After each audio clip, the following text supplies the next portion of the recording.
Hello, ladies and gentlemen. Welcome to the ninth round of FIDE Candidates 2022 in Madrid. I'm delighted to announce my colleague, Women International Master Bronze medalist of European Team Championship 2015, Anna-Maja Kazarian, as my colleague, and me, Daniil Yuffa, will be with you today, and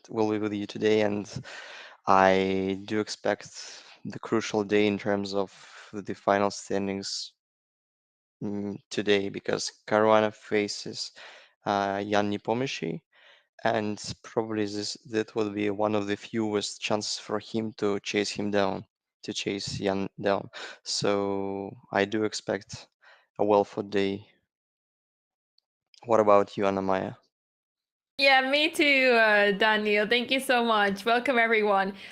Today is a really important matchup. Indeed, Fabiano Caruana taking on Jan Nepomnyashchy. The other matchups are not less interesting, but this matchup, as you mentioned, will define the standings and will be very important for the remaining rounds because this will be indeed the final chance of Fabiano to catch Jan down and. It will be in his own hands today, whereas in the upcoming rounds, it will not be in his hands as much. So this is a very important game for him. Yesterday, he lost against Hikaru Nakamura, which was a really unfortunate loss for him. Hikaru played a very solid and good game. And yeah, he finished it off in good fashion. It took some time, but after all, he managed to find a way to win. So Fabiano has a lot at stake now, and he cannot afford to lose another game. Yeah, of course. Obviously, like the loss will just drop him down to the middle of the table, and like even with a draw, I do believe if the game ends in a draw, Fabiano's chances will look quite miserable in terms of winning the tournament because Nepomnyashchy will have 5 more games to go and 3 whites. Don't expect him losing a single game with white pieces, but then there's some psychological issues may appear. And just to remind you, the results of yesterday, Robert bouncing back after quite a painful loss after declining the threefold repetition twice in his game against Jan Nepomnyashchy, winning against Duda. Nepomnyashchy made a quite a quick draw against Ding, just saving some sort of energy. Nakamura winning a very long game against Caruana, so it was a positional masterpiece after the opening, but then some inaccuracies started to appear, but in the end, Nakamura overcame his opponent. And Firouzja played a well-fought game against Teimour Radjabov. Kudos for both players for, despite the fact being sharing the last place in the cross table, fighting till the very end. And we see the pictures that I'm like the most puzzled with because of the amount of total prize fund, which is 500 euros, 500,000 euros, and the winner is not taking it at all, just takes less than tenth part of the whole budget. Yeah, it's still. I mean, obviously, it's a big number, but indeed, it's not a big portion of the total prize fund. But the players receive a prize of $3,500 for each half point. So it is quite logical to understand that a big portion of the prize fund goes towards the players, their performance. So each half point counts, and yeah, I mean, obviously, if you don't lose, that's already like a great achievement because the more games you lose, the less good you will look on. It will look like on the scoreboard for you. So there is quite a lot at stake for the players, and especially the top three right now. The first place currently being taken by Jan Nepomnyashchy with 6 points, Fabiano Caruana on 5 points, and Hikaru Nakamura on 4.5 points. And what is important to mention is that Hikaru still has a chance. Practically speaking, everyone still has a chance. I mean, theoretically, practically, it's impossible. But I would say the top three currently has the biggest chances to try to change things in the standings. At least Hikaru is, especially since the yesterday's win against Fabiano Caruana, he definitely has good chances to overtake the other two players. But obviously, Hikaru is behind 1/2 point behind Nepomnyashchy. So there is not a big chance for him, but the fact that there are chances should already be very promising. Well, you're right. So I can say that I don't know whom I'm particularly rooting for in this tournament. Probably for Jan because I know him well. He's kind of my Mhm. mate. But still, somehow, I believe the intrigue will appear in this tournament. And like when you understand that there is too much on stake, somehow you make some strange decisions during the games. So yeah, I believe sometimes we don't even feel this psychological aspect of the question. For example, you understand that you're leading solely, you have some kind of gap against runners up, and you don't even mention how your like standing can become like worse and worse. So it's like the best advice for you just to put all focus on chess, not thinking at all about the points, about the standings, and just get the job done. Absolutely. So there's still a couple of rounds left in the tournament, and anything can still happen. And obviously, it's a safe strategy for Jan Nepomnyashchy to go for draws until he cannot afford to do so anymore. And it will force his opponents to go for a must-win situation because he's a point ahead of the rest, but at some point it will not be possible anymore to keep on making those short draws. So I'm really looking forward to see how the games develop today and in the upcoming days, because it gets more and more interesting as we approach the final rounds. Yeah, definitely. And obviously, speaking of 6 games left for all of the players, the tournament is not over yet at all, and I think Hmm. many things may change.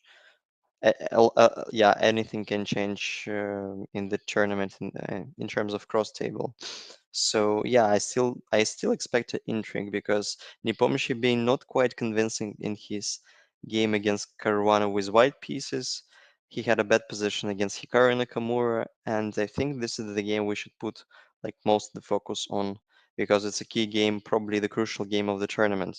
And Hmm. if Caruana will be able to chase down Nepomniachtchi, like the all intrigue will be like 100% alive because they both will have the equal number of points.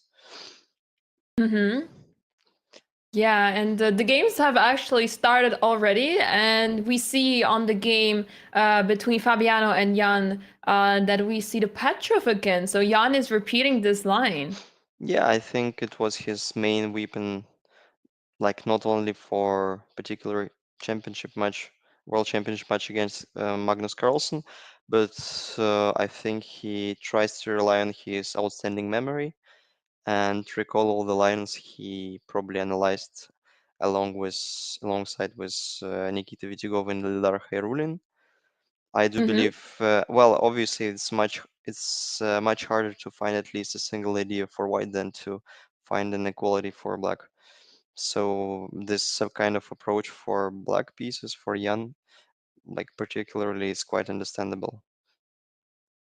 Absolutely. And yeah, I mean, in his last game in the Petrov, when he played against Richard, he was opting for the draw, um, but which was denied by his opponent. So yeah, let's see if he will go for the same line. And I do remember I was listening to Fabiano's commentary on this very game of Jan Nepomniachtchi, and it turned out that he was like, "Yeah, this opening is very well known, and it's very unclear why Richard was not aware of this. So it feels like I have a feeling that Fabiano knows what he is supposed to be doing in this line, especially after that game. He will definitely have taken a look at the opening, but I'm curious to see if the line will be repeated and if Fabiano is willing to go for this line or if he found an improvement along the way. Well, like according to the current state of the theory, yeah, rook e1 is the move for that. And after rook e1, one of the the main option is to sacrifice the pawn on e4. I'm trying to recall how this position appears, probably even h6. Mm-hmm. I think this is a main line. No, bishop f5 is played instead. Queen Okay. queen b3, and then optically he's mm, looking for looking for the same line, more or less. It's like to Yeah. So sacrifice on in b7. the game between Richard and Jan, Queen B3 was played first Mhm, instead of Rook E1, mhm. and after that was Bishop G4. So I think that makes it slightly different because after Rook E1, Bishop F5, what was played in the current game, after Queen B3, I think it's a bit odd to play Bishop G4 now. Yeah, obviously, because rook e1 is a very important inclusion. Mm-hmm. So at some point, Caruana avoids some direct sacrifices from Young because queen d7 is already played. It means queen b7 was a real threat. That's why Nepomnyashchy decided to keep everything being solid. After queen d7, knight h4 is the move. Well, Mm-hmm. um, it's like I'm a bit puzzled with where the bishop goes.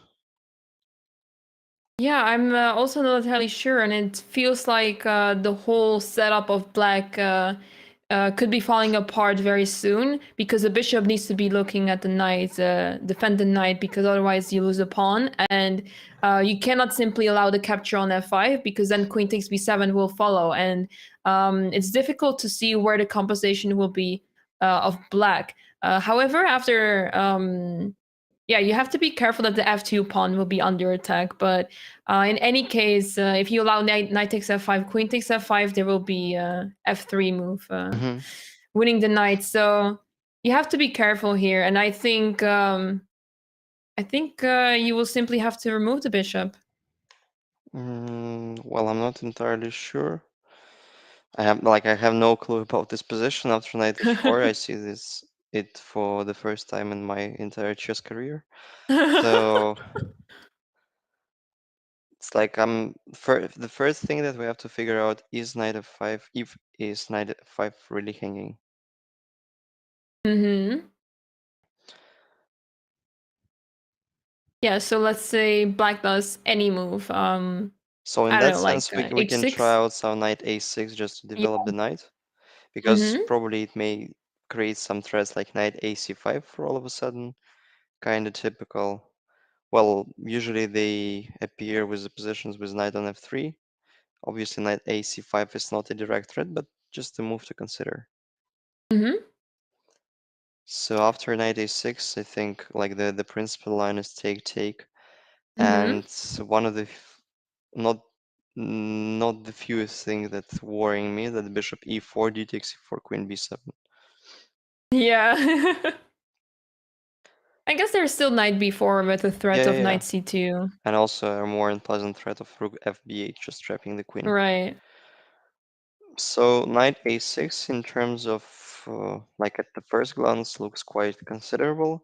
Obviously, the Nepomnyashchy, I mean, he might know this position way better than both of us because he's been hmm preparing that for all FIDE candidates tournament. It's like a championship of our neighborhoods. Yeah, absolutely. So, yeah, and then what happens after f3? You mean after trading the bishop on f5? Yeah, here f3. Is there some sort of queen h5, perhaps, with some attack? Yeah, I think Not so. very clear, but it's interesting because black doesn't have many attacking pieces, but white doesn't have many defenders on the king side either. So, Yeah, fair point. Well, we cannot really freak out with knight ac5. Probably that's too much mm-hmm. for many reasons. Queen h5 is the move, and all right, let's say f takes c4 is the most principal reply. So we probably take with the queen. King goes to f1, and I'm not like entirely sure whether this attack fizzles out, but bishop g3 still probably keeps the game being double-edged. Yeah, absolutely. And with the third queen h1, and um, it will be very difficult for white to hold this. I mean, like, what are the other logical continuations for black apart from knight a6? Mm, yeah, was considering maybe the move bishop e6 to allow the capture on e4. Yeah, And then after bishop takes e4, d takes e4, and rook takes, you have maybe the move b5. yeah, that's a good point. Yeah, I tend to agree with you. That's the option I like even more than knight a6. Yeah, and there is important inclusion that after d5, we're not obliged to take on c4 because d takes c6 comes with a tempo. But we can simply take on d5 and take with the bishop, just winning the game. Yeah, there's no queen takes e5 because bishop takes h2 discovery check. So yeah, very typical idea. Mhm. Yeah, bishop e6 is somewhat I like even more than knight a6. Mm-hmm. And like positionally after bishop e6, obviously c5 is not a great move due to the fact that now d4 pawn becomes quite vulnerable. So black can retreat to e7, then bishop f6, and then receive some kind of like Alekhine structure. It's like Mm-hmm. putting queen back to c8, developing the knight. So, and with this kind of center, for this vulnerable d4 pawn, I believe black has even a little advantage in terms of strategical play. Mm-hmm. Yeah, I agree. So bishop Yeah. e6 is kind of provocative, Mm-hmm. so I like the idea of bishop e6. Um, Mm-hmm. well, what else after bishop e6 can be played? Mm, yeah, this knight on e4 is really strong, and typically you would say like you're just losing the pawn if you keep your knight on e4, but we saw with the line after bishop takes that it ends with b5, and the c4 pawn becomes a problem. So yeah, and here, yeah, after 92, I'm guessing I mean, obviously, the development, it's really difficult for white to develop because his bishop on c1 is stuck, and you don't have to take on c4 just yet. And I think that gives black the opportunity to improve the position. Yeah, you're absolutely right. So we can develop the knight playing knight a6 and then decide when to take on c4. Mm-hmm. So I mean that like this threat like goes nowhere. It just stays the same. B takes c4 can be played on every single move. Absolutely. Well, I think bishop e6 have to be played. Has to be played because like knight a6 is somewhat well. It's obviously an option because we're developing the last remaining piece, like minor piece, but it allows some knight f5 issues. Like just Mm-hmm. intuitively, I think it's better to keep the pair of bishops on the board. Mm-hmm. And bishop e6 Yeah. kind of forcing bishop takes e4, because otherwise, let's say if knight c3, I mean, it looks less principled because Black has a variety of options, including d takes c4 first, like bishop c4, even bishop c4, queen c4, and then black may decide where to move their knight.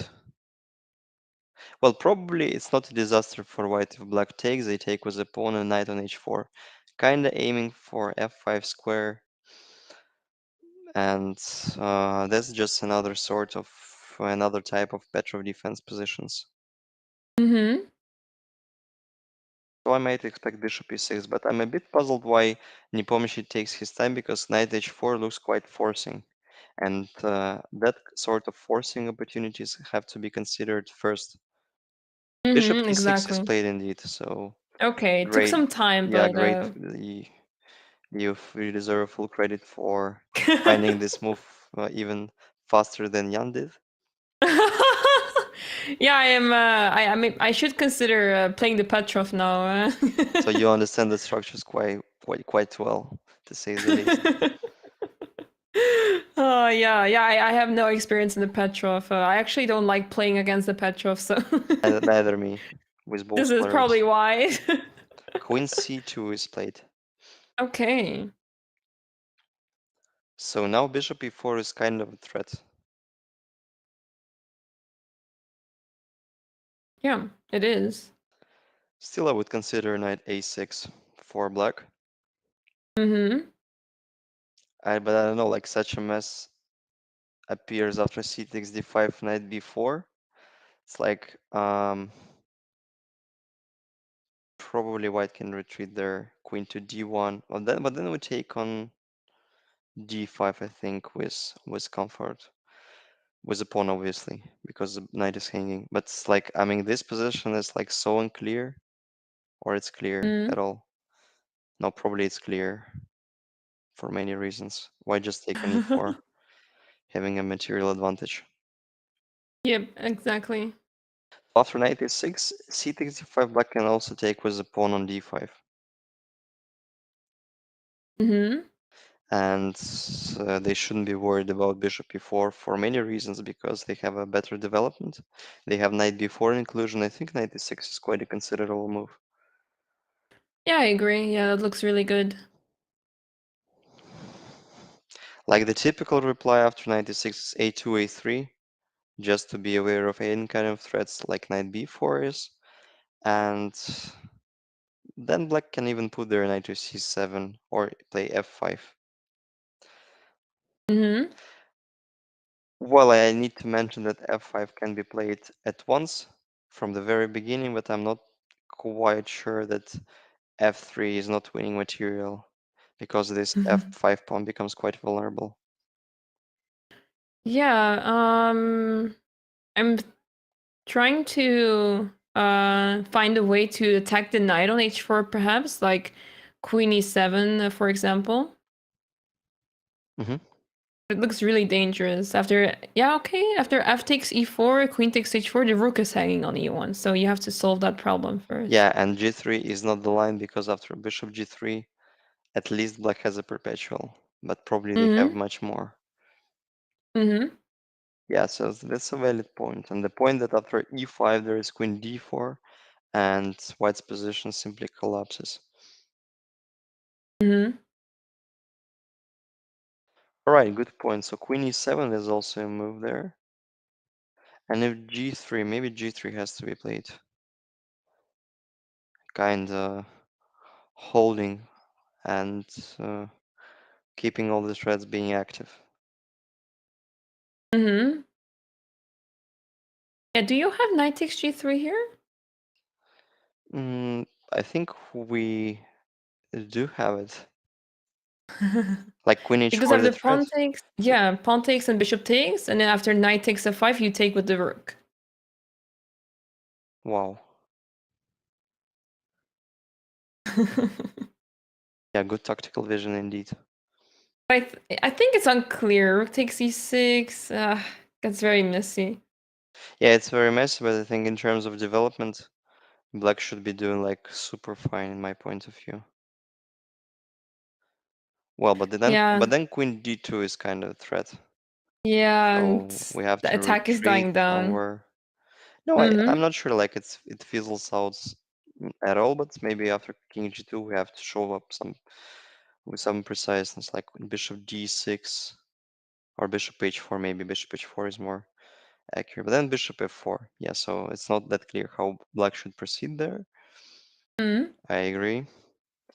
Anyway, but it's a very, very interesting, very peculiar option to consider. Mm-hmm. So f5 at once or knight a6. I mean, those moves are one of the fewest to consider. So black can also try knight f6, but after bishop g5, it feels like, or white can even include c5 and then bishop g5. So not being forced, it's not a good idea to retreat with a knight to f6, I think. Yeah. Yeah, it is a possible move, for sure. Um, by the way, we have a question in the chat about the line. Remember when we played knight d2? It was in the line with instead of queen c2 with I believe we considered knight c3, Hmm. or was it after bishop? Oh, when we take on e4, All right. takes and knight d2. Yeah, and the question was if a5 is bad after knight d2 because well it's a move to consider. Yeah, obviously.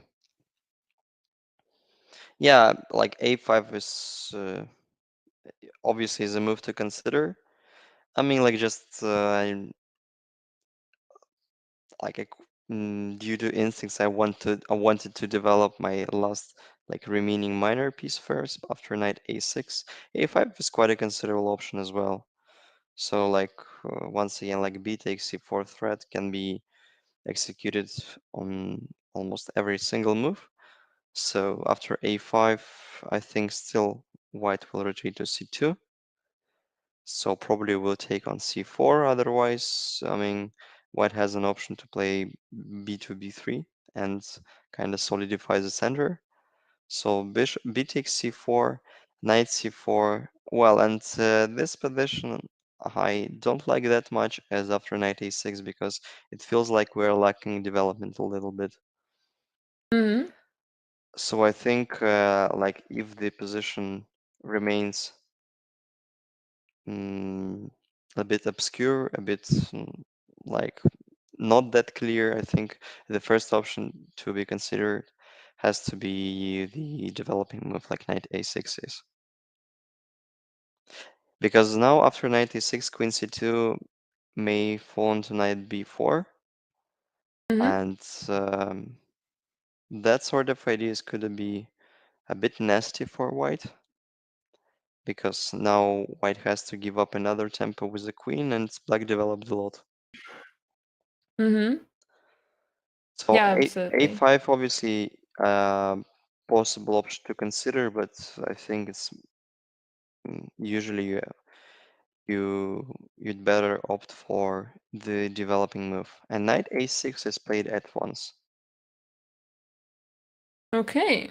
That's obviously bishop e6, queen c2, and then knight a6. So this is a position. And I think we've been calculating and considering only a3 and c takes d5 moves. Yeah, correct. And a3 has played already. Okay. a3, and after a3 we didn't come up with a certain idea. Mm-hmm. Obviously we can try out some f5. Why I'm so curious after f5 if your idea with queen e7 works right there. Because Yeah, like that knight would be pretty cool. because like knight a6 a3 inclusion obviously is obviously in black's favor because they developed the piece and connected the rooks, and a2 a3 is a bit doubtful in terms of utility. Mm-hmm. Yeah, at least the rooks are connected now, and the rooks could be included in some sort of attack. Um, But yeah, it's a pretty sharp line and needs to be very precisely calculated. Hmm. So I don't think the players will go for this line, but who knows? F5 does seem very logical to defend the knight on e4. It seems very illogical, but now I think it's a very wise decision by Caruana to give an opportunity for Jan. Like obviously mm, he understands that he is a sole leader, being 1 point ahead of the runners up, and like f7, f5, that sort of like sharp, drastic moves would be potentially the last ones to be considered because like psychologically you want to solidify. That's why he obviously opted for Petrov, one of the most solid openings nowadays. And like f7, f5 may still lead to some sort of double-edged position. Mm-hmm. Yeah, absolutely. So it's yeah, it's tough to make a decision here on how to proceed, how to continue this game because obviously Fabiano is aiming for the win.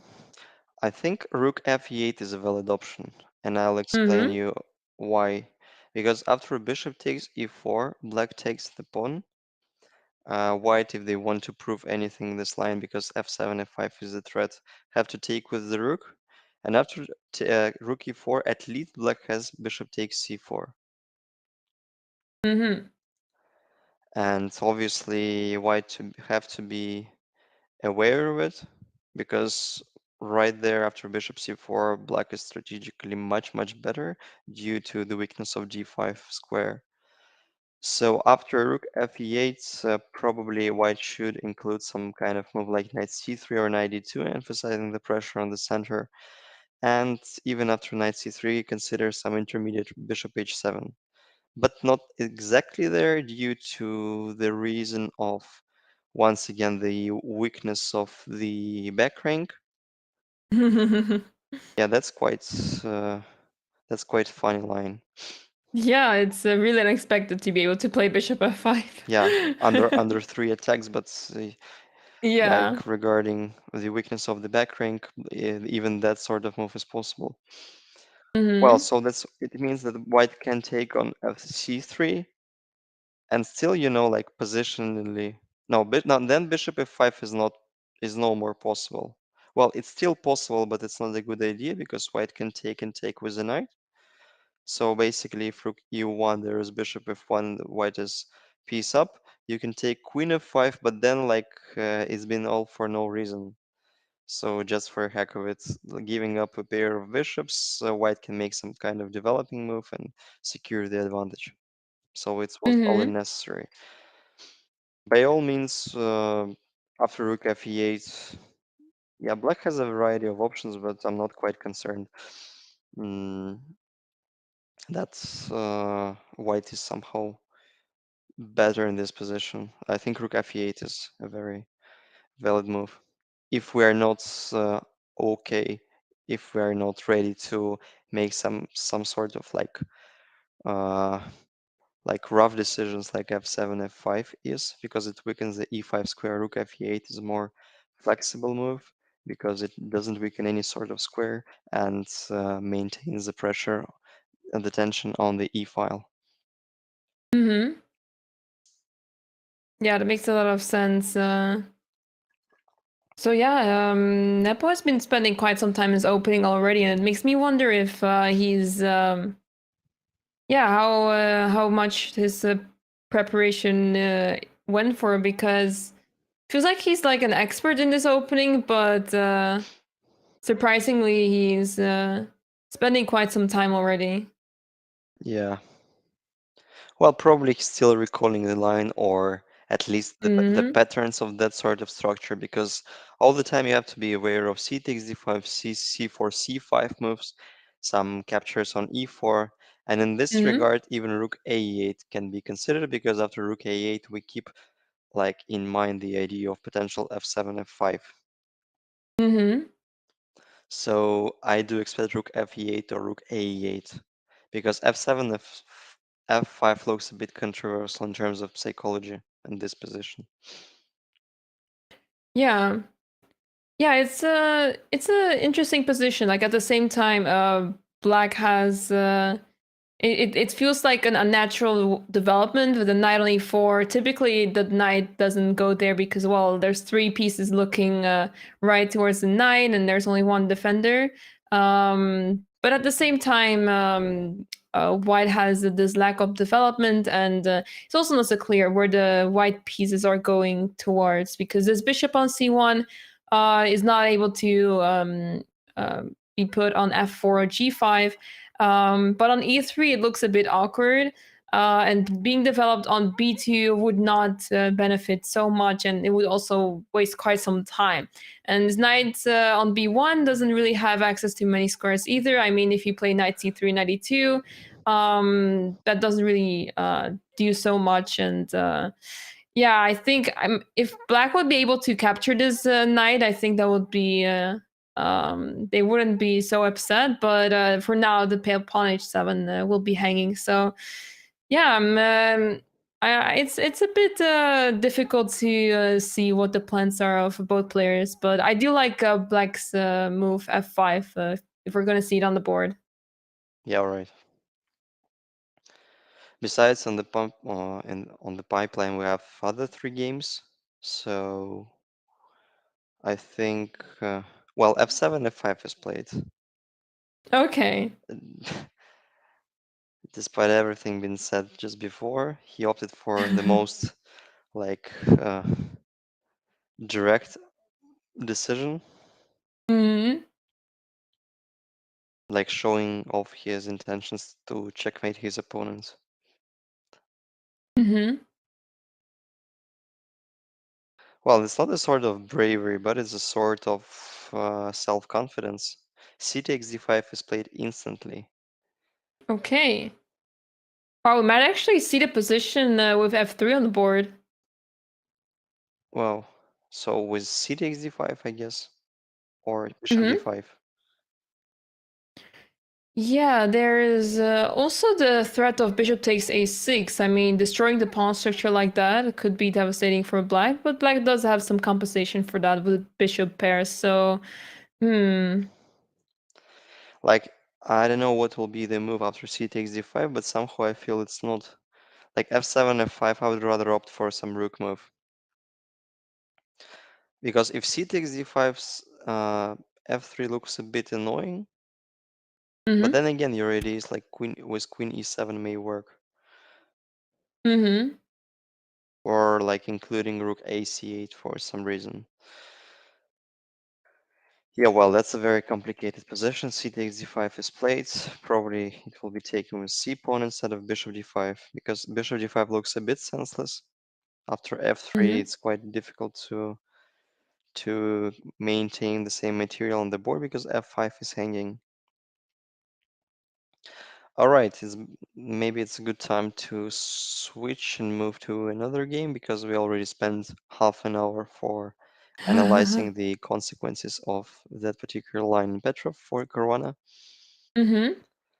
And well, we can start with the battle of youngsters, Alireza against Rapport. Two youngest, no, pardon me, two youngest would be Alireza and Duda, like the youngest and the third youngest players clash today. Mm-hmm. Yeah, let's see how that game is developing because yeah, both players. I mean, Alireza had a really interesting game yesterday, and Richard had a phenomenal win against Duda. So let's see how both players will perform today. Yeah, indeed, yesterday Rapport played in a very just in spectacular manner. Bishop a4, d6. We've got this line in burning with knight d4. Like instead of castle, the other move is c3 to avoid that sort of trait because it tends to be useful for black. Knight e3, c6, bishop a4, d6. Mm-hmm. Yeah, okay. So, So talking about the plans, is mhm. what is white's objective? I think White would either. Well, typically you would want to play d4, but in this situation, I'm not entirely sure if you want to go for d4. You can also consider playing king h1 and then push f4. I think that would make a lot of sense because if you manage to play f4 before d5 is on the board, you also prevent d5 in a way. Hmm. And yeah, the knight from a3 needs to maneuver either through c4 or c2 to e3 and support some pressure on the king side. Yeah, absolutely. So yeah, there's a lot of different plans here in White's position, and yeah, it's interesting that this knight went from a3. Typically, it goes to d2, but it comes down to more or less the same. Yeah, I tend to agree with you. I like king h1 f4 plan. Mm-hmm. And yeah, Black's idea is typically to play d5 as soon as possible. Obviously, you need to keep in mind that you need to castle too before you try to open up the position. But if d5 goes through, it will be much more difficult for White to play d4, and there will be a lot of pressure on the pawn on e4. And as the position will open, it will be much easier for Black to play. Yeah, indeed. But like somehow I believe Falireza is trying to get to understand the consequences after king h1 knight g4 line. Otherwise, I Mm-hmm. don't imagine him waiting, like wasting so much time for playing king h1. But after king h1, knight g4, for all of a sudden, it's not that easy to protect h2 and f2 pawns. Yeah, that's true. Hmm. It's like if queen e2, there is queen h4. Mm-hmm. Well, you still can try out f4 with an idea of sacrificing the exchange. Black can start with queen h4 instead of knight f2 immediately. h3, and this is somewhat unpleasant for white because also Yeah. bishop h3 these ideas are in the air. Mm-hmm.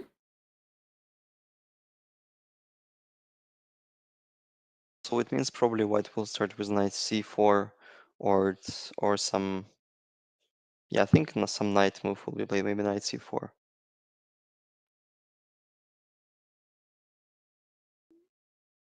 Yeah, knight c4 is logical. And Black does not want to lose that dark squared bishop, obviously, because it can be really strong piece, and especially now that it's not allowing the move f4. So knight c4 makes a lot of sense. But after bishop c7, you have to keep an eye on the move b5. Obviously,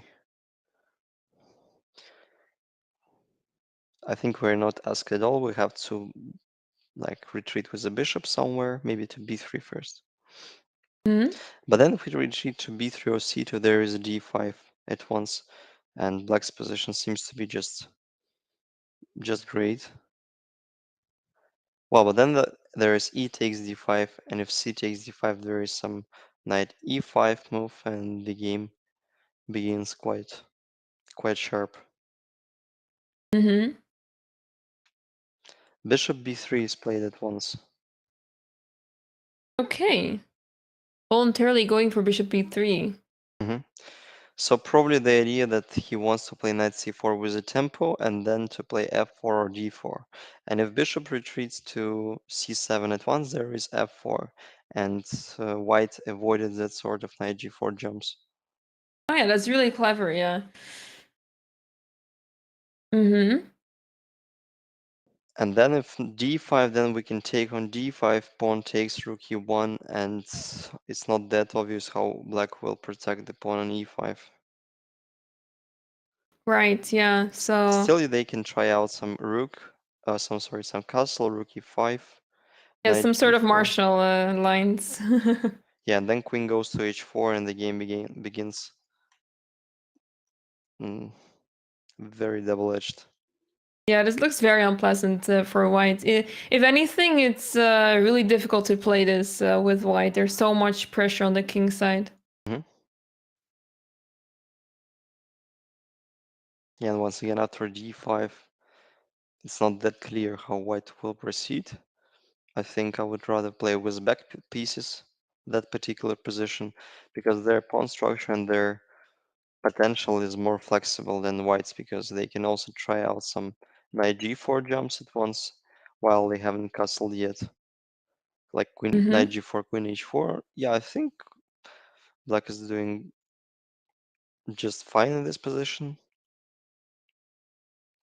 Yeah, absolutely. I think there's still this is the very early stage of the game, so anything can still happen, and the players are simply developing their pieces, and soon it depends who will start attacking first, because it all comes down to will white play either d4 or f4 first, or does black come with the move d5. So those are the three crucial moves in this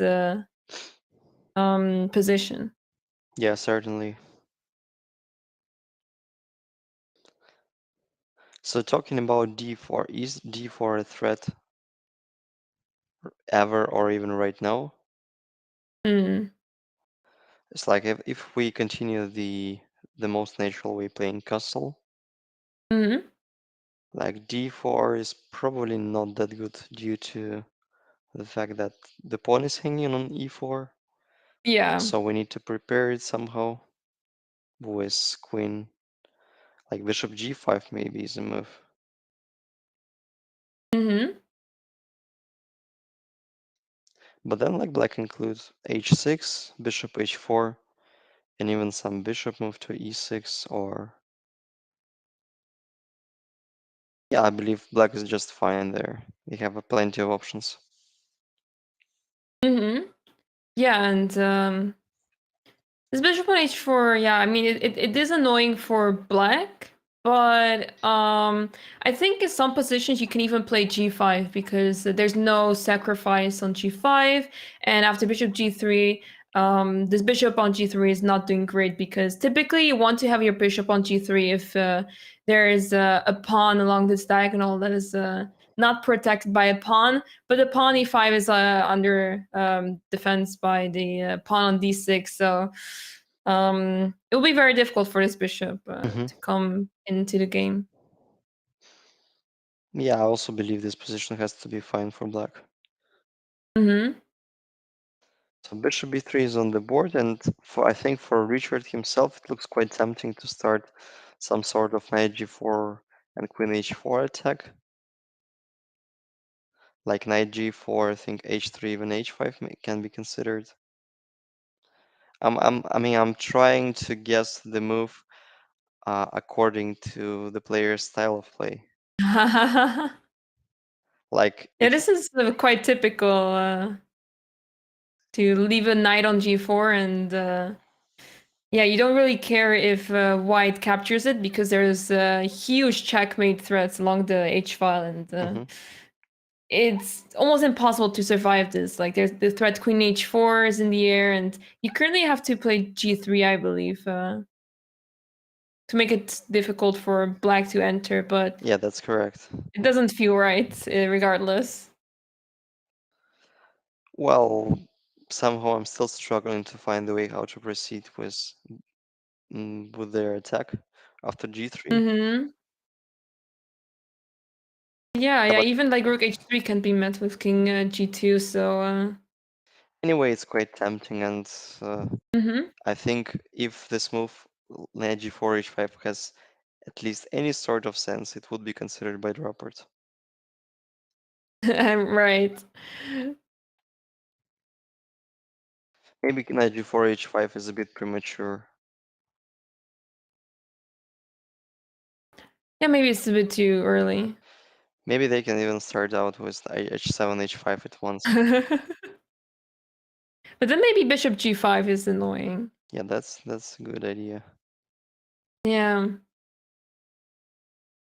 I mean, maybe black doesn't mind bishop takes f6, pawn takes f6, but I think But You're missing the knights for the attack, I think, yeah, so but like white is might be not in a difficult. hurry to take on f6, and also they can start with Mm-hmm. d4 and then knight Yeah. c4. Yeah, this is somewhat black don't want to achieve. Mm-hmm.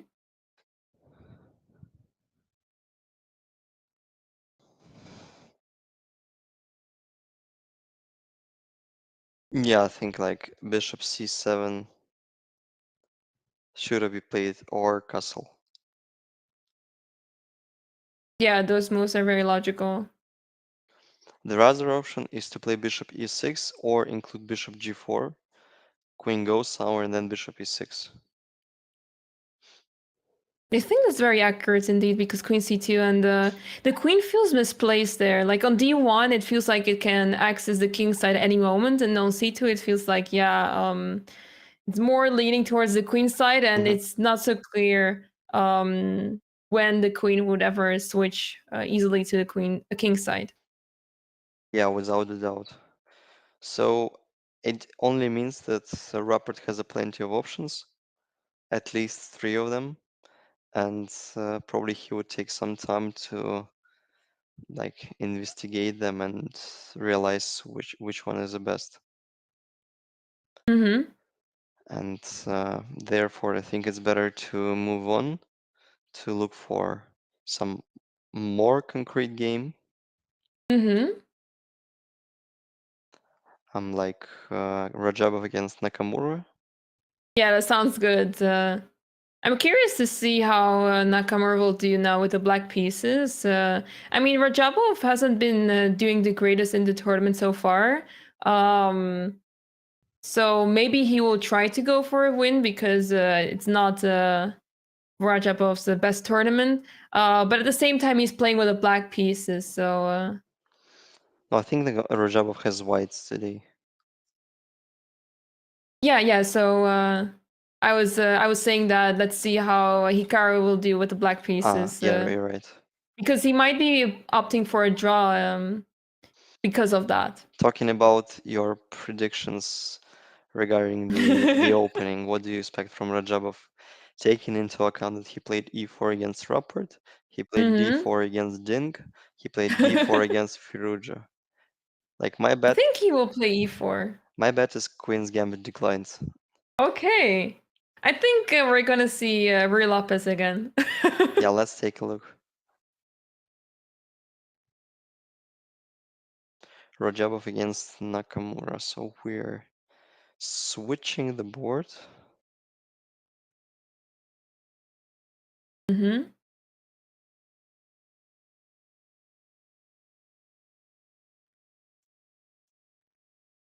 Once again, you were absolutely correct. You have a nice intuition, you know?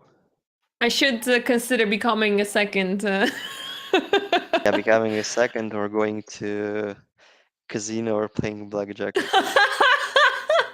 I don't think I'll be that lucky. Yeah, we can But figure yeah. we can figure it out. Yeah. Maybe it would be the best test for your intuition. Yeah.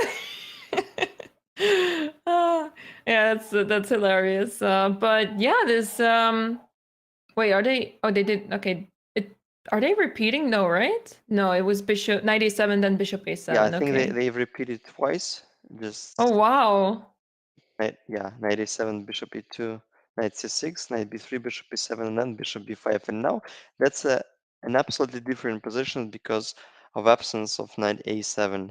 So knight e7 is no more possible, and white's created some sort of bishop takes e6, knight a5 threat. Not probably exactly there, but in some in the visible future, it can be a real threat. Mm-hmm. And I'm a bit Yeah. puzzled And, why hmm? he decided to put his bishop on a7 but not on b6. Because knight bishop b6 would look a bit more solid. Obviously, like regarding the fact that c4 would be a crucial positional mistake because it weakens all central squares, allowing the black's knight to enter them. So bishop b6, extra protecting the a5 pawn. Well, personally, I can't get the difference, but I would rather opt for bishop b6. Probably he was a bit afraid of knight d2, knight c4 transfer.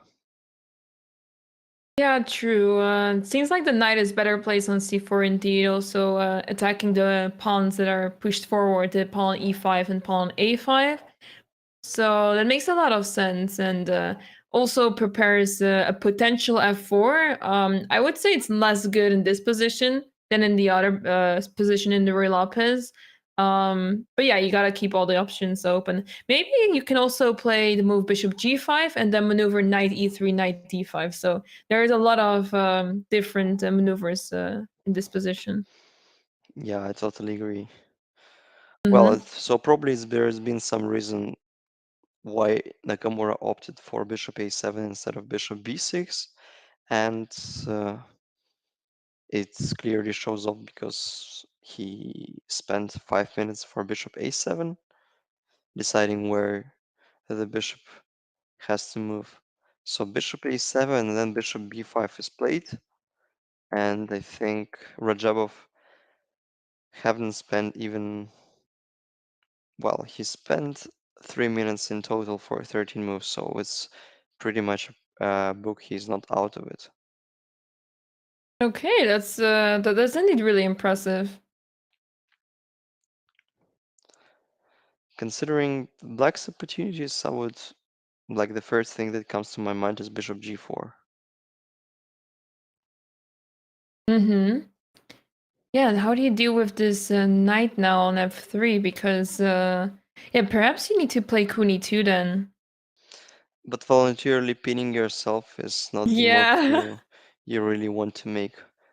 Perhaps queen Mm-hmm. e2 is not a bad move indeed. Yeah, I'm feeling to see how to what to play instead because you don't want to put the bishop back on e2, and queen d3 is obviously uh inviting black to play the a rook move to d8. And yeah, doesn't help much.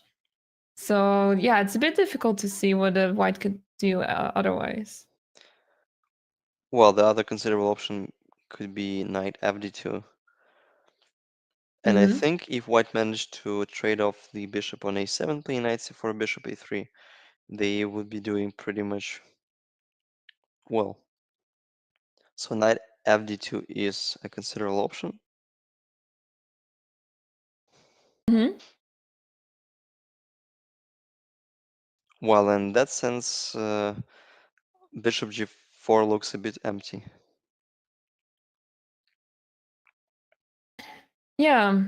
Yeah, it looks very tempting, but Yeah, but without I the guess it follow-up, does help. yeah.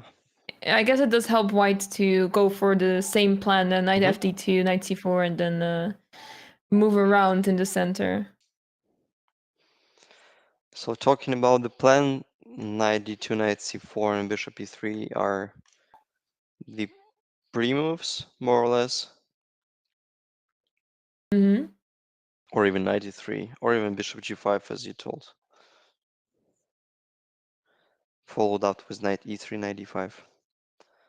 Well, that's pretty much long plan, and black somehow need to have a clear response against it.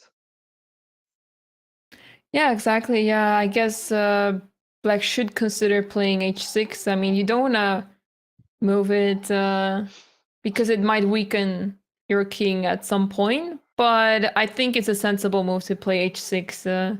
It does allow white, I think, to like if the knight ever gets to the square f5, I think this benefits white even more with the pawn h6. But yeah, I think h6 move at least stops the move bishop g5. Hmm. Well, in that sense, after h6, knight h4 can be a considerable option. Mm-hmm. Right. Well, somehow I do like white's position. Yeah, me too. I feel like the coordination of the pieces of black are not really there, and with the pawn on a5 also being targeted, I have a hard time understanding Black's plan. Really. I think they should get rid of a couple of minor pieces, like play knight d7, knight c5. Mm-hmm. That's the most common, that's the most typical way how to equalize in that sort of positions, just to trade a pair of pieces. Mm-hmm. Yeah, absolutely. So after bishop b5, even knight d7 at once is not a worse move. Yeah, I think that's an interesting idea. So we may include some bishop g5, f6, but then bishop e3 is kind of senseless because we are mm, compromising our pawn structure. Mm-hmm. True.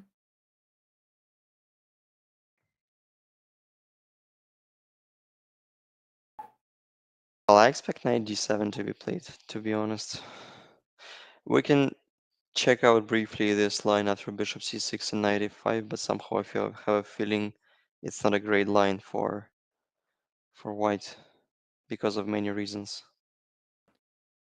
Yeah, it's interesting because white does get a nice pawn structure on the queen side.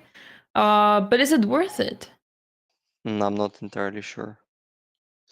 Like, Yeah, because I think it's difficult to push the pawns on the queen side. yeah, black has a better center. This e4 pawn can be potentially weak after f6, knight c5. Yes, or even c5. So if black managed to solidify like that, I think they will be just even better. Mm-hmm. True.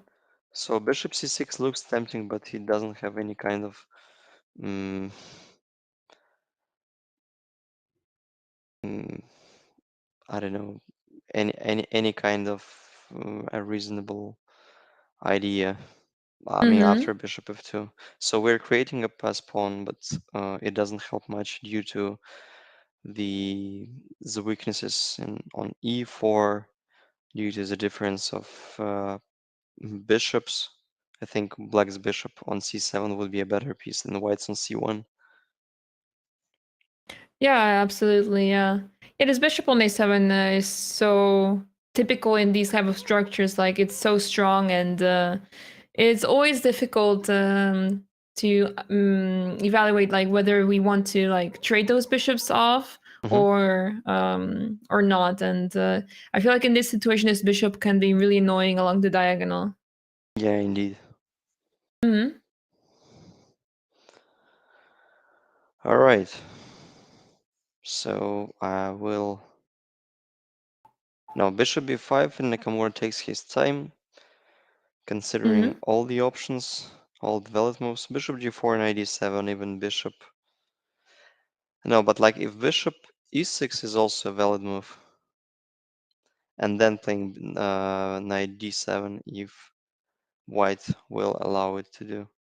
Because Hmm. bishop takes c6, bishop takes c6, knight e5 is not possible due to bishop takes b3. Hmm. Like if queen b3, white is just pieced down after queen e5, and if knight c6, bishop c2, knight e7, yes, it comes with a check, but then we recalculate the material and figure out that white is a piece down. Hmm. That for bishop e6, one of the possible moves is knight g5 or bishop g5 or even knight d2, though. Yeah, exactly. Yeah, in this game, it's important to be patient because if you trade pieces too early, for example, with the exchange on c6, black has enough counterplay for that. Yeah, obviously. Yeah, those Berlin lines tend to be very, very solid for black. Mm-hmm. Well, let's take a look at Ding Duda game,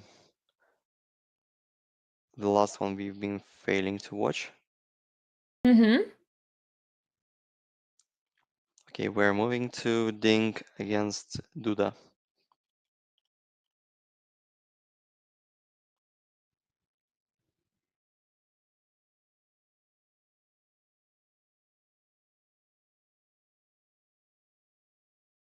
Oh wow, okay, let's see. That's sort of interesting. So it's like it reminds me Catalan with the pawn on d2, which kind Mm-hmm. of makes sense because sometimes the pawn moves to d3 and then e4 is played. This is the position. B takes bishop f4, bishop d6. I think it's more or less well-known line. Rook c8. Like I'm not very familiar with that particular position, but like structural wise, I've seen that sort of games for many times. Yeah. I think Black is more than happy to take this position. The pieces are developed. Typically, in these type of structures, Black is lacking space, but there's already been a trade of bishops, and the pieces are developed well. So I think Black is more than happy with this position. Yeah, fair point. Like one of the fewest pros for white is the factor of d file. It's been totally controlled by the pair of rooks on d4 and d1, and the potential weakness of b6 pawn, because rook d6 is the potential threat, especially Mm-hmm. after the queen trade. So if black trade out the queens playing queen f4, g takes f4, it's not that obvious how they face rook d6 threat. So they can still try out some rook knight f e4. We take on e4 with the knight, forcing black to Mm-hmm. take with the bishop, because if knight takes, then like intuitively knight e5, knight c5, even b4, it's somehow it feels that it is much better position for white. Or even we can take Mm-hmm. the pawn after knight b7 and knight d7. Right. So bishop e4 has to be played, but then after bishop b4, black has to be aware of b4, forcing to take on f3, bishop takes, and now black's knight is a little bit lacking, yet it has a shortage of moves. White can Mm-hmm. progress with rook 1 d2, then rook d7. Maybe it's not that much, but white has some kind of pleasant position. Mm-hmm. Yeah, exactly. So you have to decide, make the decision carefully, because the position looks somewhat symmetrical in a way, but the b6 pawn makes a difference that it can become a weakness really soon. And white doesn't really have weaknesses other than that if a rook enters on the second ring, there will be problems because the pawns have barely moved. So yeah, Yet, I'm curious to see how the game will develop. therefore, the alternative of queen e4 is to play b6, b5 at once, Hmm. while solving the issue with the pawn immediately if it's been an issue at all. So I don't know. And probably queen f4 was played with an idea to trade the queens, but like trading on c7 means that white is trading on black's terms. It wouldn't be like a great idea, but it's still okay. Queen takes, rook takes, and like knight e5 is some sort of very typical decision in that kind of positions, because after pushing the b pawn, for all of a sudden c6 point square becomes crucial. Hmm. And if white will be able to play rook d6, knight c6, or rook c6, they will be they will be in the upper hand side. Yeah, absolutely. So yeah, black needs to be careful at least, but so does white. Yeah, black has to make some accurate pawn move on the king side in order to avoid any sort of back rank issues, like rook d8 is a potential threat, and Hmm. b4 is not working. So basically, um, in this particular position, a black cannot attack even a single piece of white. Yeah, and white is controlling the d file very well. But I have to admit, the knights make it very difficult to enter anywhere in the position. Um, if you want, you can play rook d8, but I don't think white will be very happy with the rook trade. Probably not. I consider playing with g4, g5 as the main in this position, Mm-hmm. because a bit puzzled where the knight will go after it will be disturbed by the g pawn. So I think like g4 potentially has to be met with g7, g5, which kind of looks a bit awkward for black. Right. Also, white may start with f3 and then g4 to take the extra control of e4 square to create an idea of rook d6. Because if we play rook d6 at once, let's say black makes some sort of move, rook d6, white has to be aware of that kind of ideas, rook a6 and then rook c2. Mm-hmm. Like at least in terms of idea. So I think when with the full control of d file, white shouldn't be in a hurry and they can progress steadily and slowly pushing the pawns on the king side. Mm-hmm. Queen f4 is a very nice strategical decision. Yeah, and it's a difficult task for Duda to decide whether he wants to trade or no. Um, because even if you like, for example, you play Queen e7 to simply avoid the trade, you will face the Rook d6 at least, or Queen d6 forces the trade even. I think queen Um, d6 is even more precise. yeah, and it will be very difficult to avoid the trade, and there will be a Rook on d6 soon. So you have to be really careful here because White does get a lot of active play. Yeah, indeed. And I like Ding's decision to just opt for some to push safely, especially after Duda losing his game against Rapport and like having like a young blood and hot temper probably would try to bounce back immediately. Mm-hmm. So, well, I cannot claim that Duda might have a little lack of age and wisdom, but just in terms of psychology, receiving that sort of position is, I think it's a kind of success for Ding Liren. Queen f4 is played, Absolutely. like g takes f4 is, um, in my point of view, the best option because we don't distract our rooks from the d file. Like knight d5 is an alternative and it has a very valid point. So knight c3 is a threat. White cannot really move the knight because like knight b1 looks quite ridiculous. We have to take on g5, bishop takes d5, and then I think white will still proceed with knight e5, taking the full control of d file and probably having a little advantage in the endgame. Mm-hmm. And what is interesting to note as well is that Ding Liren has only spent 6 minutes on his clock so far, and Duda is down to an hour on the clock. So that is already a huge time advantage, Hmm. and it goes to show that Ding seems to be still in his preparation.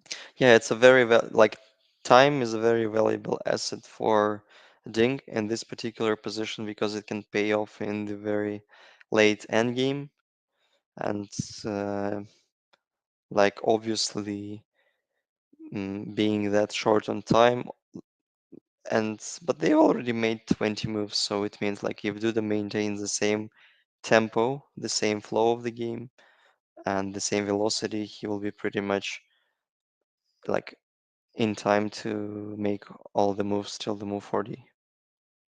Yeah, indeed. Yeah, it will benefit Ding Liren maybe like psychologically because how many times have you like been down on the clock and you feel like this bit annoying and Hmm. you feel the need to like catch up or play faster to not get into time trouble, or you spend even more time because you want to play better moves and at least find some way to find an advantage because you already have some disadvantage. So yeah, it's always a struggle. So in that sense, Ding Liren has already some advantage. But especially if the game goes on for a longer time, then he could benefit a lot from this. Yeah, absolutely. Knight c e4 is played instead of knight f Okay. e4. Well, that's maybe even the most logical reply because now the c file is open for black's rook. Mm-hmm. So, and if knight takes e4, bishop takes e4, it's not quite clear how white should proceed, because then if we trade the pair of bishops, knight d5 is a valid move, and white will be forced um, to spend some time to protect f4 pawn additionally. True, and yeah, this looks already quite decent for black, especially considering the d5 is now partially closed for the rooks at least. And the black rook will be able to access the second rank. So black definitely has some play here. Yeah, obviously. It's like an after knight e4. I'm not pretty sure there's anything else for white, because knight c3 is hanging. Like moving the knight to a4 looks ridiculous because of rook c2 at least, or b5. Mm-hmm. So the knight has to be captured. Bishop takes, like once again, I think it's an only move. And this Mm-hmm. is a crucial moment of the line we are actually analyzing. Yeah, it's not so simple to find a good plan for white. Probably something like that. Like e4 is hanging, f6 would have some drawbacks, probably a lot of drawbacks. At least we can play knight c4. Mm-hmm. But f5 also connected with some, like giving up the square on e5 is obviously not a great idea, but somehow we prevent the e2 e4 threat and aiming to double on c file and show up some active play as well. So that could be a very possible line. Like Mm-hmm. I'm almost sure this position will appear on the board. Yeah, most likely the moves make a lot of sense. So I don't see why not. All right. Maybe we should take a little more profound look at Caruana game against Jan. Mm-hmm. Sounds good. Let's see how the game developed there since we left. Because we saw already quite a lot of moves, but I'm sure the players have made some progress. OMG, just the same idea. Like c takes d5, knight c3, rook c8, f3. For some reason, he decided not to move his queen to e7. Mm. Maybe he was worried about some, like the unavailability of knight g3 sacrifice. So he opted for bishop e7, g3. Mm-hmm. Once again, just to mention, f takes e4, bishop h4 is clearly in black's favor, because after g3 we can take on e4, weakening the king. Mm-hmm. So g3 was played at once. Knight d6. Positionally, bishop h4, g takes h4 can be in the white's favor because they put their bishop to f4 and e5 square is white's main asset. Mm-hmm. So knight d6 was played in that particular position, and like I'm very curious whether the queen e2 is working on the spot. Yeah, because you're also threatening knight takes d5 like this, so the bishops on the e file are a bit Yeah, they placed it properly. vulnerable. Yeah, Mm-hmm. like probably knight c7 was prepared against queen e2 because I don't see any other sort of move. Mm-hmm.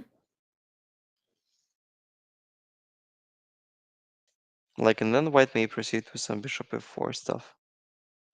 Is there still knight takes d5? With point. It feels like you're defending the bishop very well, but because knight takes d5 lets go of the bishop on e6, Mm-hmm. you still lose the pawn. Knight d5 looks very clever. Mm-hmm. Maybe knight d5, queen e6. Queen e6 is forced, rook e6. And then I can't figure out. I mean, I can't make a move with black. So just clearly better for white. So knight c7, knight e5. Wow.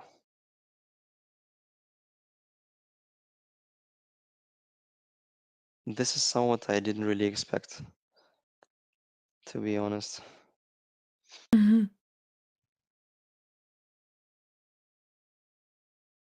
Maybe it works, I don't see the refutation. Like if not knight c7, there is not a lot of moves to make. Like rook f6 looks quite suspicious due to bishop g5 at least. Mm-hmm. You cannot really move the bishop because there is queen e7, and it would be quite an illustrative tactical example with rook f8, but the queen is not protected. So white can take on Yeah. b7. Yeah, and it also doesn't help that you cannot take on h4. That would be a normal response. Hmm. But yeah, after bishop takes h4, there's queen takes e6, and after queen takes e6, rook takes c6. The Now it's clearly two better pieces for will be white. hanging. Yeah, Yeah. and probably winning because, yeah, both pieces hanging on the spot. Yeah, queen e2 is not played yet. Yeah, I'm very curious what would be the move for black to play, because like king f7 is an option, kind of option you would consider like exactly the last Mm-hmm. due to Yeah, but many it seems to be reasons. working tactically. Well, probably, but like even knight g2, knight f4, like in Mm-hmm. long term, it looks mm, quite bad. Yeah. Maybe there is another tactical way how to defend the knight bishop on e6, like knight c7, knight e5. That's a brilliant idea. Black somehow should keep the queens on the board because of the weak king on g1, like Mm-hmm. potentially.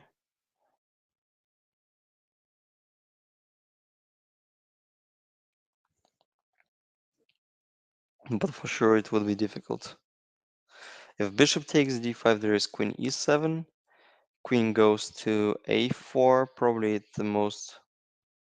No, queen a4, then no, queen d6 is possible.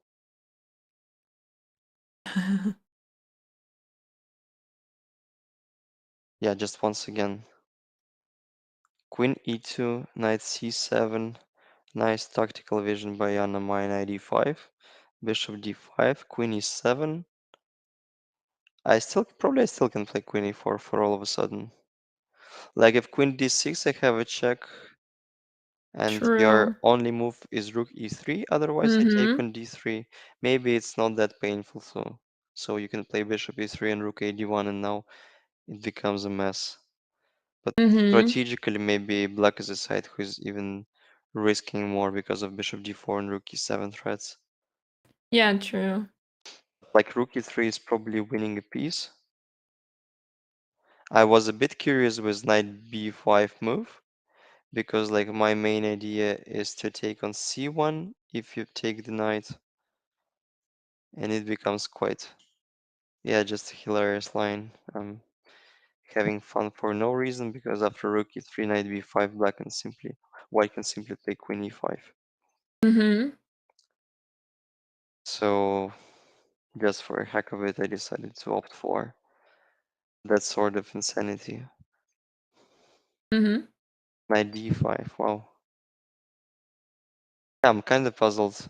Like queen e2 right there uh, leaves a lot of questions for black pieces, how to defend both bishops. If okay, like while we discovered that knight c7 is probably not equalizing, we can switch to another even more ridiculous move like king f7, but probably one of the fewest one in the position.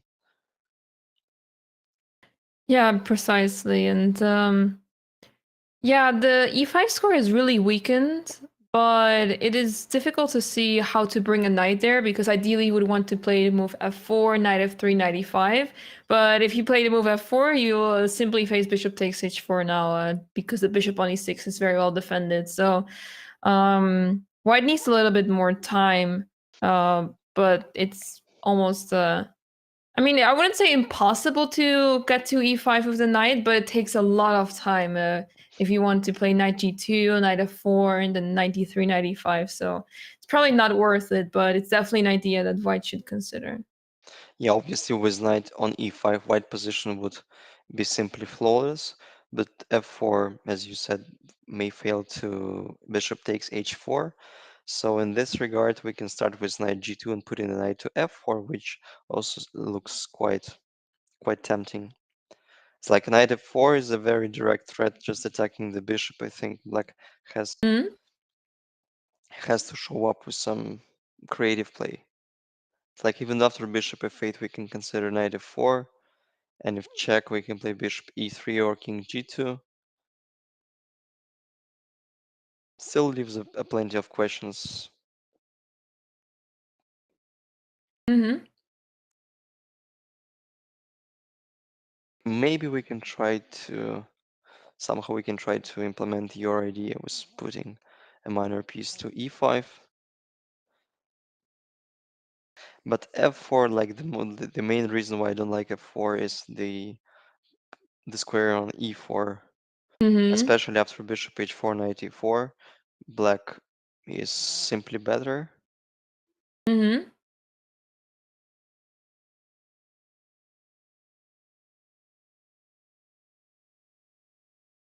Can we try to transfer another knight to e5, or it is too much? Yeah, it takes so much time, so that makes it really difficult. I was even considering to put a bishop on e5, but bishop f4 is met by g5, and I think black would be very happy to take that position. Well, probably. Like bishop f4 is not a bad move at all. After g5, we can play bishop d6. So it's not like we're losing any sort of material at once. Mm-hmm. So forcing black to play bishop d6 because queen d6 fails to many reasons, especially to bishop takes f5. And well, after bishop d6, there might be some tactical blow for white. It just feels right. I have a feeling there might be a good tactical chance. Yeah. Yeah, ideally you would want to take on d5 and then force bishop takes d5, but yeah, like doesn't have to take the knight on the d5, so hmm that's I think the problem. Like take, there is some peculiar bishop b5, and you can protect yourself with rook c8, rook c6, sorry. Mm. Because if queen retreats, there is queen e6, you have rook c6. It still looks a bit strange, a bit odd Mm. to say in precise way. After b takes c6, like the knight is under attack, but we also have to solve the issue with our knight on d5. Mm-hmm. So probably black is doing fine there. But I mean, like all black setup after queen e2 looks so shaky, and Yeah. we've briefly had a look at queen king f7, knight c7 moves, and knight c7 probably may fail to knight d5. A very nice tactic spotted by Anna-Maja. Yeah, it would be well, I don't think this will be on the board, but black's position is certainly shaky, and this could give chances to Fabiano. Yeah, you're right. Well, and I'm a bit concerned time spent by Jan, so he already spent almost an hour for his first 17 moves. That's a very rare case for him as a player who pretty much blitz everything out. Yeah, he has barely been spending any time in this tournament so far, so I have a feeling he feels the pressure to do well today against Fabiano, because if he wins today's game, you could almost say that he's extremely safe for the tournament.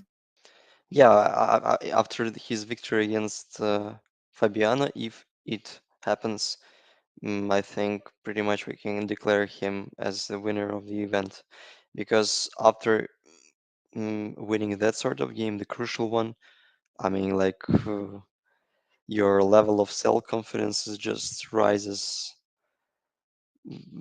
so high, and I couldn't imagine anyone.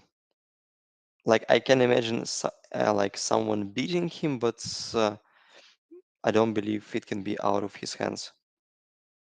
Absolutely, yeah. Yeah, so yeah, this game is very important, and this could go anywhere, but I'm liking the chances for Fabiano at least. So let's see how he will do in the next couple of moves. Yeah, I agree. I think we have to we have to admit that after Rook f6, I think we were a bit concerned with Bishop g5, but then for all of a sudden, I believe Black potentially can be fine with giving up in exchange. Hmm. But precisely, I don't know, like where, because intuitively you want to put your bishop to f7, but it's not possible because of queen e7. And after knight c7, white will not take on f6 voluntarily, so maybe they can improve their position with some like very ordinary knight g2 move. Yeah, Hmm. just yeah. After queen e2, I'm very. Mm, I have some doubts whether black can equalize the position. So now after queen e2, it may feel a bit shaky for them. Yeah, true. So I talking about the exact moment where, in my opinion, it's been played not precisely, not with like mm, not attentively. Maybe yeah, like f5 or rook f. Yeah, I would rather opt for rook a8 or rook f8. I insist. Hmm. This is the current position. Yeah, pardon me. Knight c7 is not played yet, and neither queen e2. Fabiano takes Yeah. his time, and I think we are approaching to one of the most crucial moments of the whole tournament for all of a sudden. Even if it is round 9, we have the encounter between the leader and co-leader, not co-leader, the person who can chase him down with the victory in direct encounter, and Hmm. it might be quite entertaining today. So mm, probably we're heading to the first break, and stay tuned. So I think we'll be back shortly, just in few moments. Don't switch off. Just be ready for mm, this interesting games to develop. Stay See you in a tuned. bit.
Welcome back, everyone, to the FIDE Candidates Tournament of 2022. My name is Anna-Maja Kazarian, and here with me is Grandmaster Daniil Yuffa.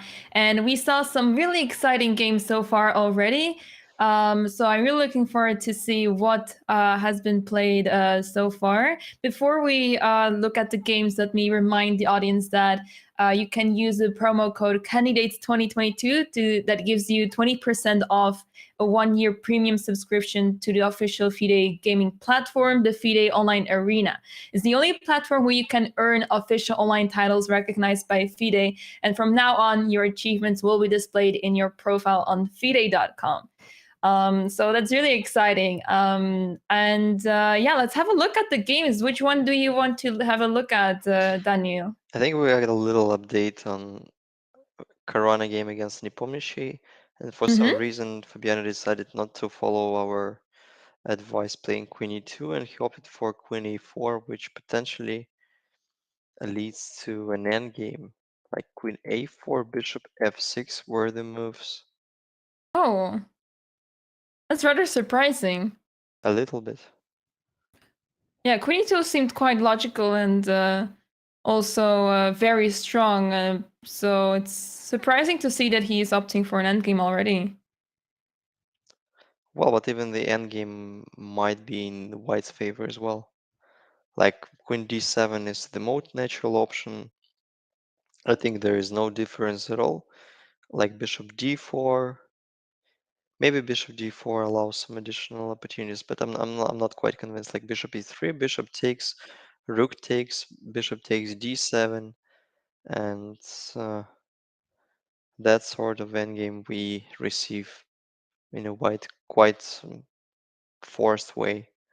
And Mm-hmm. I believe it's still slightly better for white. Yeah.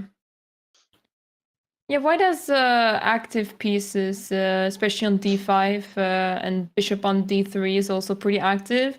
However, this knight on h4 is a bit misplaced, so ideally white would want to transfer that to a different square. Mhm. But I feel like black is not doing so much worse. Knight on a6 can simply go to c5 very shortly. But okay, in this very position, 97 check needs to be solved first. Probably Rook C5 could be the move.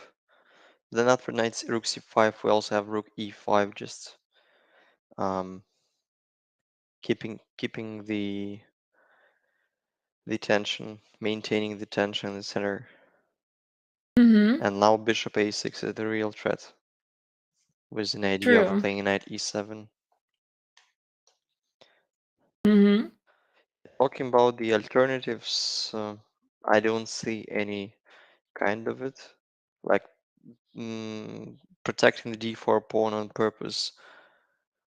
I don't see the way how to do it in a not non-awkward way, like bishop e3, like voluntarily closing up the potential for the rook on e1 is not a great idea. So it seems to me that queen d7 has to be played, and we would transpose to more or less the same position we've been just talking about, Mm-hmm. like take bishop e3 and so on. And so white is slightly better due to the weakness of e5 square. And talking about the plans in this position, white is aiming to play f4 and knight f3 for sure. Mm-hmm. Yeah, Yeah, so this looks pretty good for white. So let's see. Do we already have an? Okay, we I don't think we have an update so far, but this endgame looks pretty nice for white. yeah, I think so. Mm-hmm. Well, obviously that's sort of decision Caruana won't make instantly. He would spend some time for sure, just checking out other alternatives, Mm-hmm. even the weirdest ones. But most likely he will take on d7. And Yeah. especially against Nepomnyashchy, opting for an endgame, it's not a bad idea, due to the fact that he won all of his game with the queens on board. Opting for an Mm-hmm. endgame will potentially mean that he is out of danger at all. Yeah, you're absolutely right. So, yeah, I think, yeah, if the queens are off the board, that will definitely give Fabiano some more chances, Hmm. statistically. Yeah, yeah, yeah. Mm-hmm. I mean, like, in my point of view, it's what is the best way to prepare before the game? So how do you prepare against the opponent? So you are looking at their book, at their like most played lines, and just recalling whether you have some fresh ideas in that particular lines, or you're there, or I mean, like how do you normally prepare against your opponents, like in classical tournaments? Yeah, I look at their games. I see what their most played openings are, and if they.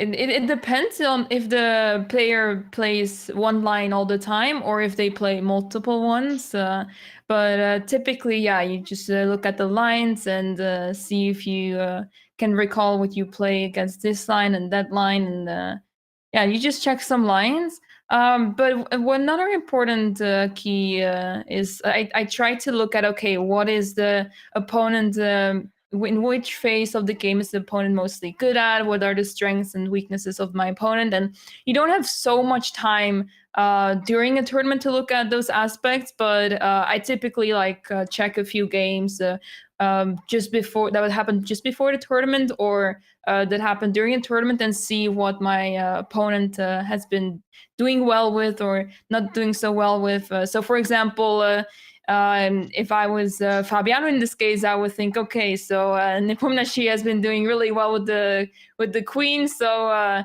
the queen is the piece that should be traded off the board um, to have better chances. Yeah, so still, I mean, like your approach relies on statistics as well. Mm-hmm. Yeah, Yeah, it has a little bit. Yeah, yeah, yeah. obviously it has It's a valid point. yeah. It's it gives you some peace of mind because it's quite interesting. I mean, sometimes players are like, for example, I remember I had one game in the European Team Championship, and during the Team Championship we have a captain and a coach and etc. And I remember before like the preparation for my game, my coach. Our coach told me that my opponent is not so great in end games, often does the most ridiculous things in end games. So yeah, he pointed out to me that if you end up in end game, you definitely have the better chances because I mean I don't really make the same mistakes. So Hmm. those were like. Yeah, I'd have like very good chances, and in the game it was really interesting because in the game, it turned out to be a very drawish endgame. I was the only one that was trying to go for a win, but it ended up being a very equal endgame, and my opponent offered a draw. And in team endgames, the funny thing is that you can ask your captain, "Am I should I accept the draw?" Hmm. And yeah, he told me no. So I had to play on for a few more moves to see if my opponent would do the most ridiculous thing ever. Unfortunately, she didn't do anything strange. So after a few moves, we had to agree to a draw. But yeah, this example goes to show that. It depends. Sometimes your opponent is really weak in one part of the game, and in this example, end games, and you never know what could happen. Yeah, obviously. So But yeah. yeah, but mostly during the prep, I think it's not a bad idea to rely on statistics. Mhm. And like lastly, I've started preparing as my opponents, not kind of using the statistical method, but just simply looking at the percentage, like the ratio of wins in that particular lines which I play, Mhm. and obviously opting for the lines where the ratio for my opponent is lower. So, and sometimes it pays off. I mean, the ratio can like show it can illustrate the level of the preparation, the level of understanding of this exact pawn structures. So I think using the statistical method is one of the like on the one hand easiest but more mm, like basic things that have to be um, like every chess player availability.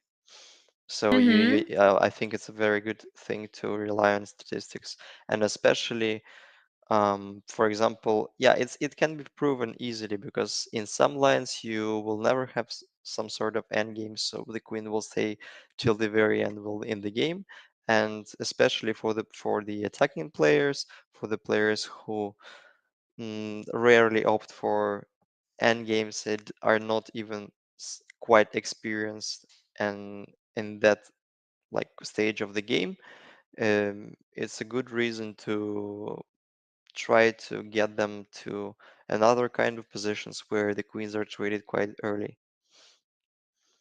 Absolutely, yeah. And And particularly in this case, mm-hmm. queen d7 is played by Fabiano. Mm-hmm. And I mean, besides, and I mean, above all said, this is a very good decision because I mean, no matter what would be the Jan Nepomnyashchy's strength in the end games, I think like no matter what, after bishop g7, knight d5, this end game is slightly preferable for white still, Mm-hmm. and probably the players will opt for this line. But you know, like bishop b7 may cause some kind of like additional moves, some intermediate moves like bishop e3, because bishop g4 would force white to play bishop e3, if I'm Mm-hmm. not mistaken, because like probably king g2 or king h1 doesn't have any sort of sense, because still black will take on d7 and white wouldn't develop any of their pieces. Like bishop d4 was a bit more forcing. Maybe he is convinced that after bishop d7, in case if white protect d4 pawn with bishop e3, black will somehow feel a bit better. Maybe Mm-hmm. there you have a full point of it because knight c4 can be a threat. So after bishop d7, still knight d5 has to be played. Yeah, indeed. So there's a question in the chat. Why didn't Black take on d4 first? Um, so yeah, it's I feel like it's a matter of feelings. Because well, if White takes on d5 right now, he can simply take on d4, and if White doesn't take and defends the pawn on d4, you can simply defend the pawn on d5 yourself. So the difference is really small. Yeah, you're right. But you know, like somehow I started to believe that bishop e3 is a valid option because of knight c4 it may fail to knight d5, and after knight e3 Mm-hmm. we have intermediate knight takes f6. Mm-hmm. So it's not quite clear whether mm, like bishop d7 instead of bishop d4 was the best. And like, well, on the one hand, giving a visible option of playing bishop e3 if you are convinced that bishop e3 is not giving a better position than in the trade of the pawns, wasn't such a like uh, it's not an attentive play by Jan in my point of view. So if you can see a clear way how to transpose to the position you've already calculated, you should go for it. But after bishop d7, bishop e3, I'm failing to find any sort of, I mean, good move. Yeah. Maybe he's convinced that g5, knight g2, knight c7 position is absolutely fine for him. Yeah, it could be. Yeah, I feel like it's the only way to defend the pawn d5 because bishop e6 feels very unsafe, and bishop c6 drops the pawn. Okay, it doesn't really drop the pawn on f5 right away, but yeah, I don't think you want to put the bishop on c6 anyways. Yeah, most likely no. Um, Yeah, so that's probably what he had in what he has in his mind. After bishop e3, there is some knight c7 immediately or g5 first. So more or less forcing white to take on d5 still.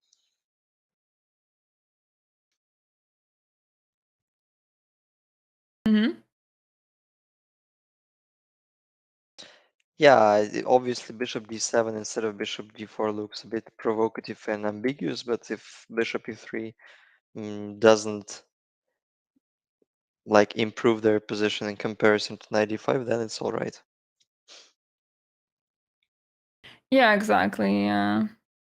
Yeah, this pawn structure is interesting because black basically has two weaknesses. The pawn f5 is quite vulnerable and the pawn d5 is quite vulnerable. At the same time, the pawn d4 of white is also vulnerable, but yeah, I feel like because of the two weaknesses that black has, it's more pressure for black, and white will have an easier time dealing with this position. And this knight on a6 is also misplaced, so black also needs to take care of that. Yeah, obviously. Like structural wise, white structure is slightly preferable because um like black has a weak square on e5. Like the definition of weak square is the square where your opponent's piece may be placed and will never be disturbed and like kicked out with the pawn. Whether e4 is not a weak square, so black has a little weak squares on their camp, like e5. Mm-hmm. So white's pawn structures are slightly preferable. So maybe, I mean, according to this theorem, white can try to exploit the weak square. In this situation, would you even consider taking on a6? You mean taking on a6, right? Yeah. Good question. Probably not much, but bishop a6 is could be a good option. Like, Mm-hmm. like what the one of the fewest thing that's disturbing me is bishop d4, bishop e3, and bishop e3 first. Mm. Like rook e3 and d4, we have to take into account d4 line. Right. Yeah. That complicates quite a lot. Still, it remains so unclear after rook Mm-hmm. g3. Like if b takes a6, rook g4, I think white is winning a piece. Mm-hmm. Like d7 or d6, no matter. I mean, like rook a d1 and just winning it. It means b takes c3 has to be played. Mm-hmm. Then rook takes d6.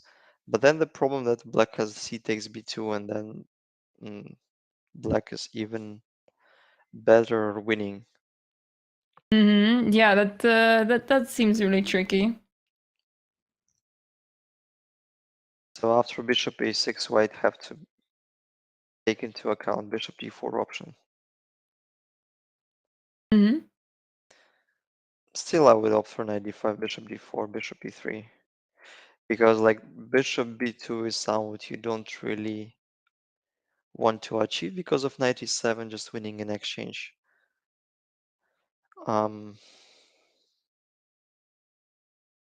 and that sort of trait is probably in the white's favor because knight e7 is hanging, rook c5 is one of the fewest like active moves. Once again, bishop Mm-hmm. a6. Now bishop a6 is hanging, I mean, clearly because so white will have a much better pawn structure. Mm-hmm. Like you can play king h8, but it will look a bit awkward, for sure, for many reasons. Yeah, knight e7 feels dangerous already. Rook can go to e7. Mhm.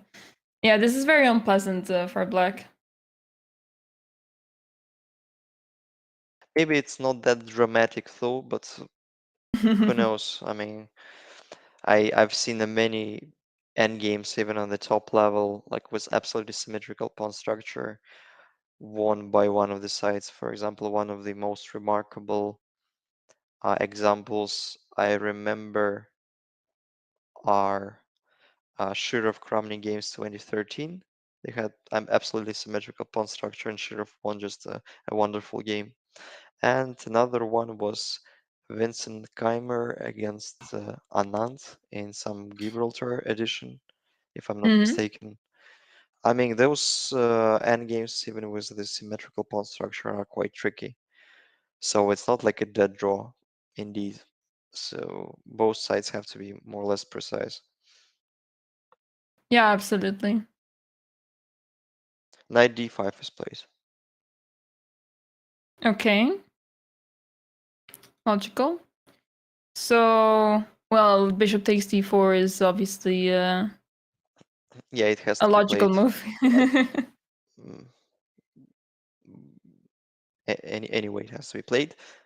Yeah, it's played, and like bishop e3 is kind of forcing the trade. I'm curious whether white can just neglect the fact that we're not developed so Hmm. and just play king g2 or king h1, but somehow I don't feel it's a good idea. Like, Yeah. I, for a heck of it, like king g2, I don't know why we neglected king g2 move to consider, because now I realize that we've got the same threats. If black Yeah. play rook c5, then they might have some issues connected with the bishop on d4.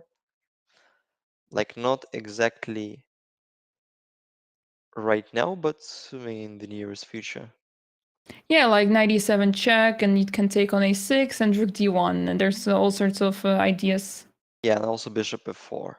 And after Mm-hmm. bishop d4, I'm like it's for me it becomes quite clear why Caruana decided to take a bit of time, because queen king g2 or king h1 are also quite like possible moves. Mm-hmm. For example, this position I like even more than without the bishops, because it's not like quite clear where the knight goes. If it goes to f7, then f5 pawn is hanging, and it feels like black's position seems to be a bit overloaded. Yeah, there's just no coordination with the pieces, and white's pieces are very well connected together. Yeah, talking about other options after king g2, just to just to Maybe point there's out that knight c5. knight c5. Oh, So after knight e7, you simply go king h8, and hmm, yeah, that's a valid knight takes point. d3 is hanging. Yeah, knight c5 is somewhat unpleasant for white. Mm-hmm. We still can try out some bishop c2 moves because there is not a lot of good knight jumps. Mm-hmm. No, but then like especially in terms of the style of play, this position more suits Jan's style, because it's now, despite the fact that they are on in the endgame stage already without the queens, still there's abundance of minor pieces on the board, and I rather expect Caruana to make simpler move. Mm-hmm. He can be a little bit afraid of lacking potential of the position with another piece straight. But king g2 is played. Wow. Mm-hmm. Good for king g2 then. That makes sense in a way because it feels like the more pieces black has on the board, the less mobility the pieces have, and black could use more space by trading pieces. So I think that's what Fabiano is realizing. Hmm. Probably I've got the point why knight c5 still remains a bit controversial, because there is knight e7 still, king h8. We take on Mm-hmm. c8, you take on d3, which kind Mm-hmm. of logical. I still play rook d1. Mm. There's a lot of pieces on the D file Yeah, now. yeah.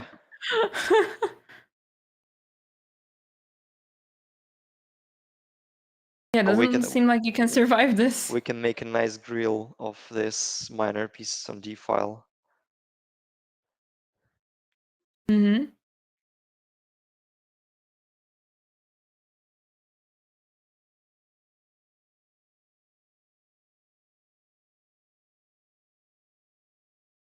So after rook d1, I'm a bit puzzled how black should proceed, because they have to take like knight or a bishop on c1. Mm-hmm. So there is not a lot of moves. So if you take the bishop, Yeah, I I think can that's the best I approach. can take like all three pieces. Literally, I can take knight d6. I can take even rook d4, and I can take rook ac1. And I think in all lines I'm just better. Even after rook Mm-hmm. d4, knight b3, rook d6, you are forced to take on a1, and I'm pawn up in the end. And Mm-hmm. probably just winning easily. Like knight a5, rook b7, doesn't matter. White is winning. So knight c5 probably fails to knight e7.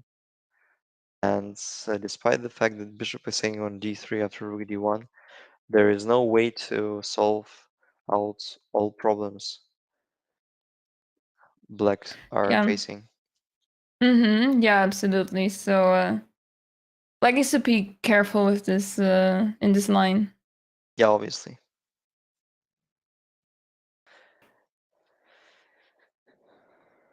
And if not knight a c5, there is a little shortage of moves for black. Like visibly, they might have a lot of opportunities. They may consider rook a c8, for example, rook c5, which have been already mentioned before. After rook c5, we need to. Yeah, I think king knight e7, king h8, bishop f4 was the line. Maybe after knight e7, king f7 is a better way to proceed, but I'm not quite sure. Still, bishop Perhaps f4 bishop is f4 and possible. f5 pawn is under huge pressure. Yeah, just literally falling. Mm-hmm. Well, so it means king g2 was a clever decision, and Mm-hmm. Fabiano is visibly a bit ahead.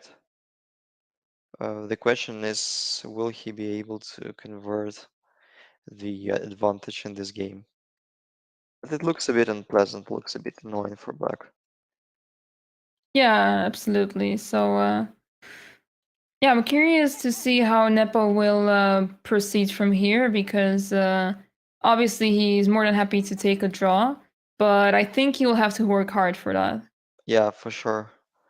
Draw in this game against Fabiano will be felt like a victory for him Mm-hmm. because he will maintain the same gap with Fabiano, like having whites in the next round and having no more direct encounters between uh, each other. So with a draw today, Nepomnyashchy would be very close to win the tournament. But after King G2, it's not that clear black have to, mm, how black will be able to equalize the game. Mm-hmm. Yeah, it's hard to see. There's too many threats in the position, both related to Rook D1, Bishop F4, and Knight E7, most importantly. So, yeah, that's a lot to deal with, and it's not so simple to see how to improve the position of the pieces while being under a huge attack. Yeah, indeed. Yeah, talking about other alternatives, I don't see a move like apart from rook c5 or rook c8 because Mm-hmm. bishop f6 is not the move, obviously, just a bad move for many reasons. Mm-hmm. I don't believe Jan will play bishop f6, even if it is the best move. Like the other one is rook f e8, but I don't know how we solve out this fork issue after bishop f4. The knight is hanging, knight e7 is hanging. Both threads are hanging. And if once again, if rook c e8, mm, still we can proceed with bishop f4. Mm-hmm. Yeah, black's position looks very, very shaky. Yeah, very unpleasant, and yeah, even though there's no like outposts for either side because of the lack of pawns in the center. it's clear to see that white has the upper hand. And I think this knight on d5 is deciding a lot. Mm-hmm. Yeah, 95 is indeed a monster. All right. So Nepomnyashchy seemingly a bit struggling after mm, a very peculiar Petrov line by Caruana. Mm-hmm. Yeah, let's take a look at Ali Reza game against Richard Rapport, the clash Mm-hmm. of youngsters. Yeah, let's see. I believe it started with Rory Lopez, if I'm not mistaken. Mm-hmm. So yeah, I'm curious to see how the game progressed now because it was, I believe, a bit unusual setup, bit different from normal. Okay. No, it's That's it's it's not a exactly huge the change. same position. I think we got another one, and yeah, Yeah. I'll ask the broadcast team to show the second board, the board of analysis. We have a little different position. So that was Mm-hmm. the very moment where we stopped following the game. Bishop g4 Mm-hmm. was played after knight c4, queen e1, bishop c5, king h1, a5, a4. So for some reason, mm, I mean, somehow Firouzja managed to lure the bishop to g4 instead of knight. The knight on g4 would seem more annoying than the bishop, Mm-hmm. and especially after f2, f4, black has to be aware of f4, f5 threats. Yeah, they've got a real mess. Mm-hmm. Wow. No, indeed, this is a position. Oh my goodness. Yeah, this So is black insane. black is a pair of pawns up, Yeah. but their king is still not castled yet. Yeah, and white has the pair of bishops, but I mean the position is open. But how strong can these bishops get? Because the bishop on c2 is so far only defending the pawn on e4. Hmm.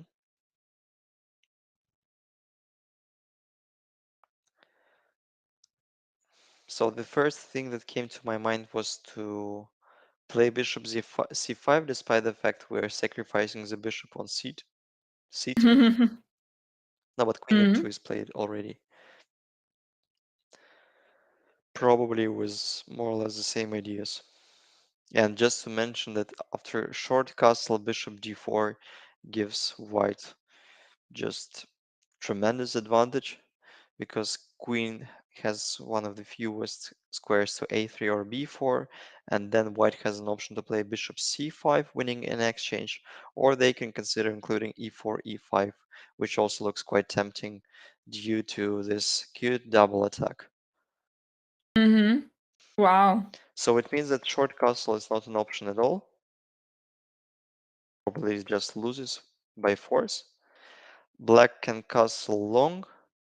It's the more natural decision, especially with the rook standing on d file already and controlling the d file in some important squares like bishop, like d4. So despite the kind of exposed position of black's king, long castle could be more useful move than the short one due to very Yeah, and tactical that's reasons. yeah, it's very surprising because the king looks extremely exposed on the queen side, and I mean, if anything, the pawns on the queen side, you'd expect them to go forward to promote to a queen, but it seems like black needs to use this wall of pawns as a wall in front of the king to cover the king. Hmm. So by all means, I expect long castle to be played by Rapport. Yeah, it is a very tough move to make, but considering the line you showed with short castle, No, it's very dangerous. bishop e6. Oh, Also a good move because knight g4 is prepared. yeah, that's a huge threat in my opinion. I mean, you can still consider playing bishop c5, but knight g4 is very unpleasant. Then maybe followed by queen e5 even. Can we try out something like queen h4? So probably f6 is one of the fewest moves to make. Mm-hmm. Well, still like the game goes on, but I mean, like it's absolutely double-edged. But Mm-hmm. somehow I feel white has to be faster for some reason, even there. We can also include bishop d4, which kind of looks a bit smarter, because after queen b4, queen e3, bishop c5 comes with a tempo. And if queen b4, bishop c5 mm, will be played still. Mm-hmm. So more or less we're trying to achieve the same position, the same ideas, but not wasting any sort of tempos. Like after queen c4 we can play rook a c1, and after knight g4 we can even retreat to queen to g1, if I'm not mistaken. Almost forcing you to castle long. I mean that's Yeah, one of pretty the much. that's one of the fewest reasonable moves I see. Like still the line is not over. White can try out some like different stuff. Literally. Mm-hmm. h3, I don't know if they should include maybe bishop b3, bishop b1. Like bishop b1 is almost trapping the queen. You have only queen e2. Maybe this is somewhat I can use. Mm-hmm.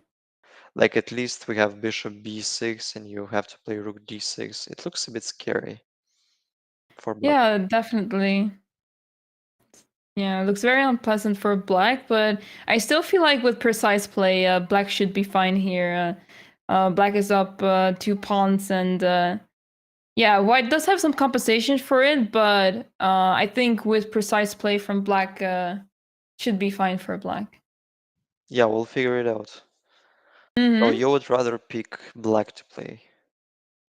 Yeah, well, it's terrifying, honestly, to play with black, but I think I'd rather pick black than white here.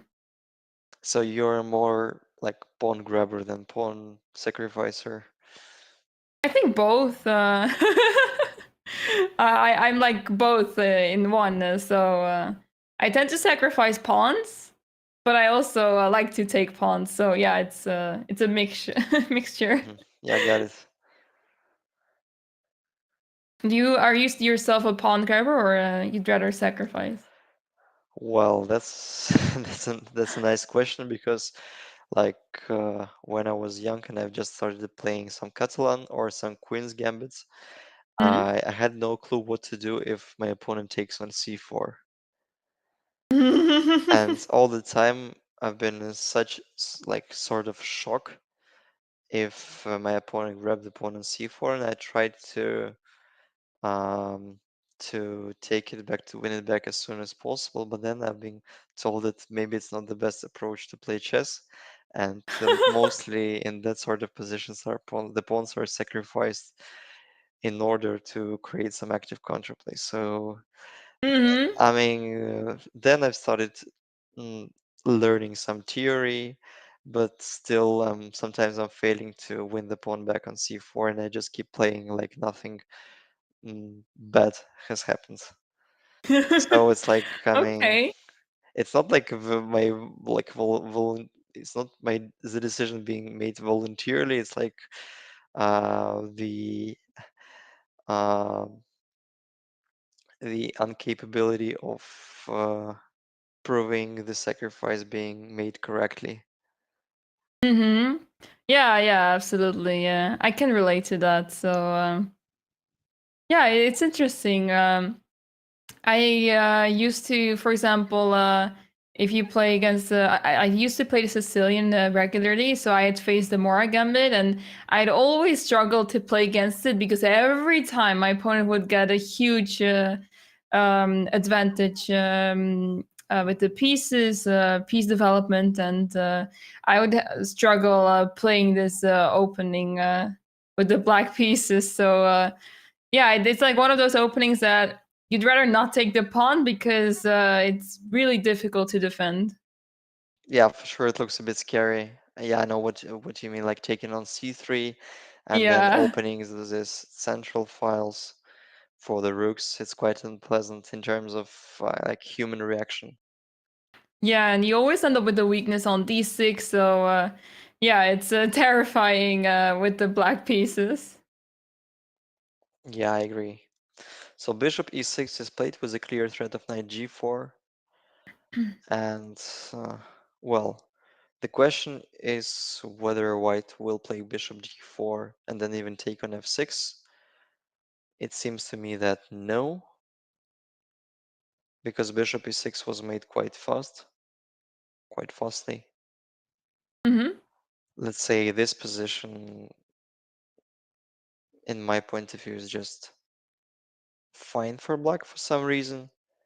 King d7. Yeah, but this is one of the fewest way how to develop the pieces because you cannot Yeah. castle. If you castle short there, then there is rook f3, which is probably killing. But then you have to connect your rooks to make them like more active pieces. Like if you Hmm. start with rook g8, I believe there is rook a d1 is kind of unpleasant. Yeah, that makes perfect sense. I mean, maybe you can still play queen e7, but you will never be able to long castle. Yeah, then queen c3 should arise. Hmm. That won't be like that clear. Obviously, white has some initiative. Hmm. Therefore, knight king d7 is a quite considerable options to say the least. Rook a d1, king c7, and well, probably the game goes on. But now somehow I believe black is doing great because if they manage to swap the pair of rooks, like this wall of pawns, as you said, will just crush like down everything on its way. So I Hmm. think white has to keep the pair of bishops on the board, maybe playing h3 or bishop g4, queen b4, and some move like h3 or bishop c5. It remains quite unclear after that. Absolutely, yeah. This position is very very complex, and I'm curious to see how the players will play in this position because there's a lot of things happening, and I I have a feeling that yeah, I mean I would pick the black pieces, but white is gonna make it very difficult for black, so it's going to be very interesting. Yeah, and it also suits Firouzja's style of play. He's been very convincing with positions with some sort of initiative. And Hmm. after bishop c5, I mean, yeah, this white's position still remains quite resourceful. Hmm. Yeah, and Firouzja has been pretty aggressive. He's determined to go for a win, as we've seen yesterday against Radjabov. So I expect nonetheless, Yeah, not definitely less. he will stand a chance if he would be given. So I think, yeah, we will see some precise play by Firouzja. Somehow I believe he will be doing great in this position. Hmm. Yeah, I have a feeling of that too. A very sharp-minded player, very good calculator, like the chess mathematician.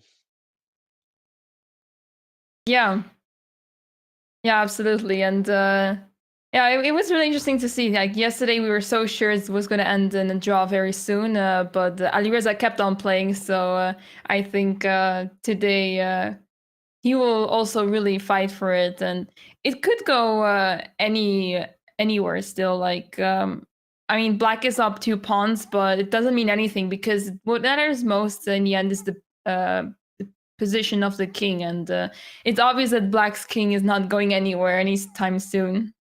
Yeah, unquestionable.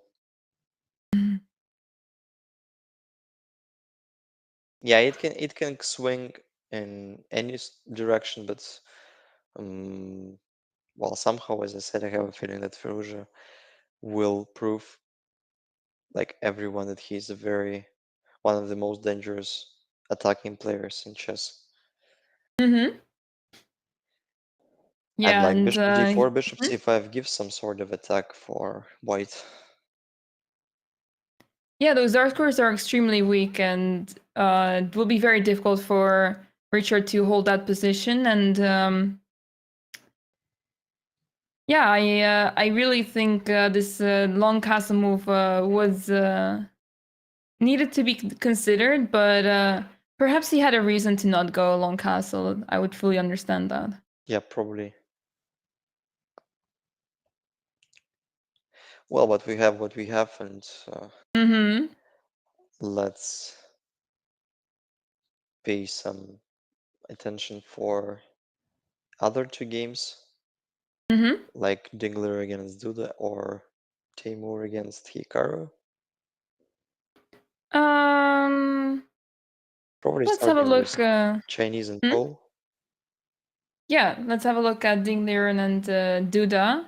Let's see how their game progressed because I believe so. That game started with was it the real? Oh no, it was not the real Lopez. No, No, it was some sort of Reti, right? Yeah. or like old Reti slash English, but more Reti because this position tend to be more like Reti style.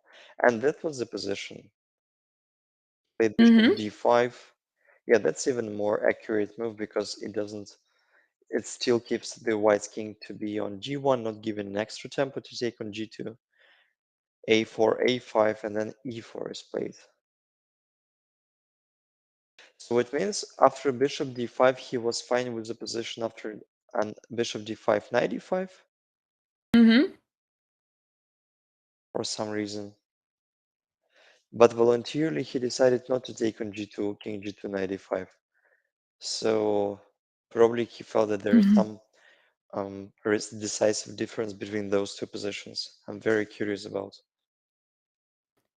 Yeah, that's a good point. Not sure. I think he just gave the question to Ding Liren if he wanted to go for a trade.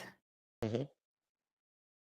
So Daniel could opt for a trade, but maybe on a bit worse terms than in comparison to bishop takes g2 immediately. Mm-hmm. Um, a4, a5, e4 then played instead of any sort of trades. Bishop Mm-hmm. d3, rook d3. So a4 took 21 minutes for Ding to think about. So like his decision to play a4, e4 was pretty much prepared before. Mm-hmm. Rook 1 d3, check, bishop f1, bishop c2, rook c3. And rook d1, unpinning. Well, that's obviously the most crucial point of the game. Yeah, because if you take on d1, bishop take d1, then you have to be careful that your pawn is under attack on e4, Hmm. and as well as a4. So yeah, you're almost forced to play either rook c4 or be more attacking and play a move like rook c6. But yeah, I think it's not really ideal for white to play so passively. Mm, yeah, and you can probably follow it up with rook d8 and bishop b3. So um, white should definitely be worried in this situation. Yeah, that looks a bit strange for white, to the Mm-hmm. least. After rook d1, bishop d1, yeah, I'm also failing to find a better option than rook c4 because both pawns are hanging. Mm-hmm. Yeah, so yeah, are you forced to trade? I'm guessing you're not forced to trade, but what else can you do here because you don't have many squares for your rook? Yeah, that's true indeed. So after rook d1,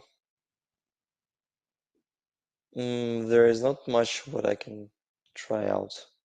So rook d1 is the first move to be considered. The another one. No, but I think we have lack of moves. We have to take on d1 and just opt for a draw.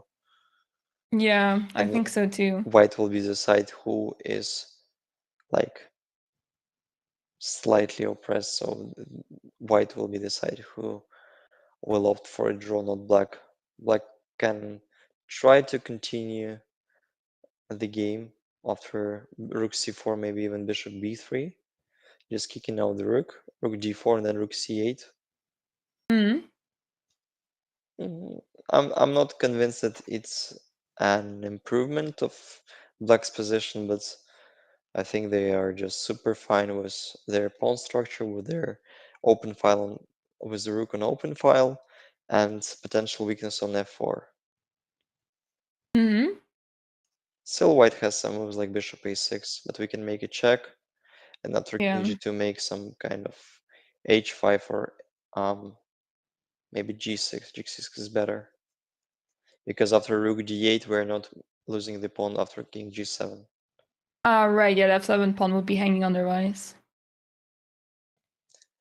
Yeah, so I believe, yeah, rook has to be taken, bishop takes and rook c4. You were absolutely right with this Mm-hmm. prediction. I don't know how much bishop b3 is useful. Maybe, like, if we start with rook d8, then it kind of gets a bit nasty after knight c6, because we can't put the rook on the open, like on c file, because of knight e7 check. Yeah. And also, for example, rook d7 has to be played with some sort of attention after knight a5, like black potentially has some back rank issues. Mm-hmm. Yeah, so you have to be really precisely there, but I feel like after rook c4, it's pretty equal, and yeah, I don't see how white could ever make progress here because first of all, the pawn structure is not the greatest, especially on the king side, and yeah, white has to play passively to defend the pawns that are hanging on a4 and e4. So yeah, I don't really see where white could start playing, and I think like yeah. rook bishop b3, rook d4, rook c8, bishop b5 is quite a possible line. So the point Mm-hmm. that black's pawn structure, well, optically it looks fine, but it's also fixed, and b6 is a weakness. So if white will be able to play f3 and rook g6, it can become a bit dangerous for black, because the b6 pawn falls. Mm-hmm. I mean, it has to be drawish in terms of some very direct play, very tactical. But Mm-hmm. I mean, strategically, white is not like that worse due to the weakness of b6 pawn. If the pawn would be on a7, I think it would be much easier for black to defend. Yeah, definitely, because the rook cannot access the seventh rank. The knight on f6 is covering d7, so yeah, that makes a lot of sense. Mm-hmm. All right, but this is the current position. Mm-hmm. Well, rook d8 is not the best move, at least because of knight c6, and it means that the rest of options are not quite considered. Maybe bishop b3 still has to be played, as predicted. Mm-hmm. Maybe rook d8 is not so bad. Like I think rook d8 still works, but you have to play really carefully. So rook d8, knight c6. Um, I mean, I don't think it's a big deal if you have to play rook e8. No, it's not. But maybe rook d4 can be a little bit annoying, and bishop b5 will follow soon. So perhaps this is a little bit annoying. But I think it's not the worst. Unless there is some bishop f3 moves. Mm-hmm. No, but then like bishop f3, bishop d3. So somehow I still believe it's a bit better for... Now rook d8 is played at once, so almost luring knight c6. Mm-hmm. Yeah, I'm curious to see what Duda has in mind after knight c6, because obviously rook c8 is losing on the spot after knight c6. But yeah, rook d6 is met by e5, pawn fork, so that doesn't help either. Um, Yeah, I guess rook d7 is maybe not a very big problem because there's no 97 check. Well, knight a5 is the thing you have to be Right. aware of. Yeah, maybe you're fine by playing g6 because yeah, I'm surely you must be able to find a way to attack the pawns. Yeah, I Maybe. think black has a Mm, quite an active position indeed. yeah. Maybe you start with rook c7. Okay, the rook is not undefended, so Yeah, so it's I can not a just move not a back very the big threat. yeah. But okay, I think black will be able to regain the pawn at some point. And somehow, I believe rook d8, knight c6, rook d7 can be played because after knight Mm-hmm. a5, I tend to agree with you that black has a very active play after g6. Mm-hmm. So it's not senseless at all. I like it even more than bishop b3 for some reason. That feels more active, and I think allowing rook d4 to happen, it is inviting rook d6, and yeah, then it becomes very difficult for black. That's for sure. Mm-hmm. All right, rook d8 is played. Mm-hmm. And the only game we've been missing after the break was Radjabov against Nakamura, I think. Correct. We should switch on this particular game. Mm-hmm. Wow, and we've got a lot of things changed in Nakamura against Radjabov against Nakamura. This is the current position. White is a pawn up, but their king feels a bit unsafe on h1. Okay. Interesting. Yeah, so you would say that black has some compensation here, but yeah, let's see I how believe this so. position arises. Bishop g4 was played, bishop c6, bishop f3. Wow. So for some reason he decided not to put his knight to d2 and then to c4. That's kind of a little bit surprising to me. Hmm. Bishop c6 is played at once. Well, probably the most principal reply. Bishop takes, pawn takes, knight a5. White is a pawn up. So probably he just evaluated this position after bishop f2 and rook a5 as slightly preferable for white, even maybe much better for white. Then queen e6 was played with the clear intention of queen h3, queen e2, knight h5. So once again, we have to remind you a very important rule in chess that usually the execution is more dangerous than the intention than the threat. Sorry, no, vice versa. The intention, the threat is more dangerous than the execution. Yeah, yeah, Yeah, yeah. I'm I'm I'm going crazy. Queen You're good, you're good. Queen e2, knight h5, b4, finally protecting the knight. King h8. Wow, this is somewhat a bit mysterious to me. Probably he's preparing f5, and f5 immediately wasn't a great idea because of queen c4. King h8 Mm-hmm. is played. King h1, like, uh, well, obviously any useful move. h6. Wow, h6 is somewhat really mysterious to me. So I don't know what's Yeah. wrong was with f7 and 5, like, for instance. Maybe queen c4 once again, and the pawn on c6 is also under attack. Yeah, fair point, but then I don't understand the utility uh, of h7, King h8. h6. Yeah, and yeah, the whole idea is a bit unclear. So yeah, you're absolutely right. And in this situation, queen takes c4, knight takes c4, you might think you can win a pawn by taking on e4. And then f2 is hanging, but e5 is also hanging, so it becomes a great mess. And I think this is good for white. Yeah, I think white is almost winning in this position because of the Mm-hmm. pawn structure and past a pawn.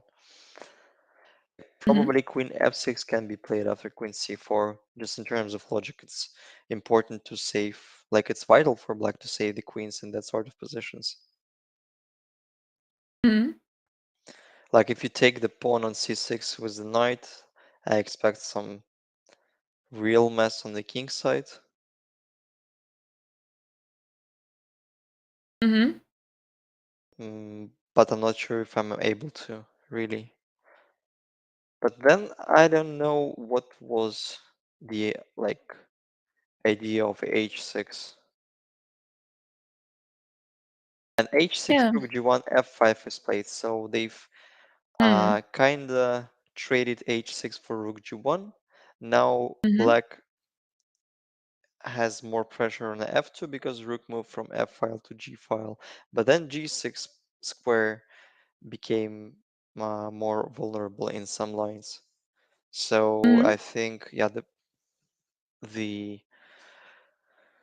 like the upcoming moves will clearly show us who's being right and who's being wrong with h6 rook g1 inclusion. But somehow I feel white is doing fine in this game. So they're not really getting mated because of the lack of the minor pieces.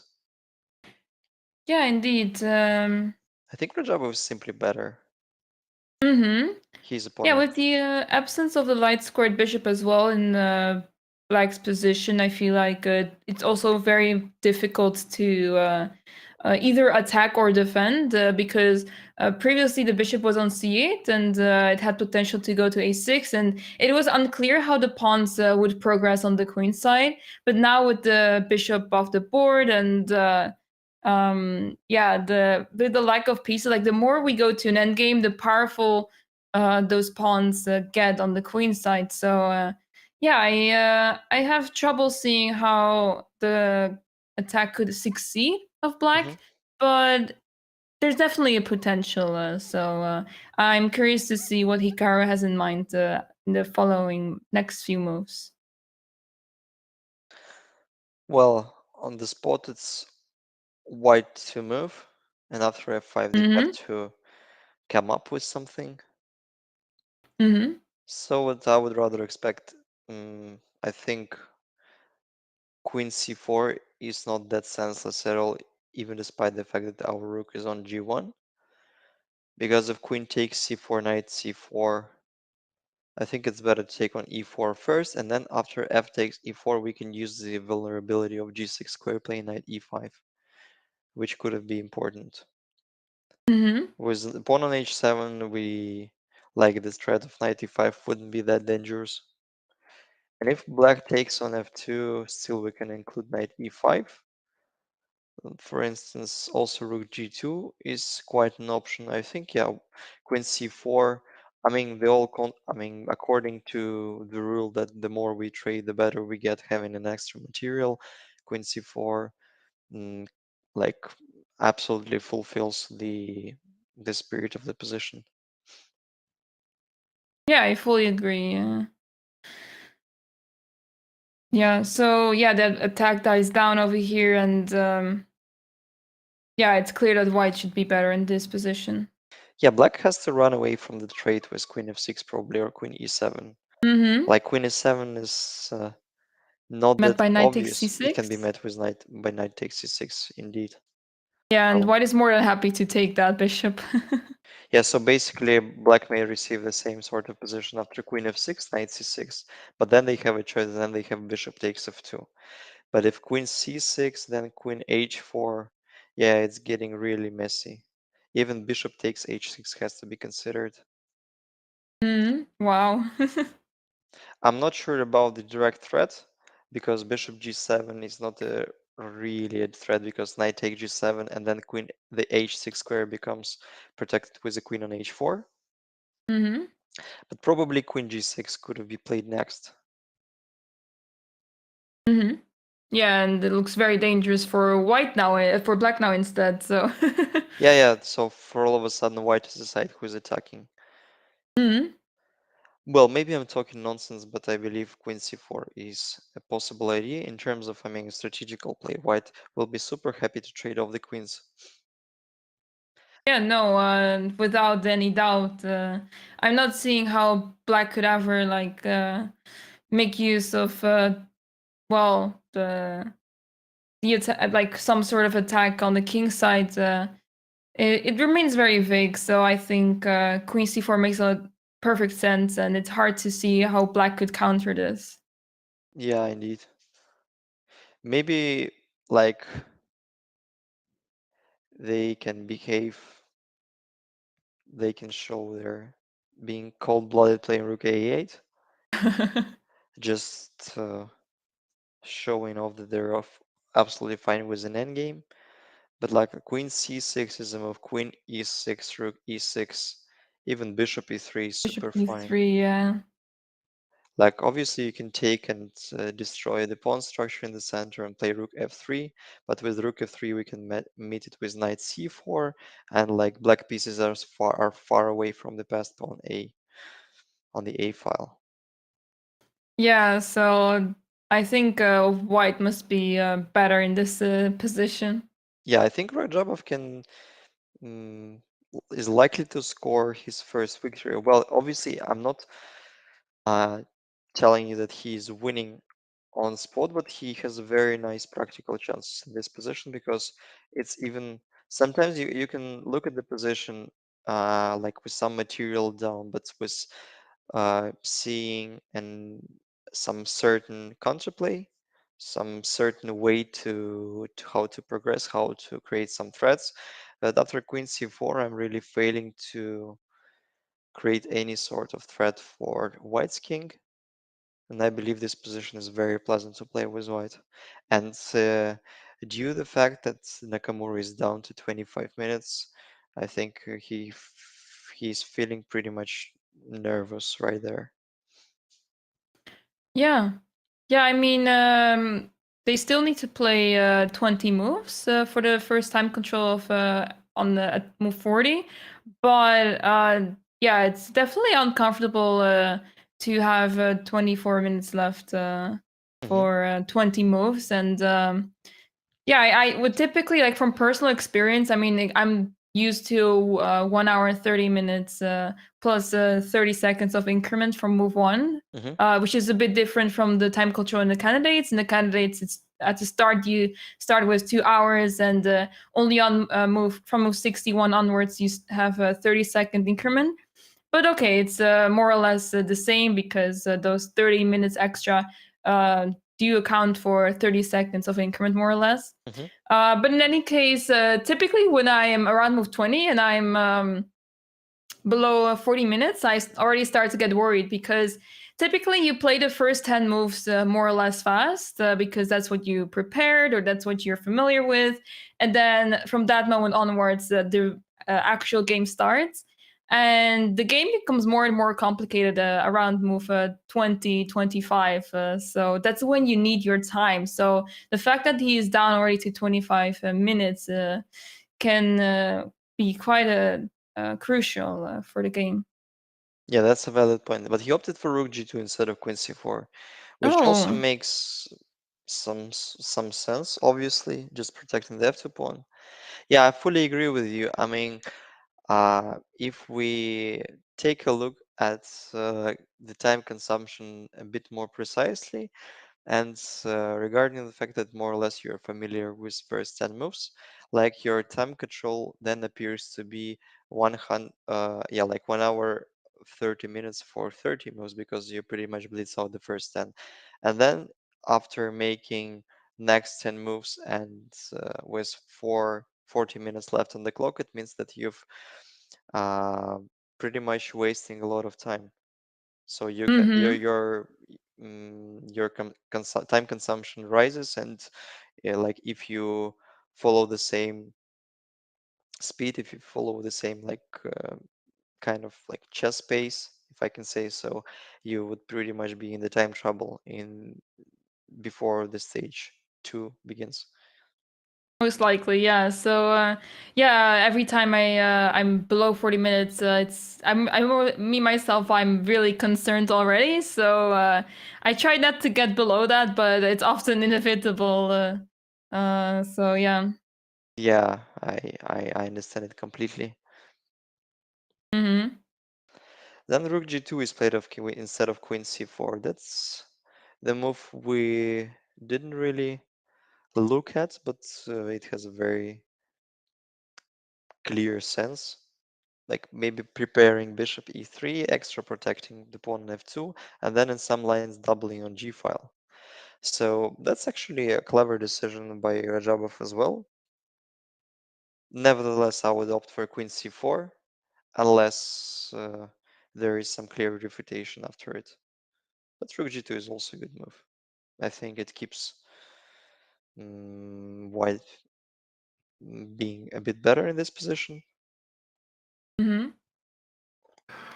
Yeah, I mean, it's surprising that he's not opting for queen c4 right away because the f2 pawn was not in that much danger, and yeah, white definitely had would regain the pawn back if the pawn f2 would be captured. But okay, I mean, there's no harm in taking it easy. He knows he is up a pawn and Yeah, has more or less absolutely. better position, so yeah, it makes perfect sense that he's opting for this line instead. So once again, after queen c4, I think queen f6 mm, I mean, has to appear on the board. Otherwise, white is much better. Hmm. Well, the other line is queen d7. This is somewhat I'm not like completely sure with. The point being that we have to take with the knight seemingly, because if queen take, there is queen d3, and now white's king position becomes a bit exposed. Still, we have e takes f5, but then Hmm. bishop f2, and it's not clear where the rook from g1 goes. Yeah, this is a bit worrying for white. Maybe your bishop takes h6 still. Bishop takes h6 or even queen e4, cold-blooded. Because obviously that sort of endgame. Well, but you have knight f6, so it's not that clear then. Hmm. I mean, Yeah, the like pawn e4 drops. structural wise, it looks just flawless for white, but I mean, on the spot, if knight f6 works, it's not a great idea to opt for this position with white. Hmm. So maybe queen d7 even instead of queen f6 was worrying Radjabov a bit. Still, it was a very considerable option. Then rook g2 was played, and Hikaru didn't make a move yet, and it's not clear what move to make at all. He can opt for Hmm. some kind of peculiar King's Indian structure, like Hmm. closing out f4, but then it's not quite clear how black will proceed on the king side with an absence of ideas mm, and like yeah, probably f4 kills its own game. Yeah. Yeah, black is lacking pieces for the attack, and you're not really able to push the pawns freely as much as you would want to on the king side. White can easily counter the attack, so I believe yeah. he has to double an f file. I mean, Hmm. with rook f6 or f takes e4 first, like this is one of the fewest way to create some sort of counterplay. Hmm.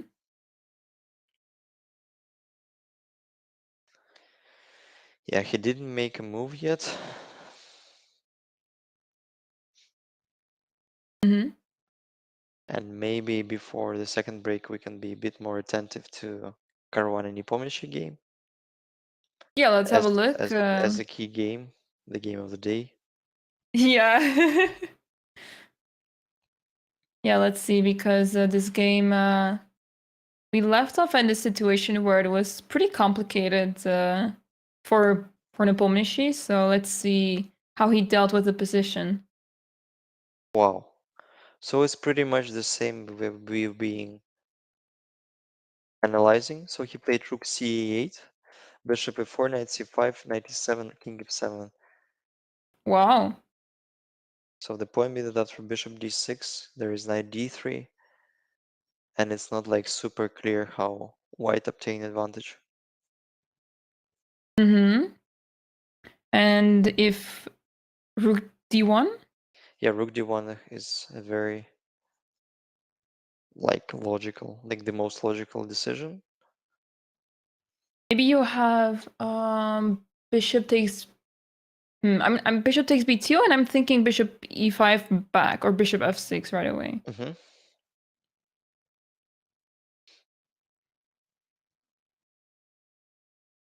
But I'm guessing rook takes b7 works here as well. Everything is hanging. Yeah, indeed. Rook b7 is a good move. I agree. Yeah, like the position looks quite shaky for black, Mm-hmm. especially this in this very moment after king f7 with knight hanging on d6. Maybe white can even include something before capturing the knight. But their knight on e7 is also hanging. Mm-hmm. Hmm. Bishop d6 is the most principal line. I agree. Knight d3, rook e d1. Mm-hmm. Um, yeah, there is not much left to play instead of Yeah. taking on b2. Maybe bishop e5 first? Bishop e5 somehow was a bit worried with rook d3, bishop Mm-hmm. e6, and I thought there is knight, even knight e f5 is possible. Ah, yeah, and white would be up a pawn. Yeah, at least. Mm-hmm.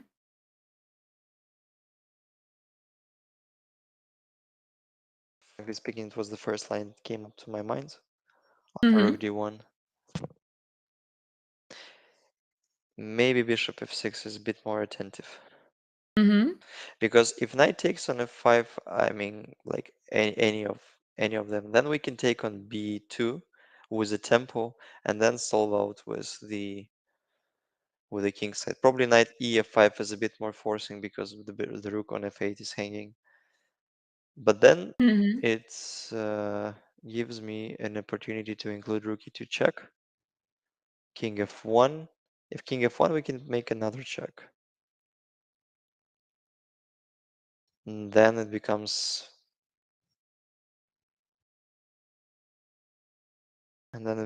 lost for black. Mm-hmm. Well, Yeah, it's super complicated. besides Mm-hmm. we can take on b2 still, Yeah. if I'm not mistaken. Yeah, we can take because if rook bishop f8, we take on d1. Um, or not. Yeah, we take on d1 because rook on a1 is hanging, so there is no knight d6. Rook d1. Then we have intermediate bishop f5 move, Mm-hmm. knight f5, and then we take with both rook or king. I don't know, maybe even with the rook. Well, with the king is probably it's a bit more precise because we don't allow knight d6. And then Yeah. if rook d7, we can play g6 and rook e7. Yeah, right. And black is even slightly better. Mm-hmm. So I'm very curious after whether bishop d6 will be played. Maybe black is somehow holding after 93. Like your rook e d1 was the best. Bishop f6 is a valid option indeed. Yeah, this position is really complicated, and I think the players will spend quite some time on calculating all the lines here because, yeah, it's this position needs to be dealt with concrete moves, and you can't just think of an idea now at this point. But speaking of ideas, like how do we evaluate that sort of endgame? Rook d3, bishop e7. I Mm-hmm. think we have to get rid of the pair of bishops. Then rook e7, and then we make some move like but Probably there is zero problem. Like rook d1, because of bishop c6, I'm kind of happy with this move because of knight f5 in some lines. And if you, for example, play bishop e6, you allow white to play f4, knight f3, and the knight will be able to jump to e5. And I think that will be very dangerous for black. Well, that's a possible opportunity for white indeed. Yeah, I'm very curious.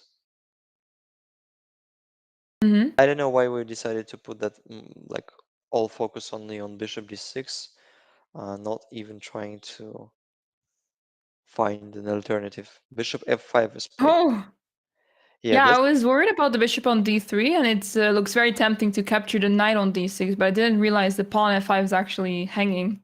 hmm Hmm. bishop f5, and if rook e7, then bishop d6. Yeah, that's easy. Mm-hmm. Somehow I believe black should Um, be fine in this position. yeah, I mean, you're always able to capture the pawn on b2, so I think you first take on f5 with the knight at least. hmm And after, I mean, mm, yeah, knight d6 is the threat, though, so you have to keep an eye on that. Can you simply take on f5, and then rook takes e1, and then take on b2? Or is there bishop d6? Yeah, good question. Hmm. Okay, bishop d6, then rook C8. c8. Yeah, Yeah. it doesn't look disastrous for black indeed. Yeah, I think black is still holding up in this position. Yeah, and he plays it. Probably you just shown like the main line, which will appear on the board. I won't be surprised. Like already knowing your level of intuition and your calculation, I think you may easily mm, guess the follow up in the game. Thank you. I appreciate that. I wish I could, I have the same sort of level in my own games because I played some Blitz this morning and it was rather devastating. So we didn't. Mm, you didn't play well in the morning, or Yeah, it didn't really go great. So, yeah. It was pretty difficult, but I'm sure it was not just let's say you for one reason. readjusted yourself to more to classical chess. That's why Blitz is a bit lacking. Yeah, maybe, yeah. Yeah. Yeah, I think I mean like the thought process is so different when you play online blitz and when you um think about classical games because suddenly the power of one pawn advantage is really important in classical and online blitz. It's just okay. It's a pawn, and let's see what you can do with that because anything can still happen. And the knight is a very important piece in blitz, but in classical, the bishop is much stronger. Well, obviously it depends, but knight is, I mean, this a very sneaky piece because Hmm. it doesn't move ordinary like back and forth. It moves like yeah, like all the chess fans and chess players know how the knight moves, so I wouldn't expand on it. So you know, guys, how knight can be dangerous in blitz games. Yeah, and I think that's also like part of the problem. Why, if you try to play like classical chess in Blitz, then yeah, suddenly you might lose track because you have a bishop against a knight, and this knight can be super sneaky. Yeah, especially in blitz. I may recall a game against one strong blitz player and grandmaster Boris Grachev, and I wouldn't imagine myself drawing the position queen against the bishop with a full board of pieces, but I managed to almost lose the position with queen against the knight with a full board of pieces. So like sweating. I only managed to find the perpetual in the very end. So I think it's been like queen against the knight after some point of the game, and then it turned out to be like queen against knight, rook, bishop, and a pair of pawns. So then I became a bit like more worried about the result. Yeah, that's yeah. It's crazy. Like in classical chess, we can't even like think about that. Like you are queen down and you resign. You know, like once I had a miraculous escape, a miraculous bailout in the game against, I think, one Indian grandmaster like 2640 Aravind Chidambaram. Mhm. It wasn't obviously. Usually, I do respect people and I resign early if I know that my position is like absolutely lost and devastated. Mhm. I had just a rook against the queen, Mhm. with zero weaknesses in his camp. And it was classical game, and I managed to make a draw. Even so, the final position was like I had a pair of connected pawns against the knight with the rooks on the board. So if he showed up some mm, inaccuracy, it could easily turn out to be even lost position for him. So, Mhm. and not in terms of disrespecting the players, I decided to. I just was so angry on myself that I played so badly, and I couldn't uh, agree You can't on. really accept it. Yeah, I couldn't accept the loss on such an early stage, so I decided just to carry on, no matter the evaluation is. No, I think yeah, I mean, I think it's quite relatable. I've seen so many games that continued until checkmate, where you're like, okay, why are you still continuing? But sometimes you're just so frustrated because you can't believe what happened throughout the game, and you know you don't want to finish the game until it's really like checkmate over. Yeah, yeah, true. And like this particular game against Aravind, Bahadur Jabava named to be his favorite bailout ever. Wow. Yeah, you can take a look on it later. That's so Hmm. funny. Yeah, yeah, I will. It sounds really interesting. And players opting for the same line you've just shown up. Awesome. Yeah, so now the question is, will he take on B2? I think he should. I mean, knight d6 check or rook e7 check, and um, the pawns are a little bit in danger of black. Okay, b7 pawn is defended though, so maybe okay, but knight d6 check and b4 is the problem probably. But what, There's so much in this but position. what was wrong with bishop b2? I don't remember if you Nothing, found no. the No, I was refutation. just considering like, what if something else will be played? What other moves are Mhm. there in the position? Like it appears to me that in the worst case, black will receive some rook endgame with 3 on 2 on the king side. So I Mm-hmm. believe Nepomnyashchy finally managed to take himself on the road. So now he's doing pretty much fine. Mm-hmm. Yeah, I believe so too. Yeah, A lot of trades have happened. talking about your prediction, I'm still surprised, like why you like up to now you don't play in at least in women FIDE candidate tournaments because your ratio of prediction is quite high. Yeah, And I'm not entirely sure. I noticed that when I'm do commentary, I notice the good moves better. But I think because it's like not consistently on every move, it's what's going wrong. Like first of all, I don't get such positions that I have the that I can see those moves as well in my games because I mean the main problem I have currently is opening, so I don't get to this point. I often have to fight back from a worse position. So that's number one problem, and number two, I don't know, for some reason maybe less pressure. You just analyze some moves, and maybe it also has to do with the fact that when you are playing your own game, you think of a few moves that seem good, and then you make a wrong decision. And I think that's also occurring in my games.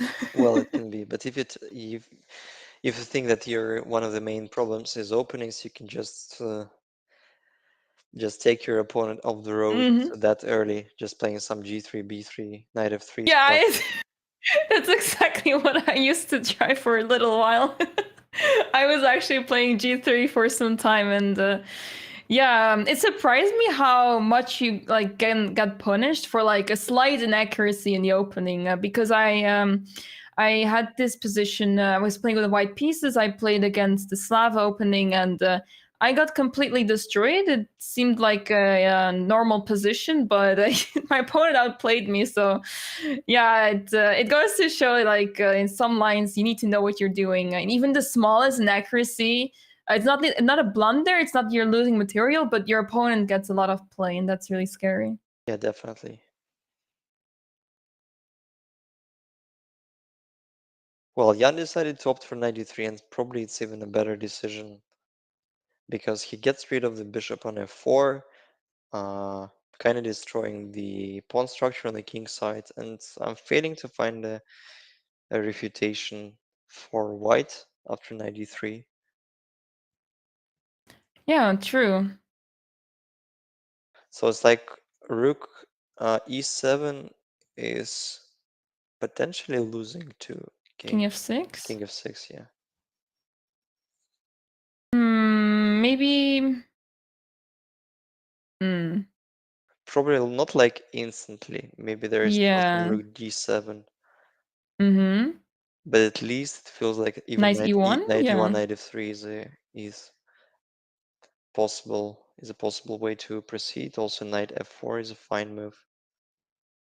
Mm-hmm. Just trade the bishop and play bishop b6. There is nothing wrong with it. Mm-hmm.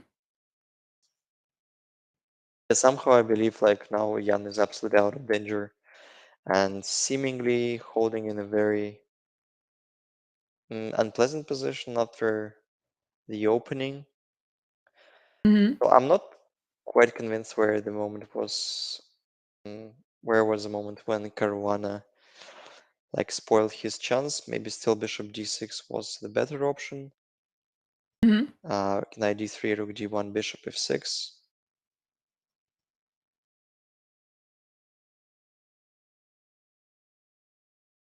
And then something like knight f5 or knight e5. No, but not really. Mm-hmm. Maybe it's still like more drawish than like white Yeah, has an advantage. probably. Oh, Or we at have least, in the chat. We have that the bishop takes f5 was wrong apparently. Yeah, it looked really unnatural out of the blue.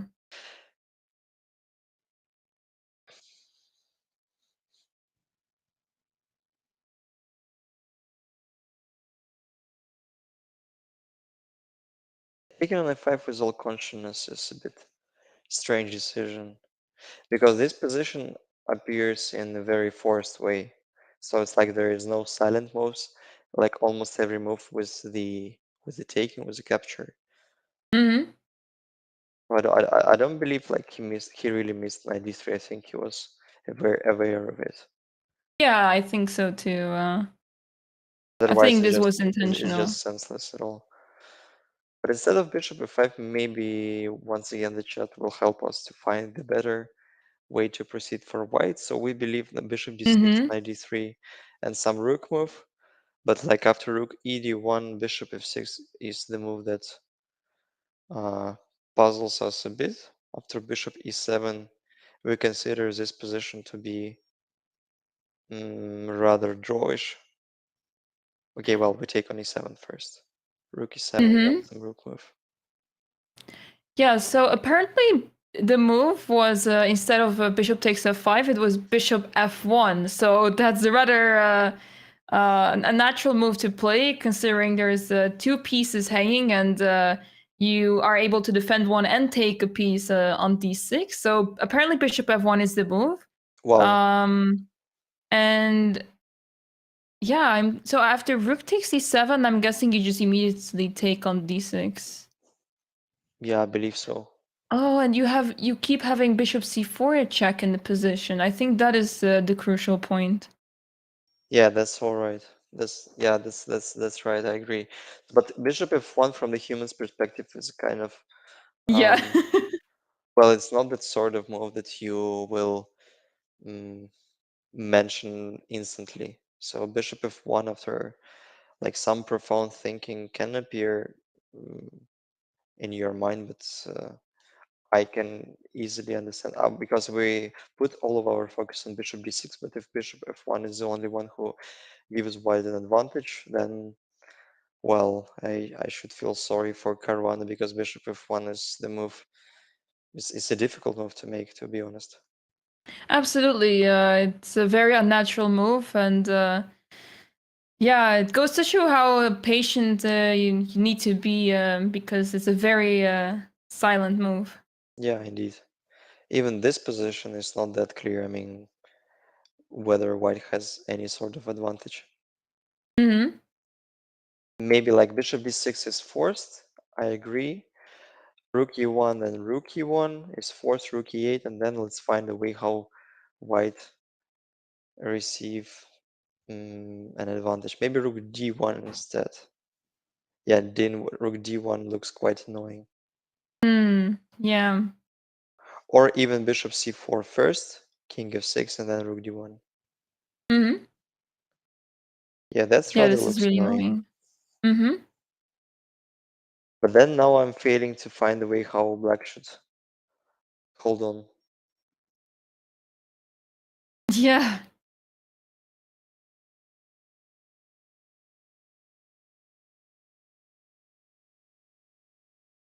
Take, maybe bishop e6 or knight e6. No, but then with such an abundance of minor pieces, it has to be much better for white, I agree.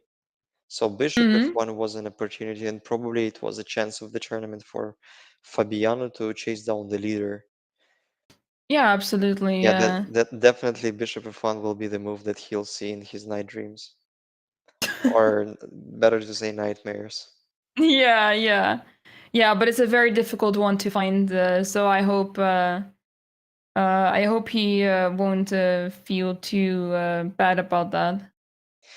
Well, since I was told that bishop f1 is hard to find, but then like you start excluding the options. If you calculate this Yeah. particular line with bishop f5 and this doesn't work, then you calculate bishop d6. Maybe you calculate bishop d6 first because it's a very direct move and it doesn't work. Then you start searching for some bishop moves because knight Hmm. is under attack. So I think he would came up to bishop f1 after more profound things. So probably that was a matter of time because he's been already down to 20 or 25 minutes when he played bishop f5. Hmm. Yeah, right. And now I'm quite curious whether Jan tries to create some sort of tension after, like in the position on the board. Because it's moved 27, Caruana down to 9 minutes, so he has to be really fast because like 13 moves to make for less than 9 minutes is not what you're happy with. Hmm. Absolutely. So yeah, Nepomnyashchy could still put some pressure, but looking at the position, it might be very difficult because yeah, I mean, white is currently in this situation up a pawn. There's a big chance that black will be able to capture the pawn back, but I think it will be very difficult after all to gain some advantage on the position. Yeah, indeed. All right, I think we've got to the point where Nepomnyashchy is finally went dry out of the water, being a bit lucky with Caruana not finding bishop f1. But as we mentioned, bishop f1 was a very like obscure and very hidden from the human's eye move. And well, it's not what we can blame him for it, but definitely he would be blaming himself for spoiling such kind of an opportunity. So after Hmm. 93, Black is doing just super fine, probably equalizing the game and seemingly making a draw. and probably it's a nice time to have a take a breath and probably having a cup of tea or coffee, depending on your and our taste. And obviously, like after missing you for a while, we will be back to the studio after a few moments. So stay tuned. See you in a bit.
everyone to the FIDE Candidates Tournament of 2022 here on World Chess. We have Women International Master Anna-Maja Kazarian and Grandmaster Daniil Yuffa giving you commentary on this very important tournament, because the winner of this tournament will be facing, hopefully, the world champion Magnus Carlsen.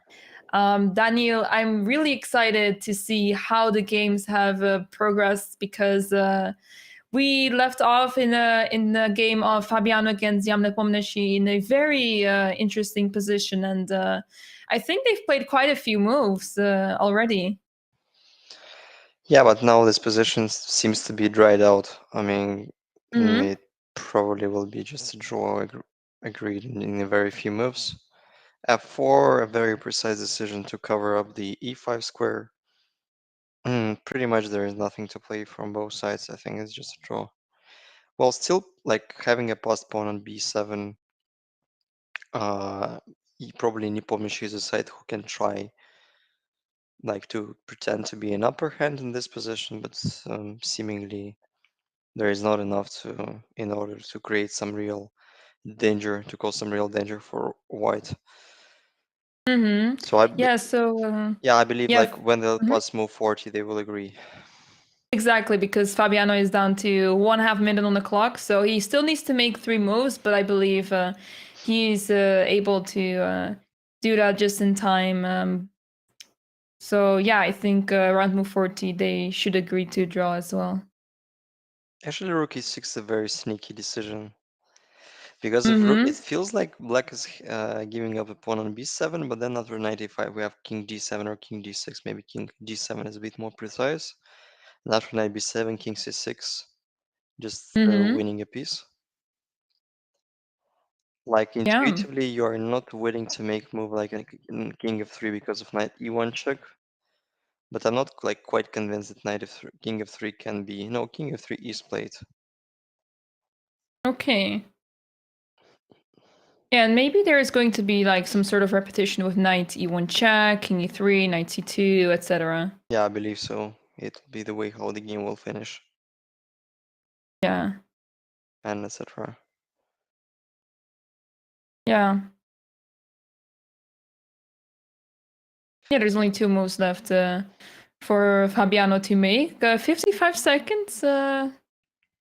It's not a lot for 2 moves, but yeah, he can play those moves very quickly.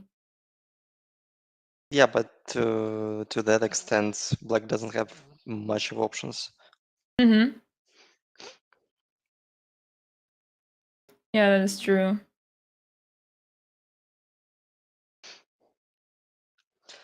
Well, I think while both players approaching to conclude the piece, Mm-hmm. maybe yeah, knight e1, king e3 is played, and Mm-hmm. well, I think it clearly shows off like both players' intentions to make a draw. Yeah, I was just thinking, because the other day when Nepomnyashchy was playing Ding Liren, it was I believe it was yesterday, right? Yeah, when they Hmm. drew. And Ding Liren was offering a draw, basically, like, moving his hand forward, and Nepomnyashchy was like, "Wait a second," and he felt the need to make 1 or 2 more moves Hmm. before they agreed to a draw. So that clip was very funny to watch. Yeah, I think I've seen it. But do they have a rule of 40 moves or 30 moves, like, or they are able to offer draw like even after the first move made? So are they restricted in terms of moves made to offer the draw? I'm not entirely sure, and I think yeah, maybe you're not allowed to have a draw before move 40 unless you have a threefold repetition. Hmm. I think that is very much likely the case. Yeah, But probably. I'm not. Yeah. So yeah, I believe it's you have to wait till the 40th move, and which is why they played 40 moves in this game, and they agreed to a draw. So oh, the result is not here yet. Okay. I thought the moves are. Oh, the result is already Yeah, listed. so Yeah. yeah, a crucial.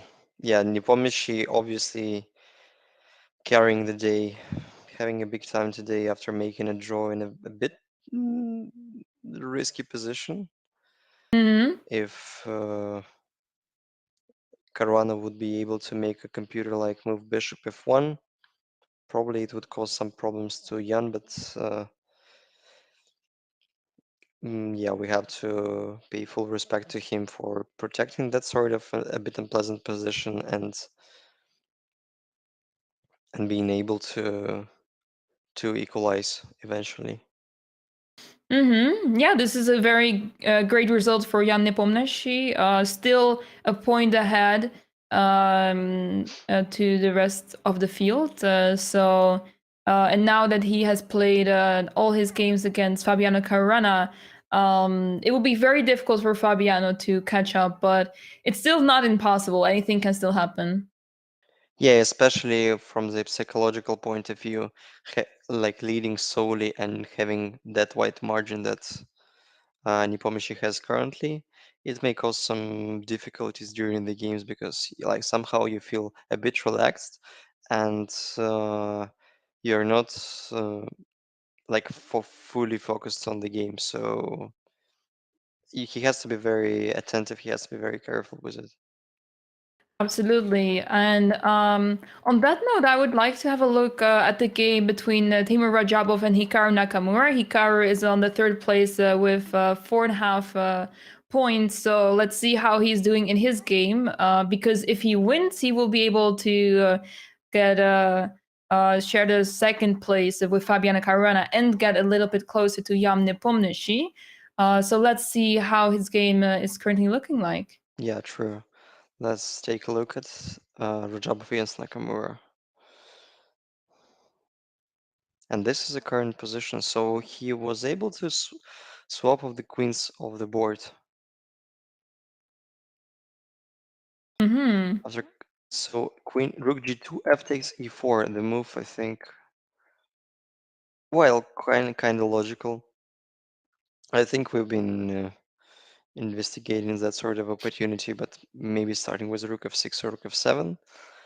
Pawn takes, queen takes, rook f6, bishop e3, then bishop takes, pawn takes, and queen d5 was played. And black voluntarily offering a queen trade. Probably Radjabov wasn't agree on that term, like undoubling the pawns, the c pawns. He decided to play queen g4 instead, queen f3. That's the better way to trade the queens because also c6 pawn remains a weakness. Mm-hmm. c5 knight c6, pawn takes rook f6 b5. I think with that such passed pawn on a file, it has to be winning for white.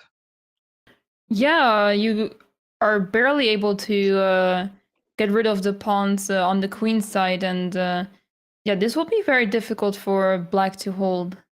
Absolutely. And both players are also very low on the clock, so there's 8 more moves to be made by the players, and Radjabov is down to 6 minutes, whereas Hikaru is down to 3 minutes. So Yeah, that can be the that's going to be decisive very moment of the game, interesting. indeed. Mm-hmm. And actually, Radjabov could be the second one who pulls out the comeback in terms of like two games match because he lost to Nakamura in the first leg of the tournament with black pieces, and now Mm-hmm. if he manages to win the game, the score will level between them, as well as Mm-hmm. Nakamura level up the score against Caruana himself. Mm-hmm. Like while he lost the first game of the tournament, then he won against Caruana yesterday, Mm-hmm. and now the score between Radjabov and Nakamura can also be level up with the victory of Teimour. Yeah, that's really impressive. Yeah, and it would be pretty crazy for the standings if Ratchabov wins this game because Hikaru was really close to catching up to the top two players currently, Jan Nepomnyashchy and Fabiano Caruana. But if he loses this game, then it will be much more comfortable for Jan Nepomnyashchy. So that would change the standings a lot. Yeah, absolutely. And Nakamura finally opting for knight d7. I believe it's like probably the best move because he protects the e5 pawn and like his rook remains active and probably aiming to transfer his knight to b6 square. Mm-hmm. Yeah, so how can you make progress here with the white pieces? Because it's very difficult to see what's next because this rook on a8 is really hard to get rid of. Yeah, Um, absolutely. and it almost feels like black is just in time to hold the position. So yeah, I'm failing to see how white could continue from here. Well, I'm a bit concerned whether rook f2 and rook f7 playing worse e to play. I believe white has to activate rook from e2 to a better Mm-hmm. place because like rook f2, if we put our rook to f7, that's getting pretty much solved out. I mean, I don't believe black can allow white to play rook f7. But if they play king g, there is some knight e7 intermediate check, which is kind of annoying. Mm-hmm. No, but a7 is played instead of rook f2, which also makes clear sense. I mean, obviously this move cannot be bad because now the rook on e8 is pinned for life. King g8 is played after a7. Mm-hmm. So I'm guessing rook f2 would also make sense here to cut off the king at Es- least. Especially now because now after rook f2 there is no way to attack the pawn on b5 after rook d5 because of the check and the pawn. Yeah, that's a fork and white is a rook up. So I believe Yeah, rook f2 so still remains to be a very good idea. yeah, if this pawn on h6 was on f6, I think black's position was still holdable because then you can especially move your knight to b6 and defend the promotion square with your knight. Well, rook c2 is played instead of rook f2. I'm trying to get the Oh. point of this move.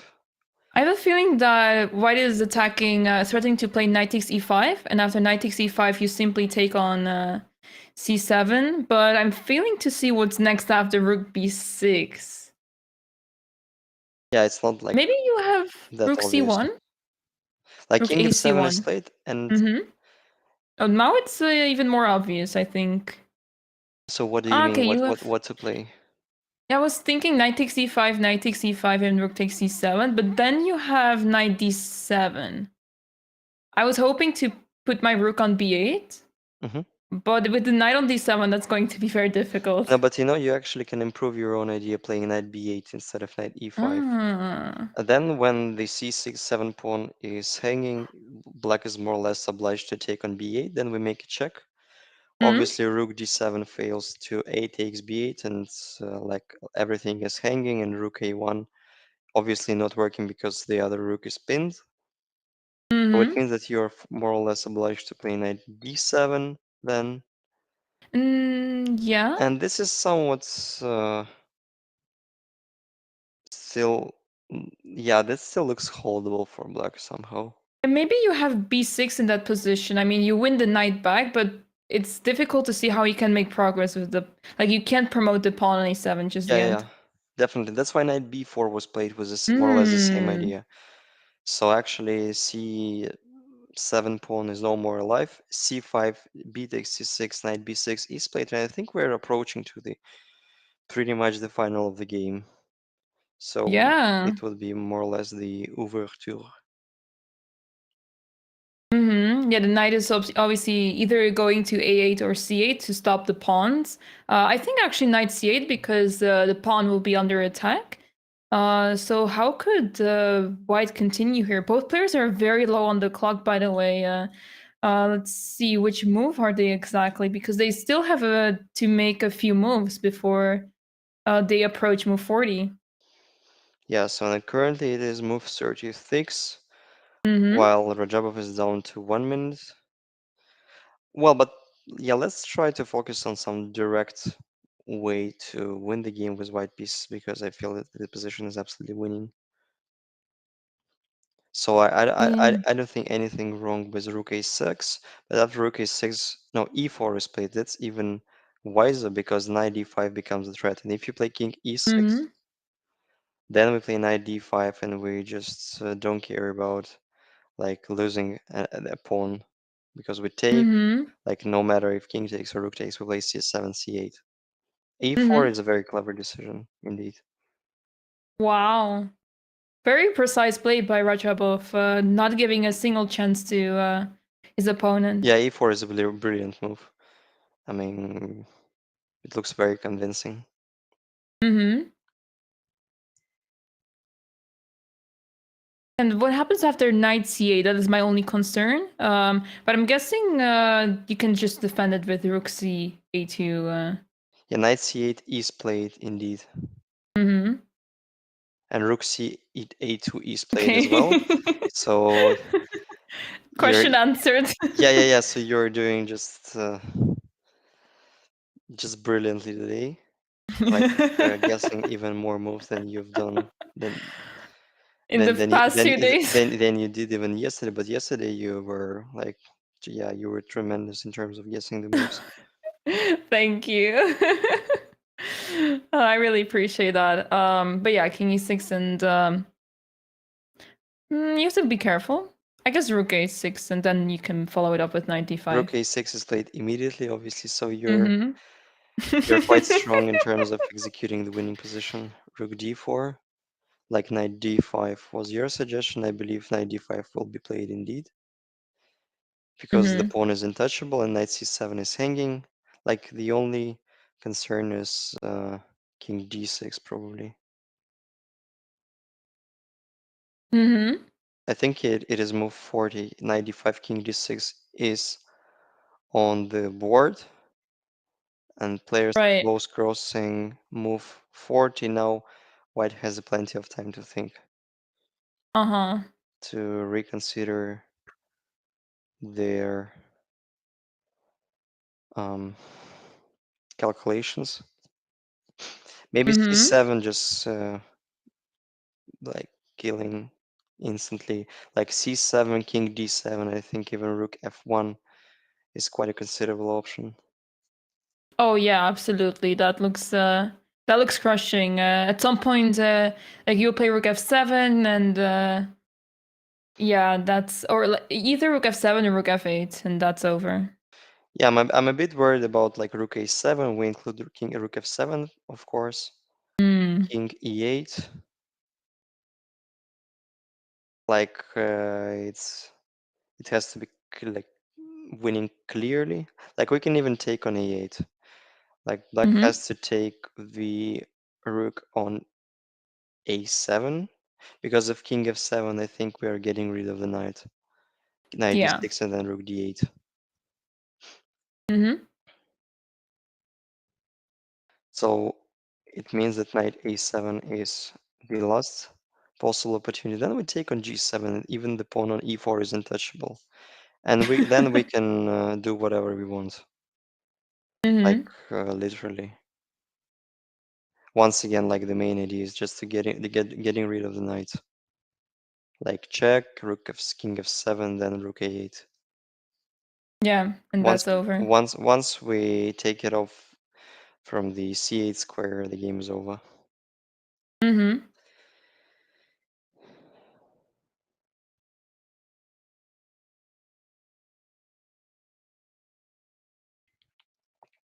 Yeah, All okay, so the right. players got 1 hour added to their clock. I think Rajabov is going to take his time now.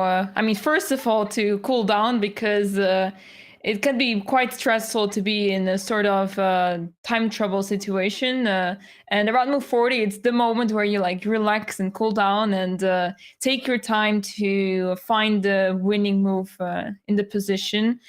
Pretty sure he's looking at the winning move already, but yeah, he needs to double check, of course, and use the time to cool down from the stressful moment a few months ago. So Mhm. Should we take a look at one of the other games? Let's see how they either survived or did not survive the time control.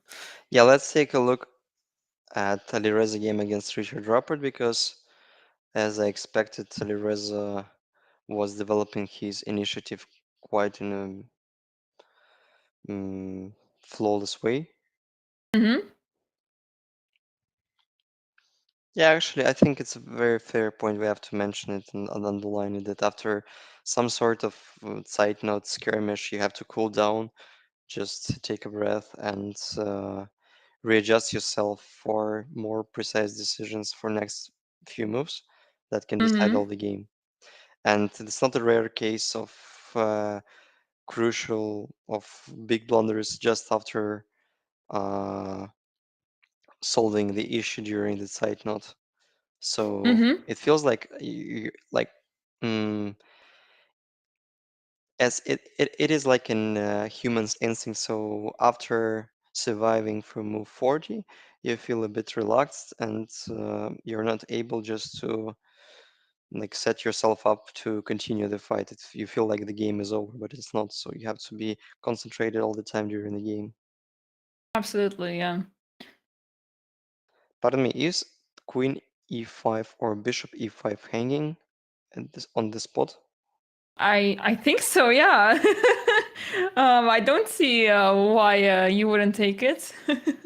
I'm quite curious how the game developed. I mean, after this particular position occurred. Yeah, so we left off around this position where we were like, okay, black has two pawns, but white has a big compensation for it, especially that the king is not able to castle black's king. Mhm. Feels like it's more or less the same we've been looking at. Rook g1, Mm-hmm. wow. So he decided just to secure the rook on g1. This kind of makes sense because it's never gonna be attacked, and it protects the bishop on b1 while black is lacking development and king d7 is not the move you're really willing to make. Mm-hmm. I think I would consider rook king d7 if it's not losing by force. Mm-hmm. It's like I'm super curious. King d7. That's the only way how to protect your king. I mean, just to get it out of the center. Yeah, it's kind of interesting. I don't see how it can be punished on this. Maybe e5 is annoying because after knight d5, f7 is hanging. Mm-hmm. Yeah, Or clear in point. general, yeah, e5 is just really annoying. You're almost forced to play knight g8, and then rook d1 is losing on the spot. I'm not sure. No, yes, I'm sure. Of course, I thought I have some sort of bishop d5, but probably it doesn't work. Ah, mm-hmm. Yeah, all right. This position looks just devastating for black. Then bishop Mm-hmm. e6 was played. Queen g3. What a move! Wow. Wow. So, but what does it mean? After bishop f5, what was white's idea? Maybe. Hmm. Are they mating? There's no queen takes g7 because simply rook g8. At the first glance, yes. Yeah, and all the pieces are defended that the queen is attacking. Mhm. I'm guessing you just take back on f5 and make use of the fact that the e file is open. Queen takes g7 remains on the board. So all those threats will be difficult to defend. Yeah, that's a valid point. After e takes f5, it's quite well. It's quite difficult for black to come up with some good defensive move. Like all the time, rook d5, any kind of rook move will fail to queen b8 check, and seemingly black will be obliged to return the rook to 8th rank. Mm-hmm. And then like rook e1, like it has to be winning clearly. So knight d7, bishop d6, queen d4, rook ff1. Wow, that's a very unusual way to develop your initiative. So the rooks became even more passive, but with the bishop with this monster on d6, black is in a big danger because their king is stuck on the center. Mm-hmm. h5, e5, just like cutting the rope to the g7 pawn, and queen g7 is hanging. queen g4, queen e3. Well, I'm trying to get the sense of the move. Like maybe it was better than I thought. Like queen c3 was better, but maybe queen e3 is even more precise. Mm-hmm.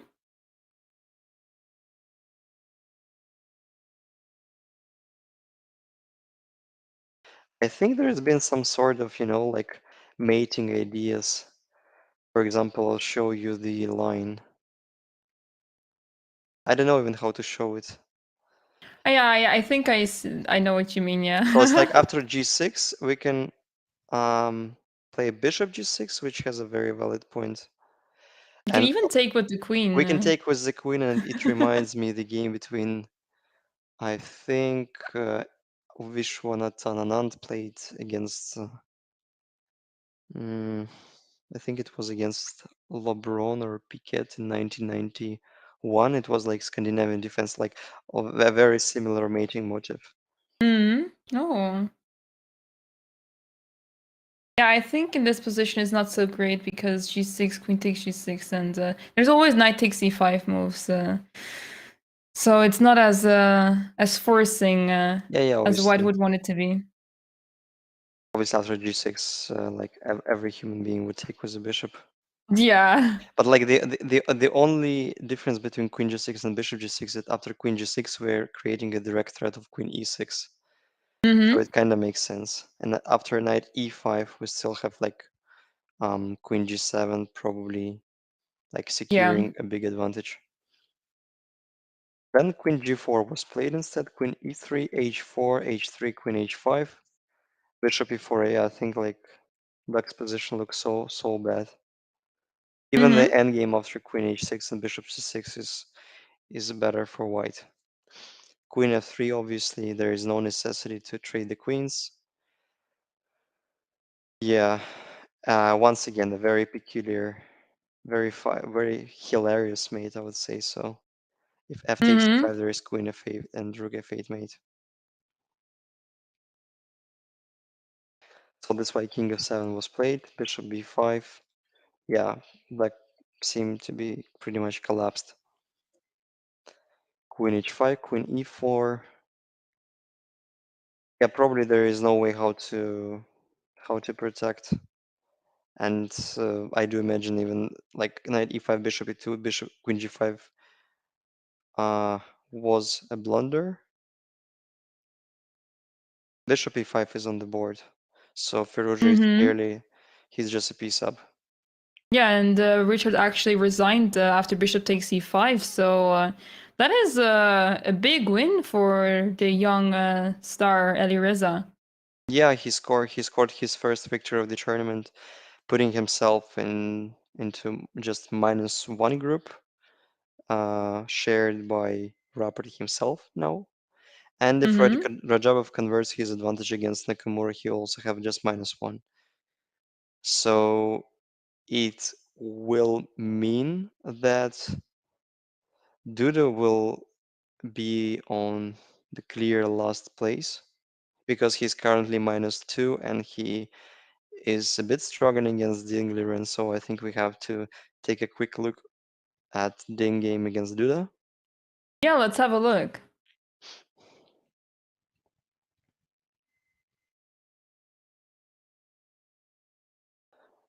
All right, we had some sort of a boring endgame with a symmetrical pawn structure, but then it became very like unsymmetrical, if I can say so. Mm-hmm.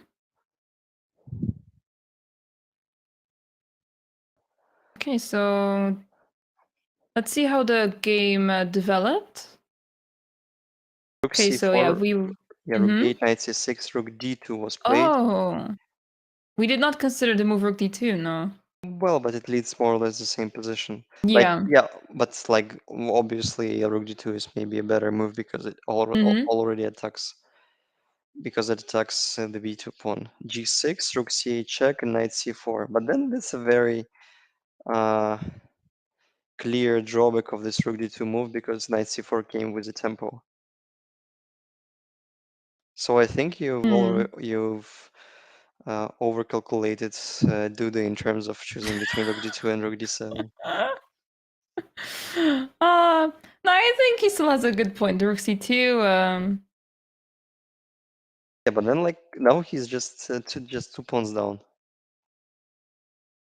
I don't believe it was his plan for the game. Rook No, but I b3, think you can easily win one of them them. back. Yeah.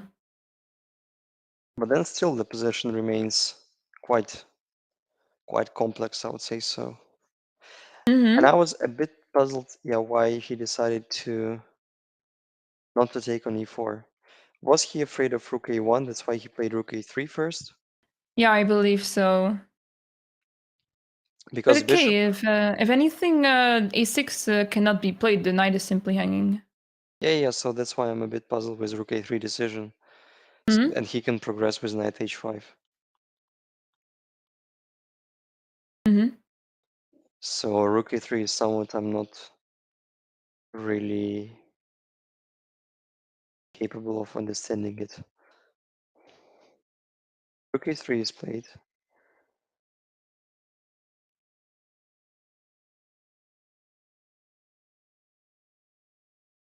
Knight c4, rook a2, knight e5, forcing black to take, and then like the difference between those two positions, that's like clearly white improves the position of their knight, because according to Dr. Tarush rule, knight placed in the center tends to be a better piece than knight placed in the angle of the board. Mm-hmm. So after rook e2, knight e5, bishop e4, I believe yeah, this position can be even lost for Duda. A6, knight b4. And I'm trying to get the points of possible a7 move. Like, is there any sort of refutation after a7? Obviously, knight c6 can be played. I think that was Mm-hmm. prepared against a7. Right. Yeah, and it's difficult for white to move the bishop, obviously. The king is in a dangerous position of white. Hmm. Hmm.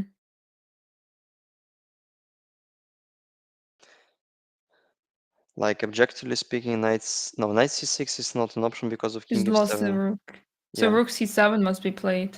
rook c7, but then, yeah, knight a7 is the only move in terms of any sort of idea. Mm-hmm. Like rook a7 is not valid because of the intermediate check on c8, Mm-hmm. and then knight will be taken.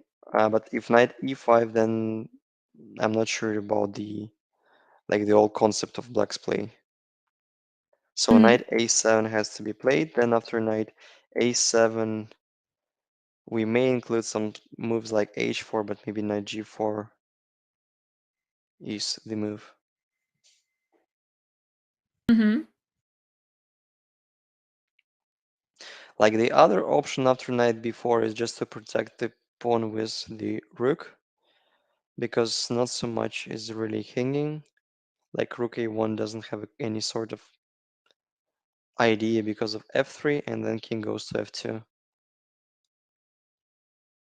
Yeah, true. And I think it's like vital for white in terms of playing for the victory to keep the pawn on a6 being alive. Mm-hmm. Yeah, you have some ideas with rook b7 after knight b4, but Yeah, I had one, but I think it's not very forcing. Yeah, you can just take on a6, and you cannot really gain much from this. mhm, yeah, But indeed. yeah, it looks pretty. It looks pretty, yeah, like luring to take on b7, but unfortunately, mm, knight a6 cools us down. Mm-hmm.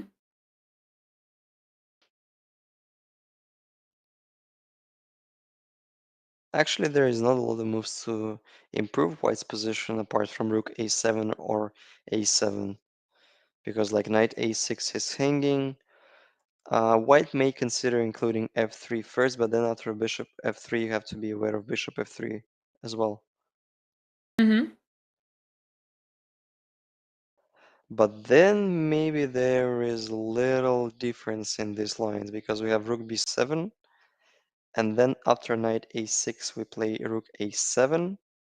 Black is forced to play knight b4, and then we are a piece up after knight f3 in the end. Mm-hmm.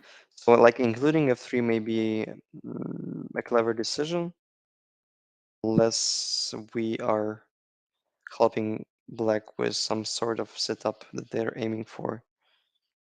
Like I would Mm-hmm. rather consider including f3 just in case to avoid any sort of mating threats. Yeah, I think it's definitely more comfortable for white, and it also allows white to move the bishop for once without having to worry about the king. So No, no, no. yeah, I think that makes perfect sense. Pardon me. After f3, I think like black has a magnificent move knight c6. Oh wow. No, but then it has less sense because we can even take on c6. Like the point being that after f takes e4, knight e5, I think black is even winning. Yeah, knight f3 check is also a threat. That's hilarious.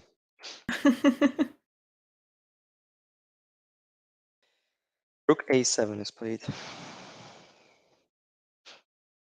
Okay. And then f3 is the idea, just to get rid of some sort of unpleasant pins.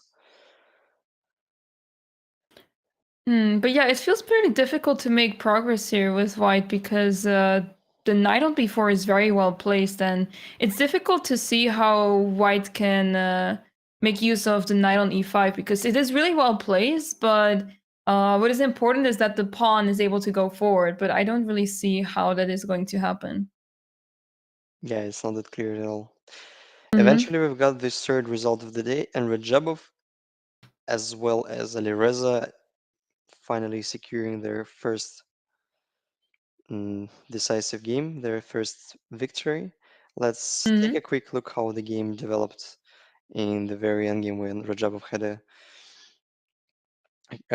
like was cruising, having a crucial advantage.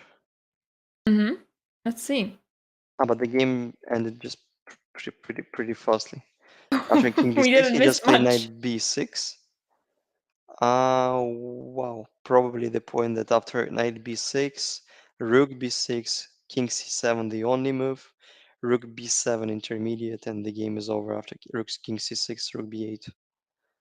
Well, And after king c8, you simply play rook a b1. yeah, rook a b1 or even rook a f1, both Yeah, moves are anything killing. works. Well, Mm-hmm. just a great game by Teimour Radjabov. So now we have only two players left who play against each other in their direct Mm-hmm. encounter, Ding and Duda, who yet failed to win at least one game in FIDE Candidates 2022. Mm-hmm. And great to see Ali Reza and Radjabov quitting the last place and moving to -1, still having some like theoretical chances to qualify for the match. But obviously, a lot of stranger things has to happen to make them really like fight for the spot for the world championship match. Yeah, Any it's already impressive that the players like there's not one player just on the at the bottom with very few points. The players are pretty close to each other Yeah, the regarding tournament the is points. quite dense. Yeah, Mm-hmm. that's true. Yeah, so I'm delighted to say that we've got only one game remaining. Mm-hmm. Obviously, we hope it won't last that long as yesterday's game between Alireza and Rajabov. But such a coincidence. Yesterday they've been fighting against each other, and today both players won quite convincingly That's their actually games. very impressive. You'd say they are tired after a game of 7 hours, but that goes to show They were heating how up. well.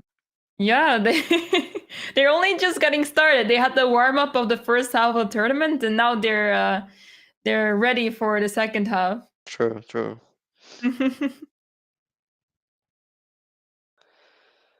Great. So let's move on to the last remaining game between Ding and Duda, and the things are getting even more interesting in this game. Mm-hmm.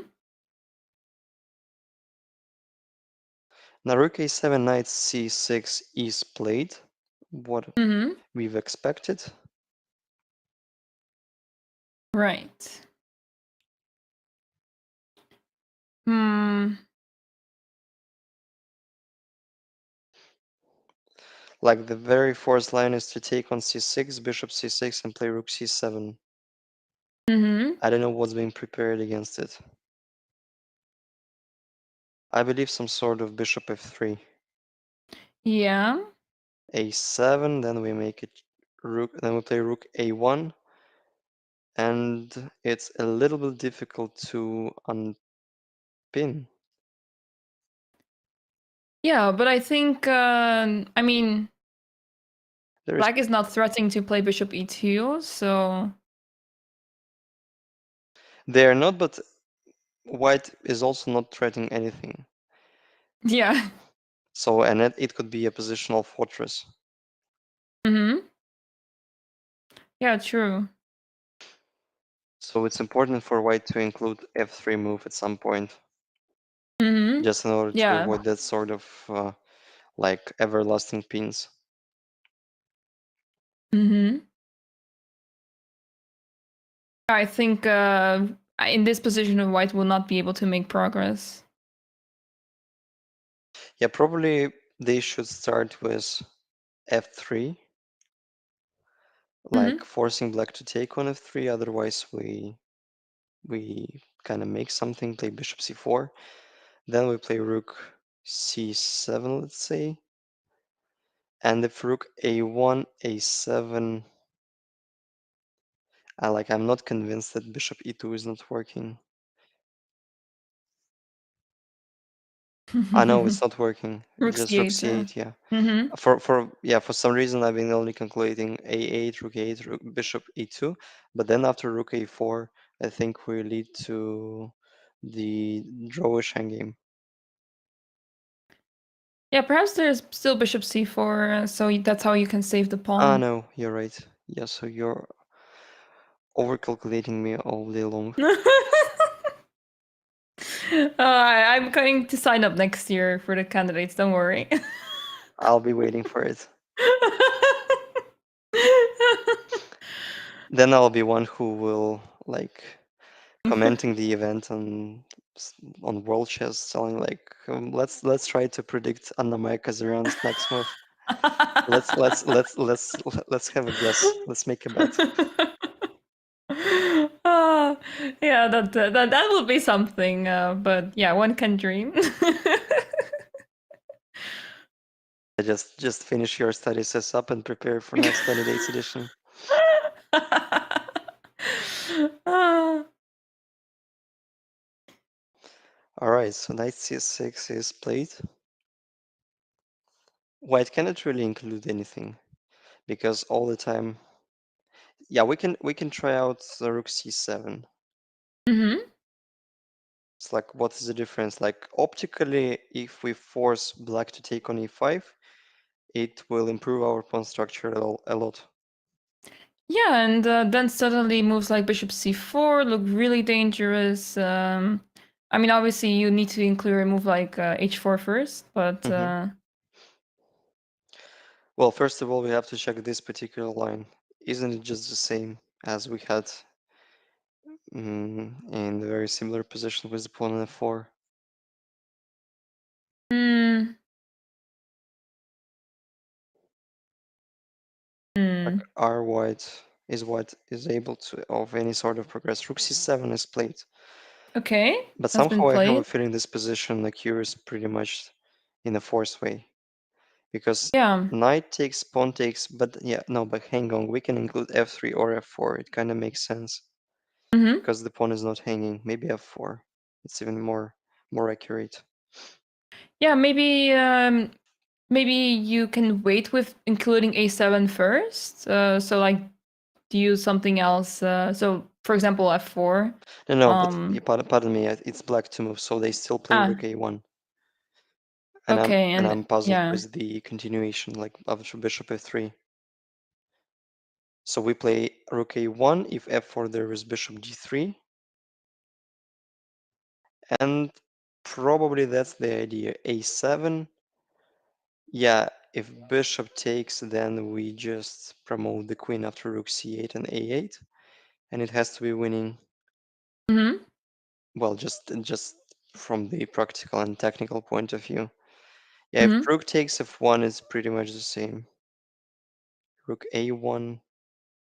No, but pardon me, it's not the same. It's just winning for black. Yeah, because of the bishop e4 check, Wow, all of a that's sudden. that's that's huge. I didn't expect it, obviously. Rook c8, it easily can be a miscalculation by white because it feels like king g2 is winning when you just forgot about the very end of the line when you already promoted the queen. Yeah, exactly. So once again, like knight e5, the super force line, f takes e5, rook a1 is like necessary, otherwise white will unpin. Hmm. Like rook, no, knight d4 is played for some reason. No, Oh, I refuse to understand I mean, why knight e5 wasn't played. yeah, I'm not so sure. Like because after a7, bishop f3, I need at least one. I mean, I have no clue how white improved their position. Well, first you can play h4. Mm-hmm. It's like black doesn't have a lot of moves in this particular position. Like king f8 is not a good idea because of rook h7, Mm-hmm. and black cannot really improve the position of their bishop. So king h8 seemingly the only move. And now, Rook but f7? now rook f7 just kicking out the bishop. That's the Yeah. idea. Yeah, that's a pity. Yeah.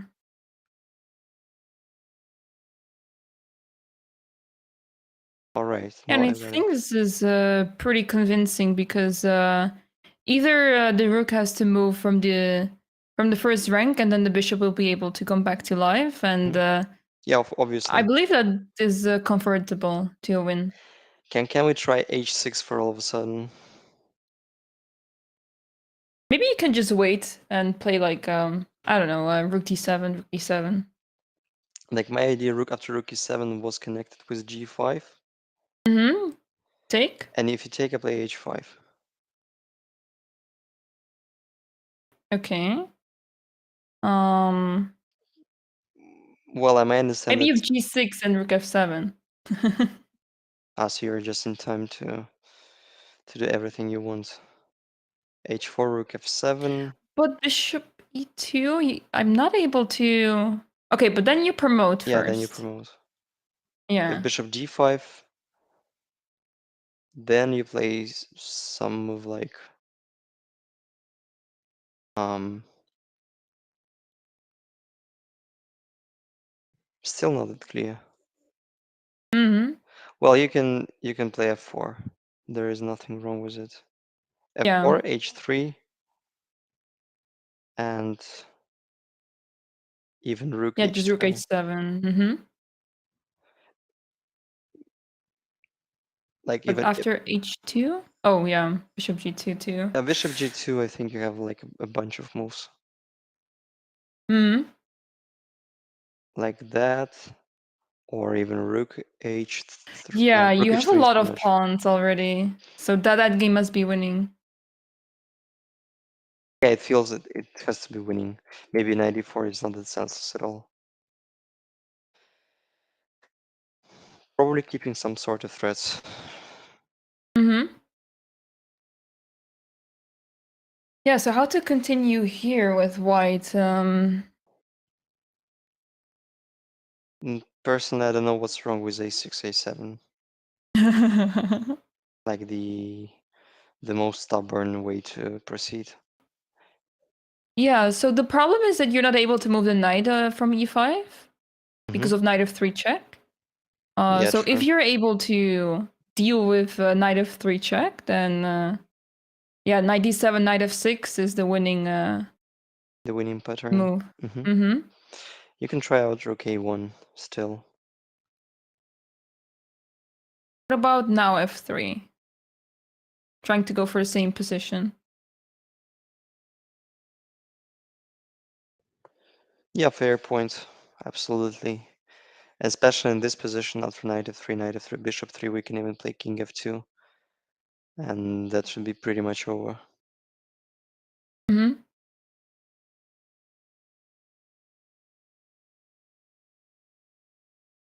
Well, maybe I don't know. Like obviously, Black is suffering.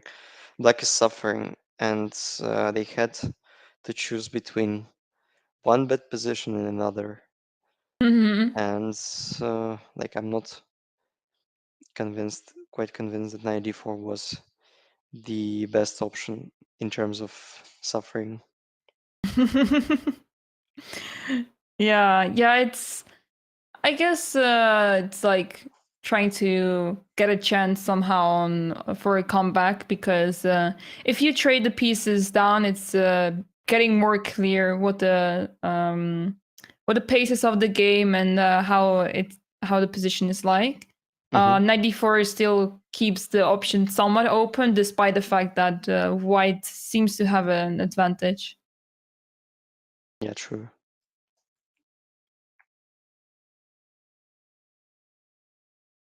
Still, a7 is not made yet, and I'm curious whether there are some other sort of options. Maybe he will start with f3 first, but then f3 allows bishop takes f3. Mm-hmm. But then if bishop f3, we can play bishop c4. That's the Yeah. point. It looks also good. Yeah, with this king cuts off on the 8th rank, it has to be like lost. I don't believe it can be mm, rescuable. Mm-hmm.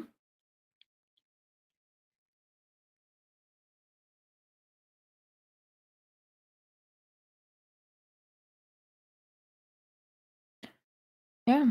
Yeah, so we have to wait till Ding Liren decides what to do, but there's many good moves, I feel like. Yeah, indeed, like a7 or f3. Yeah.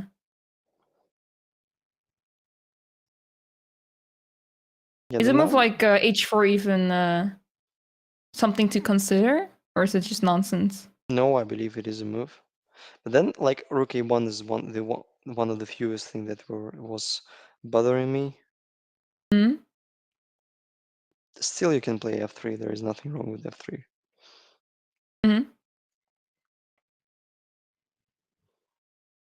And like we're pretty much transposing to the same position. Yeah, it all comes down to the same thing that you play f3, get the king out to f2, and involve the bishop in the game. Mhm. Make a prediction. I'm very curious. Like between f3 and a7, I do Ooh. expect. Or well, we can include h4 as well because h4 also looks sensible move as a Hmm. sensible option. Hmm. Oh, this is a difficult one. It's so similar. I think f3. Okay, well, let's check out your intuition. f3 is your bet. I will not say Yeah. my bet because I mean it has no sense. But it Because is your suggestion. no, because no, it's just my suggestion. But he can play a7.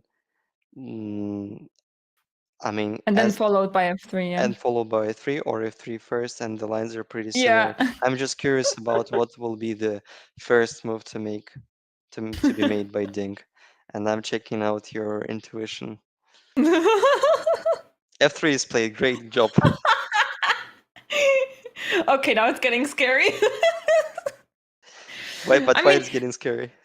the thing is, why I thought f3 is because he was spending quite some time, and as you said, a7 is like a move you do pretty quickly. So Hmm. I thought surely he's thinking about something more complicated. Yeah, you're right. It has clear sense.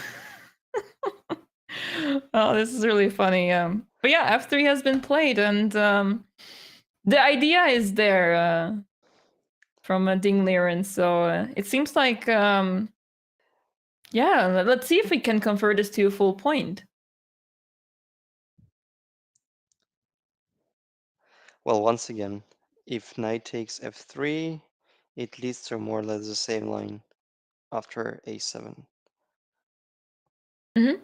Or we can start right there with bishop c4, but there is no necessity to give up the pawn on h2, so we start with a7, and then we are like full of different threats, including bishop h3, bishop c4. So it's like, yeah, that should be winning. Yeah, and if rook a1, there's always king f2. So Yeah, I'm wondering whether Dink will be cheered up with such kind of news that he has been following all of the recommendation of Anna-Maja Kazarian. don't think he even knows me, but No, I tell you, he would be cheered up. secretly he is tuning in our commentary. He hears us, or Yeah, maybe in spirit. I hope It so. counts too. I hope so.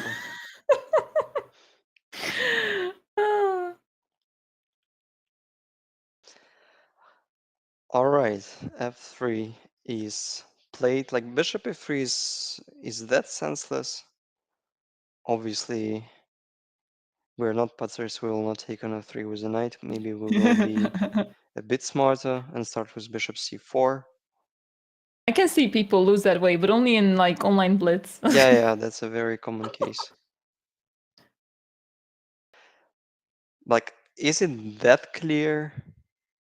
Let's say rook g2, king f1, there is some sort of knight c2. No, but bishop is hanging, sorry. So it Hmm. doesn't work at all. This is absolutely winning. Hmm. I mean, as a paradox, in this particular position, the more pieces we have on the board, the bigger our chances to win are for white, obviously. Yeah. So I think Yeah, with an because addition of knights, it's getting even more winning. yeah, it makes a lot of sense because this knight on e5 is really strong, and the problem is that this knight on d4 is not changing anything in the game. Like if it had a purpose to like change something in the game and make something happen, like for example, if the knight could jump to f3, then it's a different story. But because the knight is on e5 protecting that square, there is nothing going on, and this knight cannot make anything happen on d4. Yeah, you're right. Probably still for some sort of counterplay, black should play bishop d5. Mm-hmm. But then a7. Yeah, it's getting nasty. Yeah, next move bishop c4. Actually, you have to be careful. I think it's the winning because bishop c4, bishop takes c4, and rook c8, but Hmm. don't capture it back. Yeah, obviously.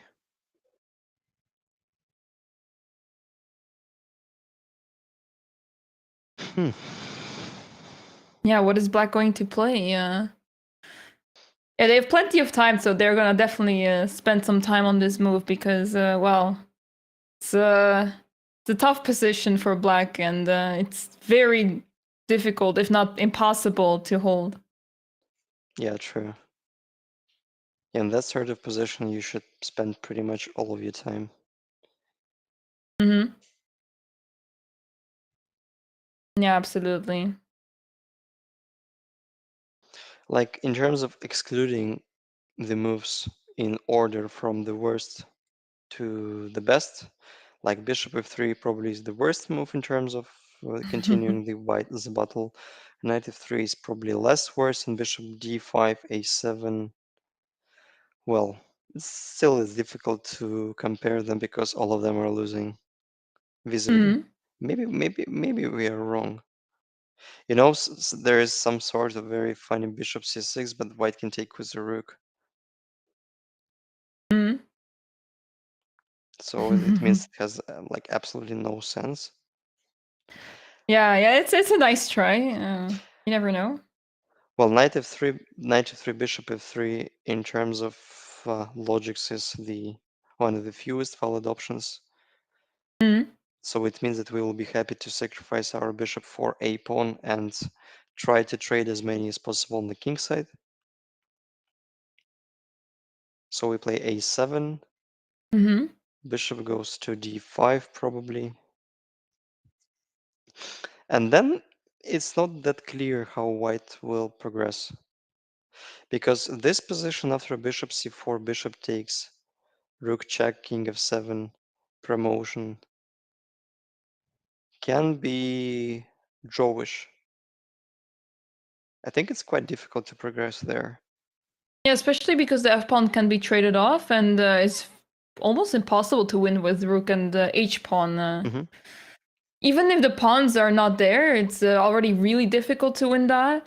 But with two pawns on the board on g6 and h7, it will be almost impossible to convert that to a win. Yeah, so let's say you force me to play h5 for some reason. Because if h6, then there is rook h7. Still, I'll be Mm-hmm. forced to play h5 no matter what. So I'm just curious if it is a fortress after h5, then king goes somewhere. Well, I have e5. Yeah, you have But e5, but e5 and rook c7, maybe. Okay, yeah, I think. you can play rook, so you can start out with rook a5 immediately, just not giving me Mm-hmm. any sort of mm, trade. Bishop d5, king f2, king f5. Probably after king g3, I will not make g5 move, but I can make h4. And I think it's a dead draw. Yeah. And if you play king e3, I can even opt for king g4 for some sort of active play. Can I? Mm-hmm. Maybe not much, but I believe it has to be a draw. Yeah, yeah, there is no way that white can break through. Therefore, Hmm. after knight e3, knight takes, bishop takes, we have to check out bishop c4 immediately. Yeah. And if king f8, then we are free to play even h4 move. We can Mm-hmm. take the pawn on h7. So if rook g2, we play obviously king f1, rook takes, bishop takes e6, king f8 probably, but that's a question. Because black has to be very careful with their pawn on h7. Mm-hmm. If they lose the pawn, they lose the game. So let's look for king h8, h7, rook. I know the rook cannot move to a2. Oh, that is a difference, yeah. Maybe rook, yeah, but rook h1 then king f2, and you're lost. Like the chances to play rook h4. Hmm.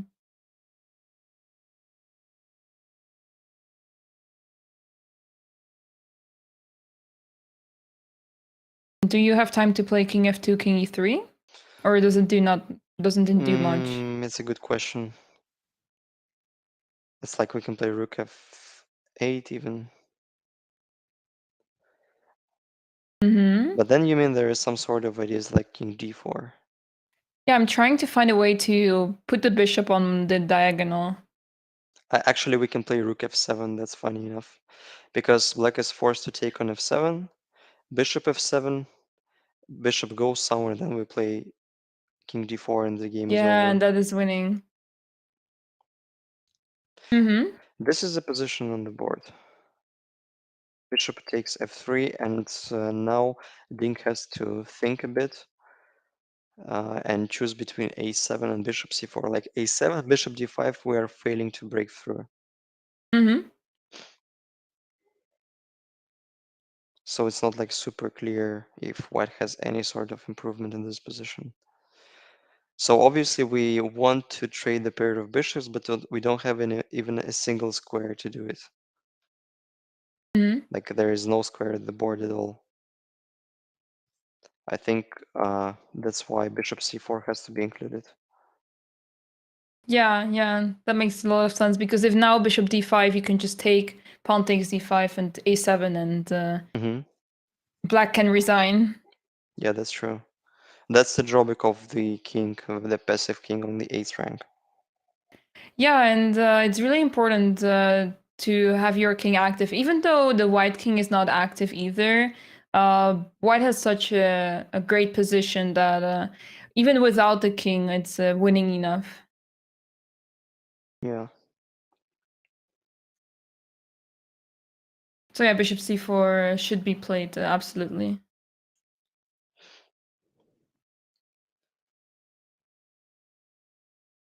Let's have a real think. Hmm? Let's have a little think after bishop c4.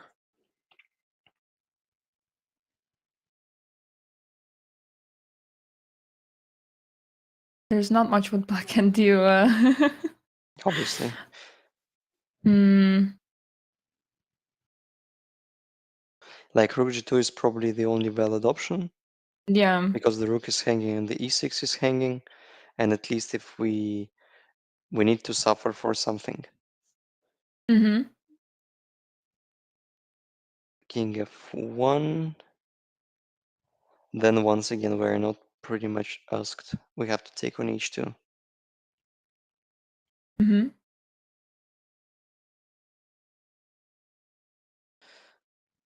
Then, like in any order, we can start with a7 or we can take first. What would you prefer? Hmm. I think I'll take the pawn first. Okay.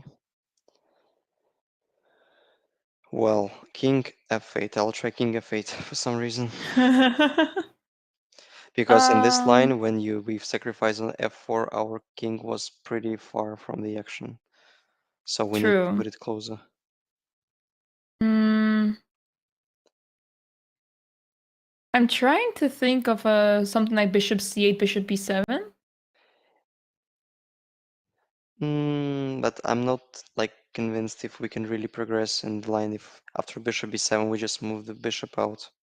And yeah, I No, can never no, play as well a7. there is that sort of trick Oh, we have to yeah. be aware of.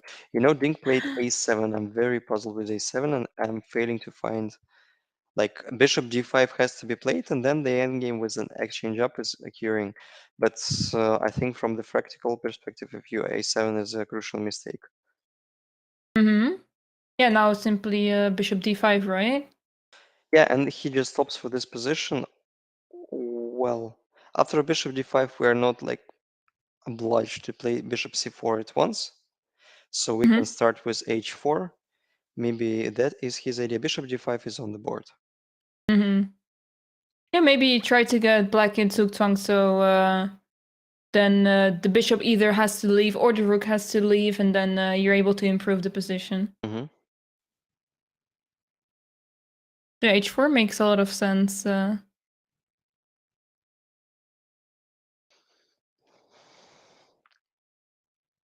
Well, after h4, I would expect h6 to be played.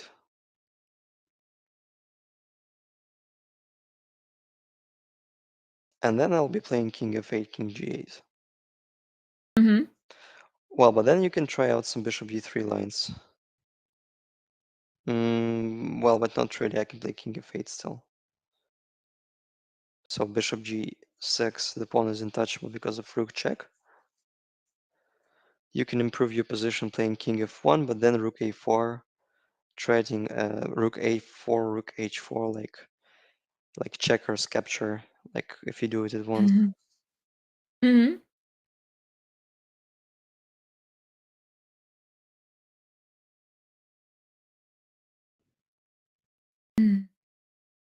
Yeah, in my concern, a7 was a mistake, a crucial one. Mm-hmm.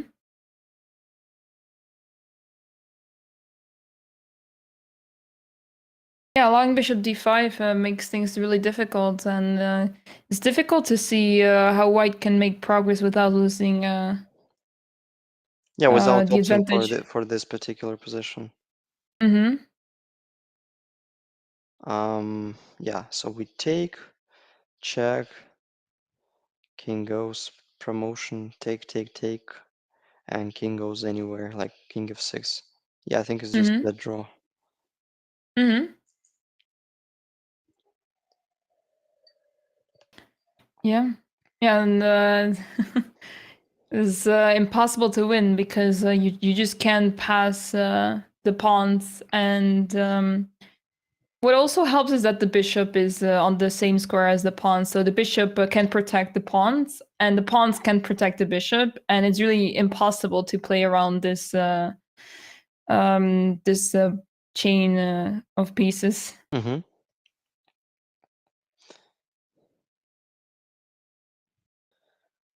Okay, so your move h4 has been played.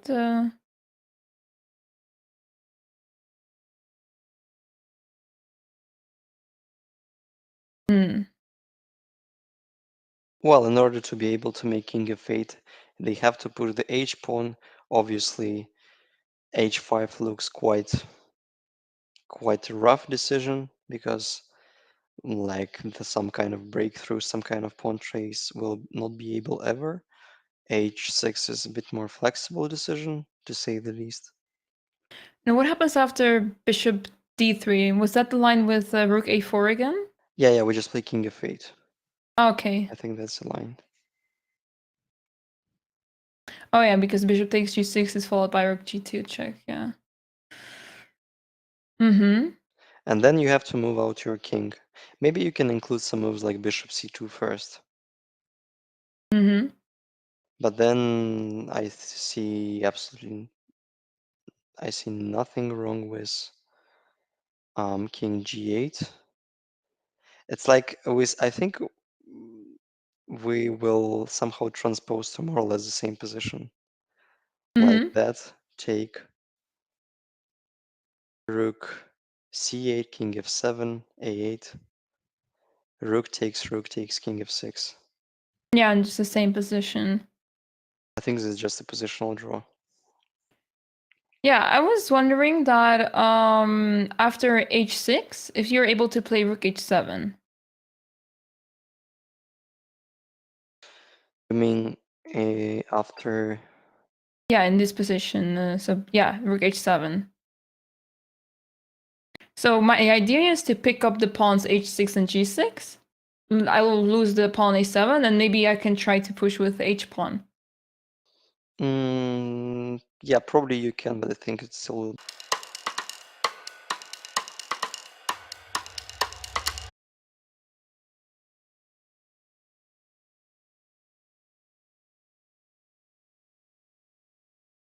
Mhm.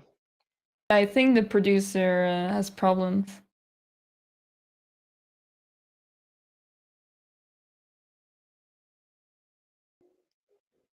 Well, rook a4. If yeah, let's once again predict the move, please. You are doing it much better than me. Oh, I think yeah, I think we're back. Let's see. So this is on the board.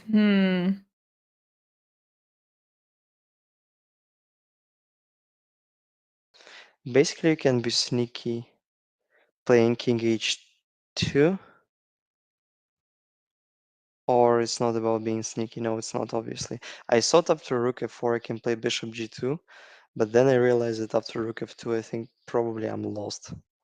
Yeah, I think so too. No, I'm not really lost. Okay, bishop Oh, you c4 still is have played. eight. Yeah. Yeah, I have a8 and check, and I take the bishop. Probably it leads to more or less the same position. That's why he opted for bishop c4.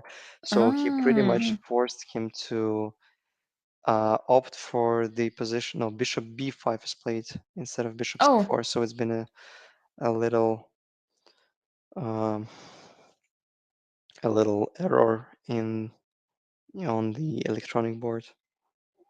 Yeah. Yeah, I got quickly adjusted. So bishop b5. Okay, so the idea is that if Yeah, if rook rook takes f4, bishop f4, c6 is killing. yeah, Probably yeah, that's winning. rook So rook a4. a5 makes sense. Hmm. Yeah, How do you proceed? white can't really improve. That's the point. And if bishop d7, I think black is ready to play king f7 and just to and break free. Mm-hmm.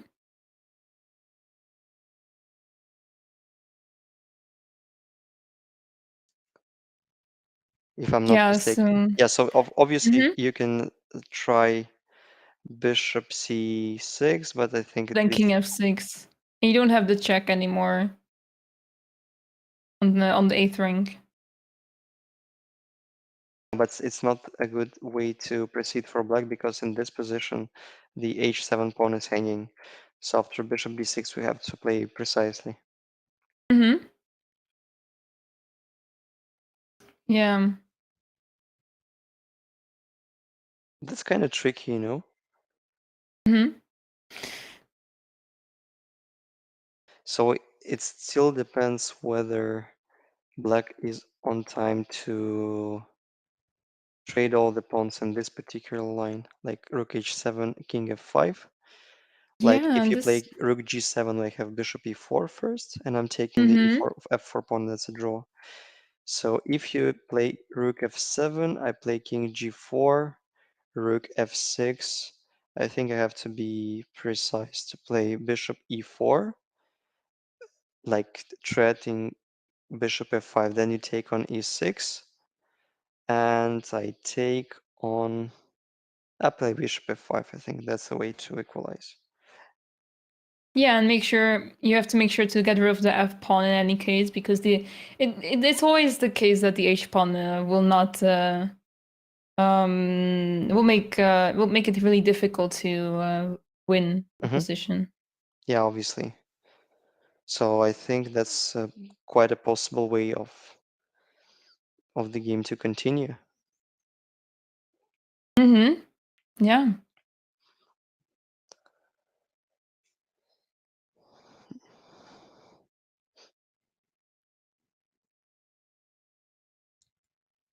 And both players have plenty of time still. They're around move 50, so they have 10 more moves for the next time control, where they get 15 minutes additional time. So Hmm. they have plenty of time to think about this position. Yeah, indeed.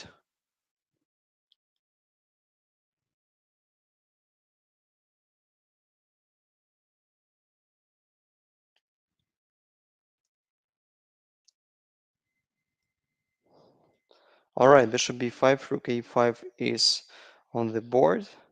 We expect bishop d7 to appear as well. Also, bishop e8 is a move. No, but rook d7 is played. Wow, Oh, that's okay. that's that's another way to swindle your opponent. Because if rook b5, then rook d5 is winning the game, and there is no reputation against rook d8 a8 promotion. Mm-hmm. So somehow he managed to get rid of the bishop on d5, and I suppose after bishop e4, bishop c4 will be played. Mm-hmm. Wow, this is somewhat I didn't really expect. But after rook d7, maybe we can just simply play king f8. Yeah, it's becoming more and more vague how white can actually make progress, because if you have to play on such tricks, I'm not sure if there is a clear path to win. Hmm. Yeah, we're very curious to see what will Jan-Krzysztof Duda will opt for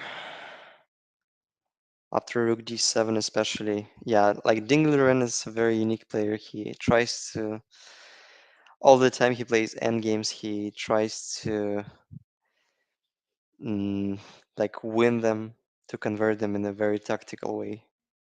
Mm-hmm. Yeah, it's a very unique way to play that sort of end games.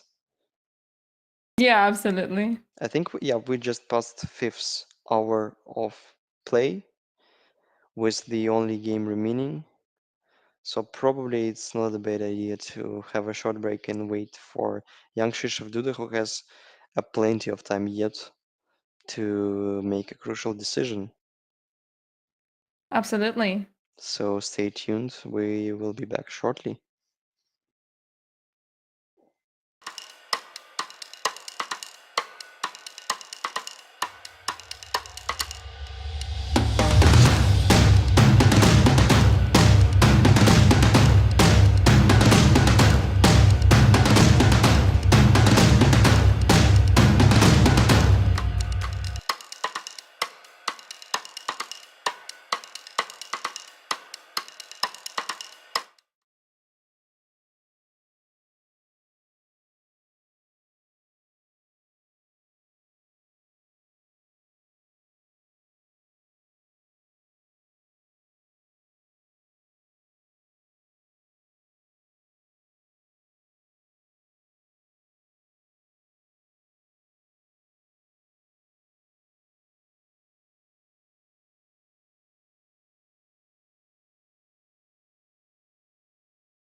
Welcome back, everyone, to the FIDE Candidates 2022 tournament. We are in round 9, and we have one game left between Ding Liren and Jan-Krzystof Duda.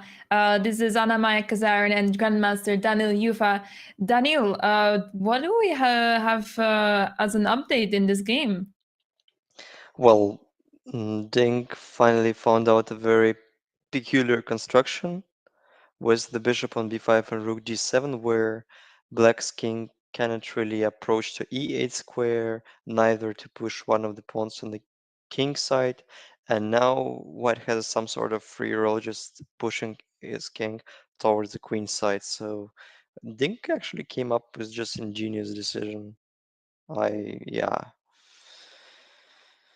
I admire his previous moves, and I believe after king c1 it's going to be a very tough time for black to maintain the some sort of balance on the game. Yeah, because the idea is to play king b1, threatening rook takes d5. Yeah, obviously. Removing the bishop that is defending the rook on a2, as well as removing the defender of the square a8. Yeah, true. So, what are the potential moves in black's position right now? Well, I think they have to shuffle the rook on the a file. Mm-hmm. But then if we play rook a3, then the king, like, we're not forced to take on d5, because if rook b3, then we can play simply rook c2, I wonder. Yeah, king c2, yeah. I You need mean, to stay on the a file. yeah, you play rook a3.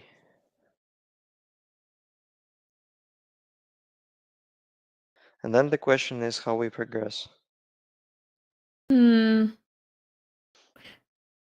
The other option after rook b3 suddenly is to play rook a2, Yeah, I king was a2. thinking king a2 because after rook takes b5 check, you can simply take the bishop on d5. But is it easily winning position after a king g7? Ooh. Yeah, that Well, is an interesting question. it somehow it might be. It might be Mm. winning with an inclusion of e6, f4 pawns, I think. Mm-hmm. Like this construction shouldn't hold. Mm-hmm. But it appears to be that it's gonna be played in the game. Rook a3, king b2. Maybe we can give up a tempo somehow. Playing rook king c2 first, maybe it's even smart decision. Then you have king Mm-hmm. g8, so you're not like lacking squares in the king size, Right. king side. Mm-hmm. Yeah, it's important to remove the rook from the A file.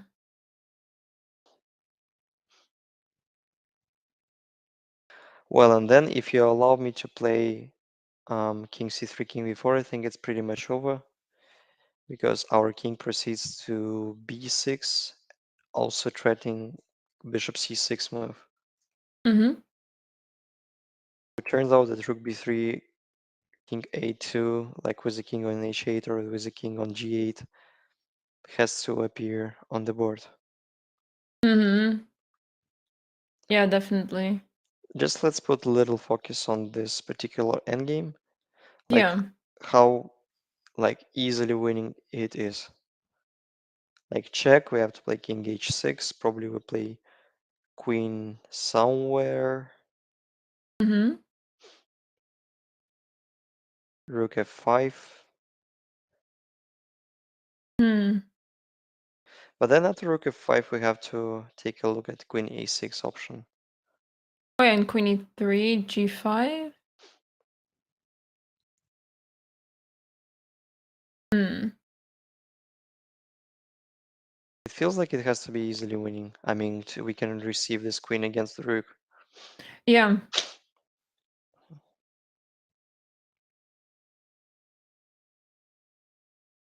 Yeah. We just take on g5, king g5, and play queen e5. That's the point. Oh, yeah, and after rook f5, queen g7, obviously. hmm Somehow, computer manages to hold this sort of position because I may recall, yeah, there's some ideas with, well, probably we'll discover it later and then I'll tell you. Mm-hmm. But like in Yeah. practical game, this position is easily winning. Mm-hmm.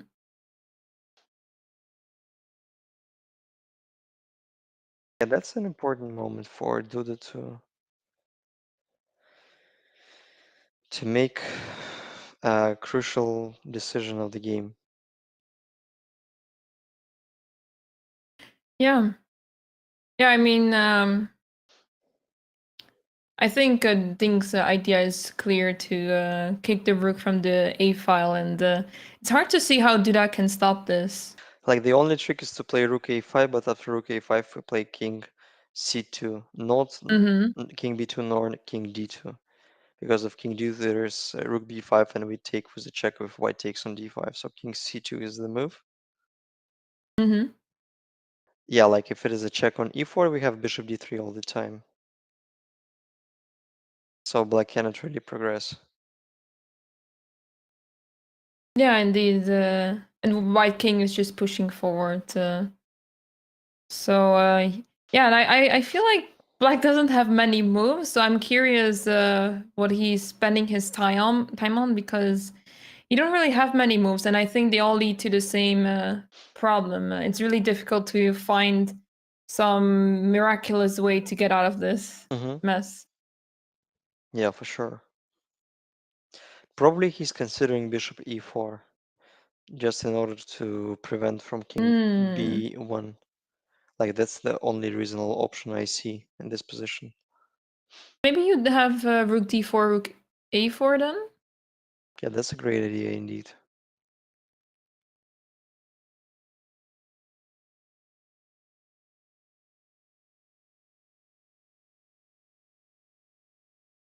And surely the bishop endgame must be winning.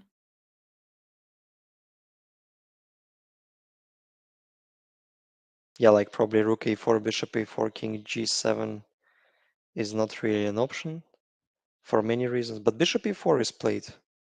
Okay. Wow. Ah, you guessed the move. No, but pardon me, bishop e4 and then rook c7. And I'm trying to figure out what was wrong with rook d4.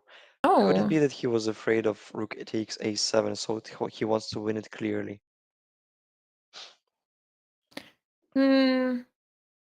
I'm not entirely sure. Maybe he's seeing something more obvious. Or maybe he's worried of some rook c2 check. I'm not entirely sure. I think he was a bit afraid of this sort of position.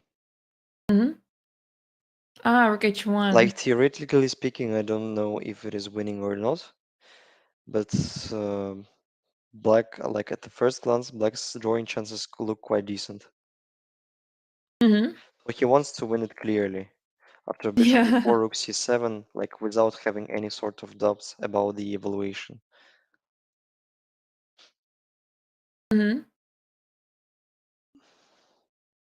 Yeah, So once so again, rook black is in sort of c7. zugzwang Mm-hmm. here. Yeah. Yeah, rook c7 is an interesting move. What is the idea exactly? So what if black plays bishop d5 back? Then bishop c4? Is that his idea? I'm not entirely sure. Because if king b1, then there is I can get the sense of the move after rook a5. Hmm. But rook a5 is played at once instead of Okay. bishop d5.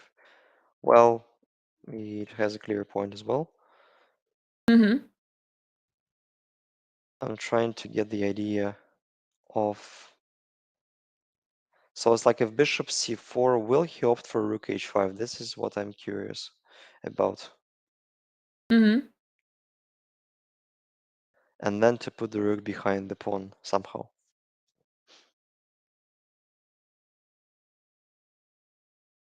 Hmm. But then when rook goes to h5, you can try to be sneaky playing bishop d3 and trying to get rid of the bishop on the like the main diagonal. Like if bishop d5, then we have rook c5 probably, and the game is over for sure.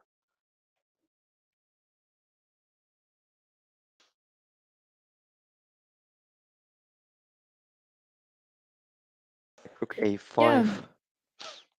Both players down to less than 19 minutes. Mm-hmm. Ding having a bit more time, but Yeah, they only need a few more moves to move 60 for additional 15 minutes, but Mhm. yeah, it's still not a lot of time.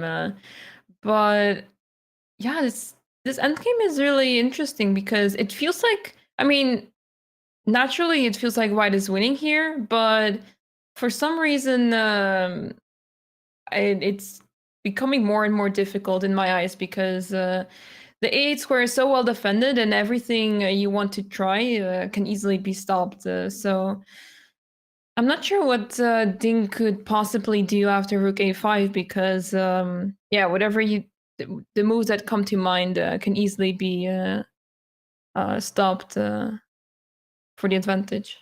like the most natural opportunity, the most natural option is bishop c4 anyway. Mm-hmm. And it's like I think black is not voluntarily willing to give up the e6 pawn, so they will play rook f5 or rook h5. Rook f5 may fail to bishop d3 and immediately winning. Rook h5, bishop d3 is still possible, but it's not that clear. Maybe we can play bishop g2, Mm-hmm. just trying to break away from the bishop. Bishop d7 is played instead. Oh wow. Like basically was more or less the same idea. You had this position previously already, right? With Bishop D5 now. I think so, but the king was too far from the queen side. He was like on g1. Ah. So Bishop D5 and then the king can go up. I think so. And again, Oh, just to that's so mention that sneaky. black doesn't have any sort of active counterplay. Mm-hmm. So first we can move our king to d4, and then we can play bishop e6 and some kind of check on the 8th rank and promote. Maybe we can even get our king to F6. I think so. Yeah, that's getting quite scary for black. Wow, what a technique by Ding.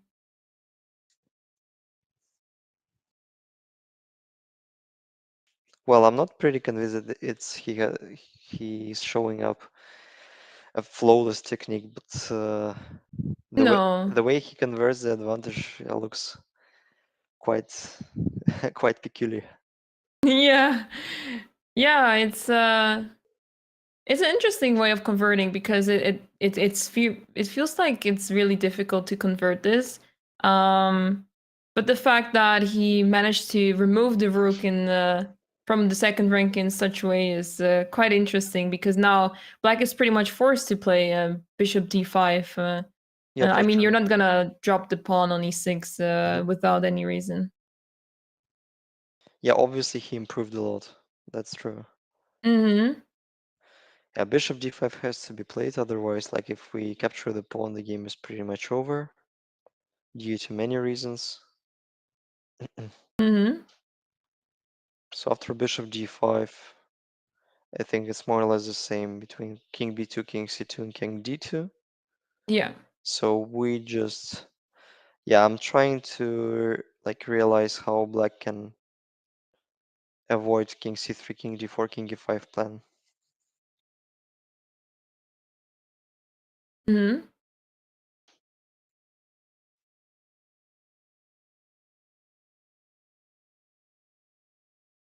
That feels almost impossible.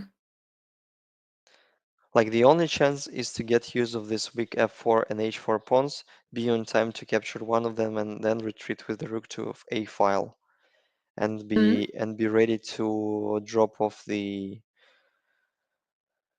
bishop for the pawn. Yeah. Mm.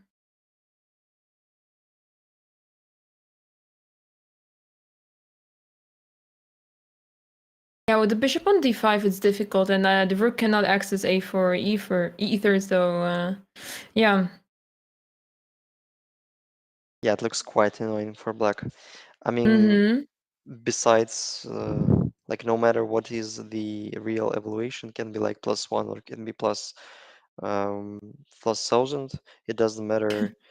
I mean, it's just annoying to have black pieces in this position. So I feel very sorry for Duda for that kind of chess torture. Yeah, yeah, absolutely. So this game, we can name this game as a Chinese torture. Yeah, it's I mean it's so pleasant to be in having the white pieces here. I mean, you know you're doing better, and it's like you are patiently trying to like convert this to a win, and yeah, Ding is not in a hurry. And if you win, I mean, that's what matters, right? So if it takes 2 or 3 more hours, like it will be worth it for him. So there's no need to be in a rush. And I think that's also like an important lesson for everyone because we all tend to like be in a rush and okay, we need to win this winning position right now, and then we make mistakes that we later regret. So yeah, it's interesting to see Ding being so patient.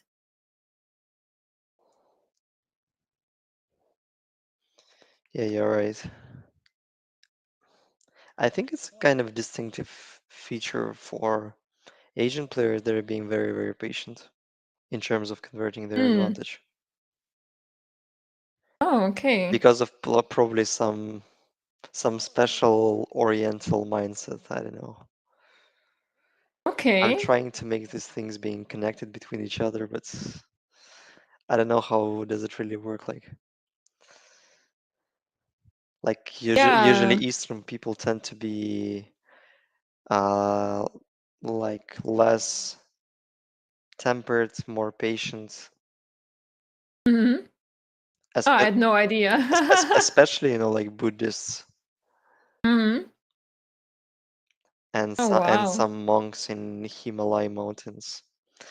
I mean, that's the picture I see when I've been told about the patient people. Okay. No, no, I've but never no, no, thought no, of it. don't take it in mind. I'm just No, no, no. It's just yeah, interesting to I'm hear. throwing on the fan, so it's just my thoughts. Hmm. No, I've never thought about it. I have no idea. I mean, I haven't played much against Chinese players. I've only played like a few games, so. I haven't played much either. I think I played once. I played 3 games against Wei Yi, like a Okay. Chinese prodigy. Mm-hmm. He won a quite a beautiful game against me in the last round on Aeroflot Open, and then Mm. we played Aeroflot Blitz, and we shared the victories, played 1-1. And whom else? Not really much. Not many whom I played among Chinese players, Mm. but obviously they had just a very strong generation of players of year 1989. They had Van Hao, I think.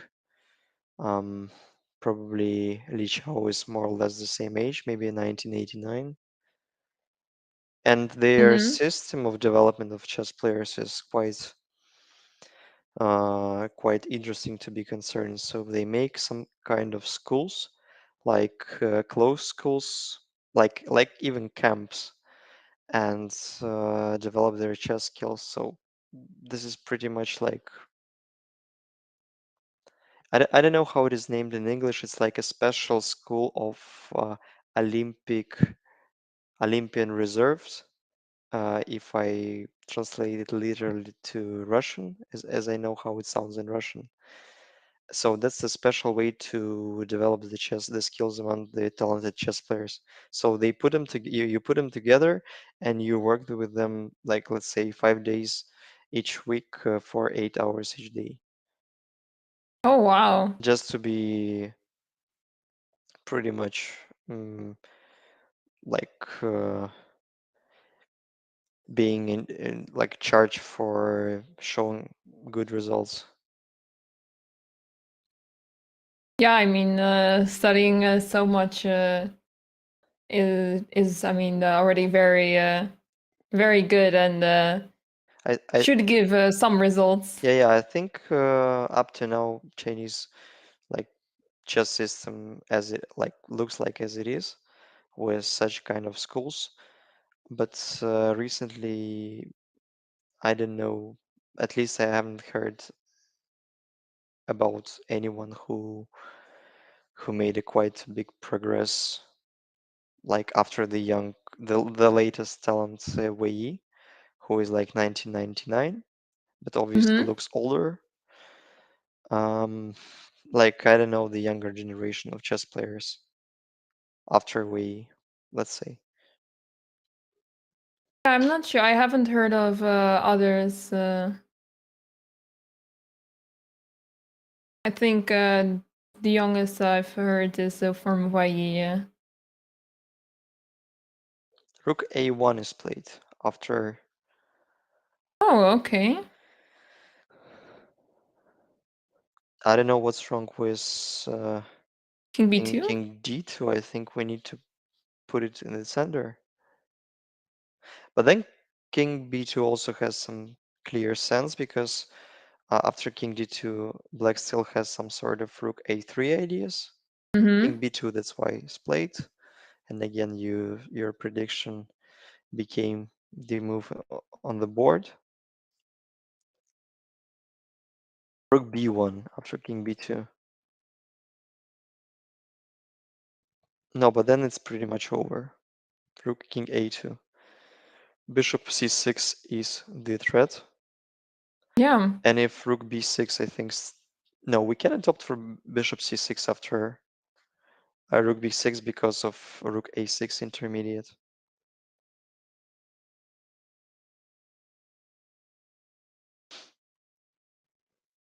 This is the only move because a8 is hanging.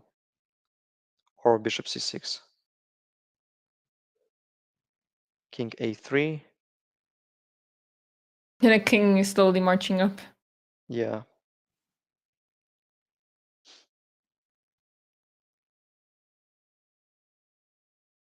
Yeah, feels like the game is over. Pretty much. Yeah, this is really hard to defend now. Once the king is on a5, yeah, you can already play moves like bishop c6. Hmm. So yeah, eventually he opted for a very clean way to convert the advantage, but I'm failing to understand when was the moment where Duda could have improved his game, his defense. Mm-hmm. Yeah, like this like this construction of bishop b5 and rook d7 looks very, very, very strong. So it's like it holds all white's position on because king f1, king e1, and king d1, king march is inevitable. So well, yeah, that's a very instructive way to convert the advantage. So he opted for a very interesting construction indeed. I didn't expect it. Yeah. Yeah, it was a really interesting conversion because it was difficult to see. I mean, we had an idea, but it seemed a bit complicated still because there was a chance there was like some fortress available, or it would be traded down to some end game that is not so clear to convert. But it looks like he's heading to a really clean way of converting this game to a win. Yeah, indeed. And king g8, we're witnessing the very last moments of the game between Ding and Duda. And probably Mm-hmm. if Ding wins today, Duda will be the only one who failed to do so. And we will be waiting for Duda to win a single game in this huge and very tough tournament. Yeah, and yeah, it goes to show how tough this tournament is. Even with 3 points, you can be last place. Hmm. Which is, I mean, after 9 rounds, it's pretty crazy because that means all the other players have more or less around 50% or more. Um, so that's pretty crazy. Yeah, indeed. Just to remind you how Duda qualified for the candidates tournament, he won the World Cup. Mm-hmm. Yeah, So yeah, he won the World Cup in a really fashionable way. I believe he beat several top grandmasters. I think including Magnus Carlsen, right? yeah, he won against Magnussen on tiebreak in Mm-hmm. semifinals, and in finals. Then he won a very nice game against Sergei Kuryakin in with white pieces. Mm-hmm. Yeah, just grabbing the title of the World Cup winner. Yeah, he really dominated that tournament. I remember, and it was a really impressive result. Yeah, he's a quite a versatile player. I mean, like he's very good in both time controls, in all time controls. So in classic and blitz and in rapid, it makes him easier to play that sort of tie breaks. Mm-hmm. Very tactical, very concrete player. But Yeah. today he will be the only one who like gets home without any point, even a half of it.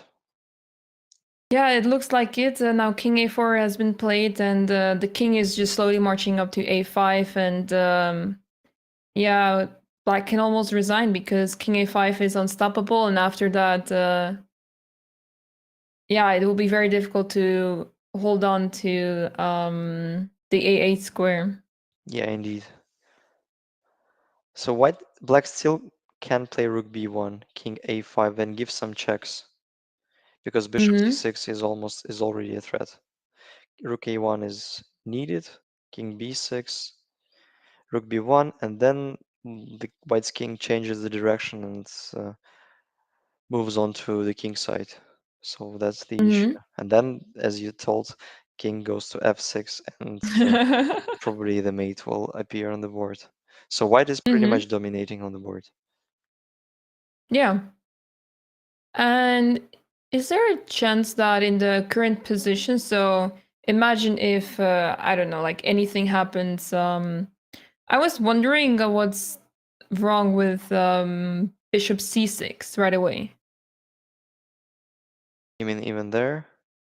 Maybe instead of King A3 even. I mean with white. Yeah.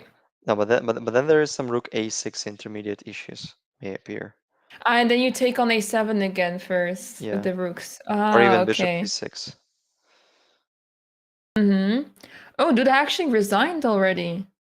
Yeah, so he realized that there is no way to avoid the king march to the king side. Yeah, wow. Very impressive win by Ding Liren. Yeah, indeed. I mean, like I was quite kind of surprised with his like the process of conversion of his advantage, but then I realized that he just found out a very nice construction with the bishop on b5 and rook on d7, and Mm-hmm. this mechanism just worked out in order to give white's king like a free road to march towards the a7 pawn. So pretty much a pair of pieces, just to show you, like the pawn on a7, rook on d7, bishop on b5, holding all the black's forces. Mm-hmm. Yeah, that's pretty. That's a bit ridiculous, but that's what is chess all about. Yeah, very impressive win by Ding Liren, bringing him to a total of 4.5 points now, tied together with Hikaru Nakamura. And suddenly it becomes very interesting in the field. First, I mean, there's still two people mainly going for the first place, but now with two players on 4.5, 1.5 point behind Jan Nepomnyashchy, we still have 5 more rounds to go. And anything can still happen in those 5 rounds. Yeah, true. So we might expect some sort of surprises. And I think the tournament is not over yet, despite the fact that Caruana not managed to didn't manage to win his direct encounter against Jan Nepomnyashchy. I think the show must go on, and I do expect it will. I believe so too. The games are definitely not, the tournament is definitely not over. And I think a lot of players are fighting for the first place still. And what distinguished the leader of this tournament, Jan Nepomnyashchy, being the only one who was able to not to lose with black pieces today. That's uh, that's hilarious indeed. And the other pairings, so Ding, Teimour Radjabov, and Alireza carried out the victories today With the white with the white pieces, yeah. pieces. And the tournament is like truly heating up. And despite the gap of 1 point, the rest of the cross table looks quite dense. Oh With yeah, it's a dude, 2 point difference between Nepomnyashchy and Hikaru Nakamura. yeah, a pity for Duda suffering a pair of consecutive losses. I still believe he will manage to bounce back at some way. And I think the tournament is not over yet, neither for Fabiano nor for Dink and Hikaru having like +2 and 50% score respectively. And I think it's pretty much everything for today. And I've been delighted to have Anna-Maja Kazarian with me in commentary booth for the last few days. And I think we will have one day to join up together for another day Correct. of candidates 2022 tournament.